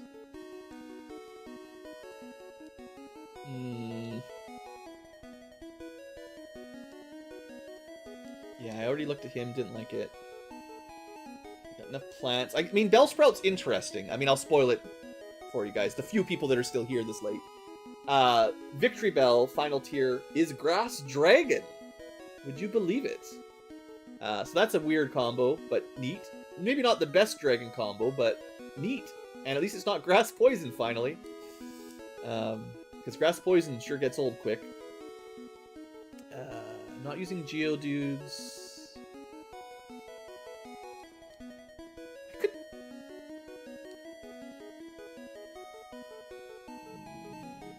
Tempted to seal it up for a while. Or Krabby. I mean, yeah, we already talked about Krabby. That's bad. I know some people like Goldeen. But the water normal. Maybe not Goldeen. Sorry, Staryu is the one people like. That would give me a speedy water. But I think we saw the Starmie was water psychic, and I don't want to have too much overlap with psychic because psychic's already very strong. All right. Well, the best one of the current selection is going to be Seal. And I'm going to try to get them a few levels.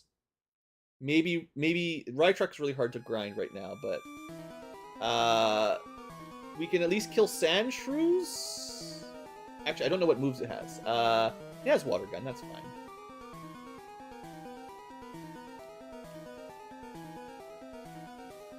So this will go reasonably quickly.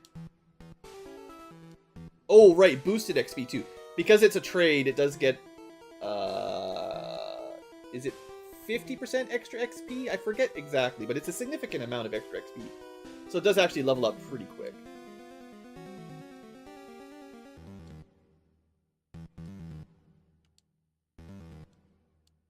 So that's another perk in favor of using this traded seal.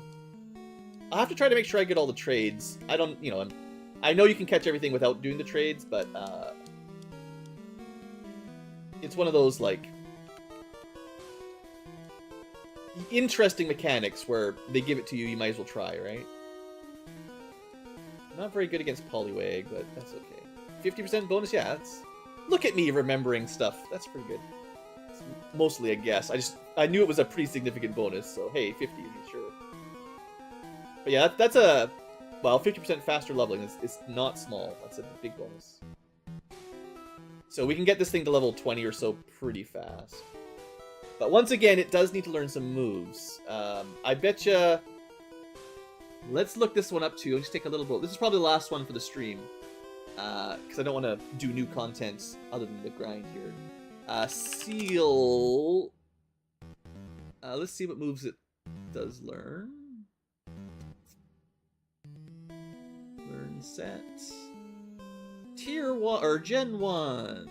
What do you get? Not much. It does typically learn Aurora Beam. And eventually Ice Beam. So that's good. And can certainly learn some water moves via TM, like Surf, so... As long as you have Surf, you have the best water move anyway. Well, I mean, Hydro Pump's good, but Surf is your standard best. It can learn Blizzard, which, yeah. It doesn't learn it automatically, but Surf, Blizzard, Ice Beam maybe, and something utility focus is probably not the worst build.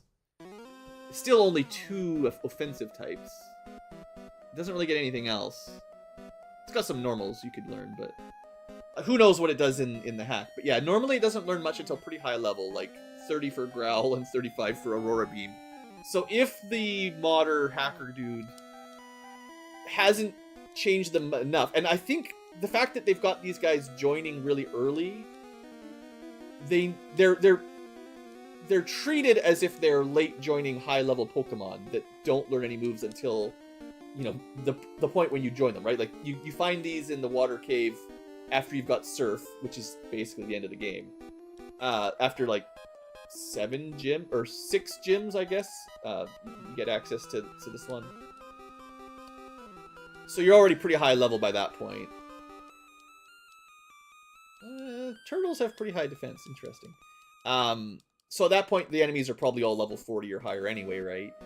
and getting a seal or a evolved seal, it already knows some moves and it will learn Ice Beam after a little while.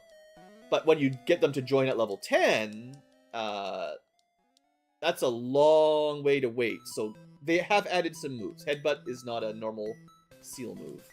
I don't think anyone's... This might be the first time you've seen Headbutt. Not the one I wanted.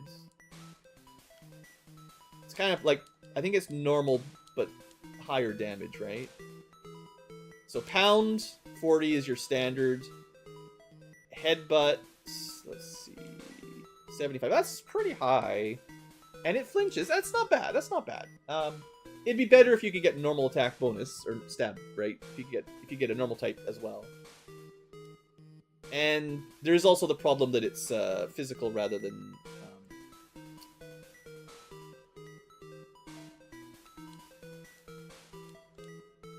yeah, physical stat is quite a lot lower than special stat, so that's unfortunate. Oops, let's move water gun to the top. Let's try and fail. I think the XP was a bit faster on the north side of the bridge where we were fighting Bellsprouts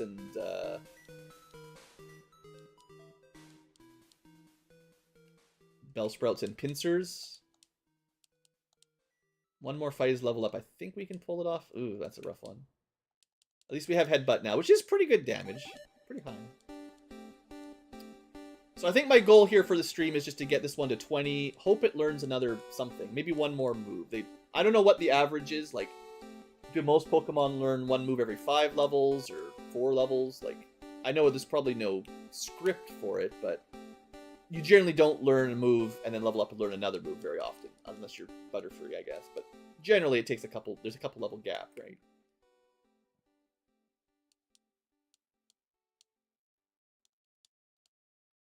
I could teach it Aurora Beam right now if I want to use it, but it should learn it for free.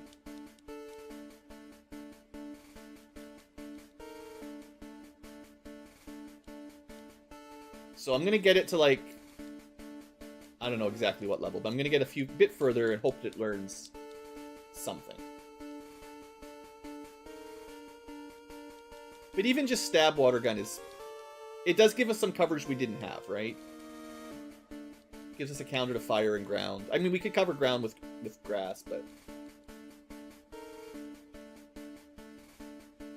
Is there any other coverage it gives us? Back to my charts.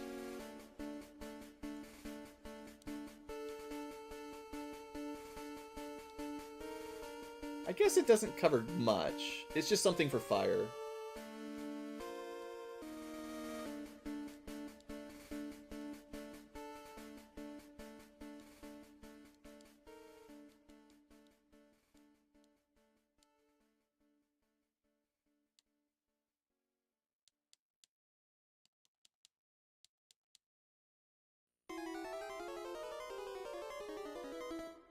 And it's funnily enough, fire we had ground on the bird for.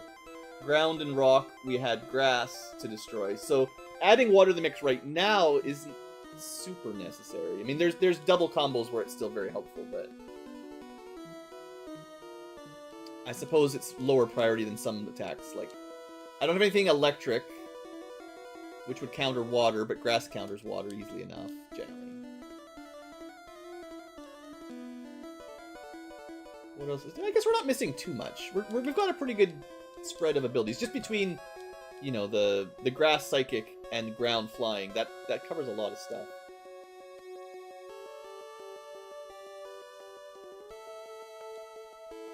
Well, level 20, still no moves. I think well, I said 25 was my absolute limit, but you know, maybe around 22 is a bit more quick to get to for speed grinds. Always feels bad once you're like double the enemy's level and you just, you know, one shot and everything. We really are just picking on them now. Removing the population of shrews from this area. But I'm sure the next area's trainers are like level 20 higher. Probably mid-20s for the next actual trainers. There we go. So that saved me a TM. Excellent. We just got to use it, and we can check its stats. We still can get rid of Pound, because it's obsolete with Headbutt. And we would like a better water move. Yeah. Alright. So that's Aurora Beam in this version. Let's see. First time, I don't normally, I usually have Ice Beam and Blizzard. I don't see this other stuff very often. So Aurora Beam, 65. So mid-tier ice, great. And 1/3 chance to lower attack stats. That's not bad. 100% accuracy is good. 65 power is great. We don't get stabbed, but, you know, one day. And if we had Bubble Beam, which we technically we do. Is it worth using the TM on that to give it to somebody right now? I guess it doesn't really matter because we're going to get Surf eventually anyway. So, like, once you have the Surf HM, you know, Bubble Beam is, again, redundant. So, if you're going to use a water Pokemon for a while in the mid-game, if it doesn't learn anything better than Water Gun, then that at least gives it a pretty big upgrade. That's 40 to 60... Using TMs, what is this? What kind of ink? I never used my TMs. That's crazy. So yeah, 40 water, no effect, up to 65, plus lowering speed. And of course, stab bonus. Yeah, that'll give a little bit more punch. Yeah, okay. I'll get one more level up because we're like halfway there, and then so we've got special, and a physical to kind of round it out. That's alright.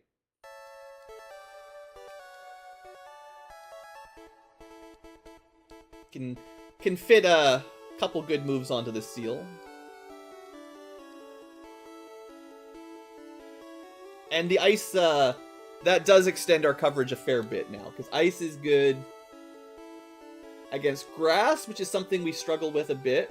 Because we didn't really have anything grass was weak to. Well, no, flying, never mind. Okay, it covers enemy flyers. Because we don't have any electric moves, which is your standard flying counter. That's the main difference, right? Ice adds, and dragons. So if you're fighting dragons and flying, this gives us an option. It's a little early for dragons, but there's definitely lots of birds. And the occasional ground that's not rock is weak to ice, which is something water and grass can still do just fine. Okay, that's just some coverage.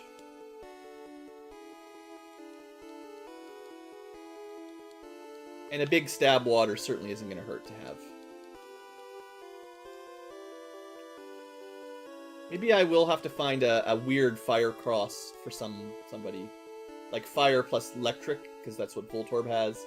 Just to get us 2 new attack options. It kind of means... Well, like I said, Ivysaur is kind of redundant. I'm not a huge fan of Rhytruck. But we're starting to get a team at, you know, low 20s now. Even if we've got 2 grass, we now have water with some ice, flying with ground, and some other stuff they've got. Grass plus maybe Psychic. We don't have any Psychic moves yet, but hopefully soon. Fighting Bug with no bug moves. That's pretty good. We're missing out on like Fire and Electric right now. I'd say that's the 2 main ones, Fire, Electric, and we're just missing some Psychic moves and bug moves and rock moves. But yeah, it's getting there. It's getting there. All right, I'm going to say that's good for today. That was also the entirety of the soundtrack, I think. If that was the ending credits. So, for those of you that made it to the stream, thanks for hanging out. It was kind of a weird time overnight stream for this Ankylo. But I am coming to the end of my annoying co-op board stuff literally today. And I hope to be a little bit more active doing some recording and streams and stuff. So, that's our first stream of PureRed. I might do a little bit more grinding before the next one, we'll see. But I don't want to overlevel or anything. But just having a full team in the low 20s would probably be smart around now. And then that way I can actually switch them out rather than just focusing on, you know, using the most powerful to win everything. Anyway, that's all for today. Thanks for watching. Hope you guys have enjoyed. And have a great day.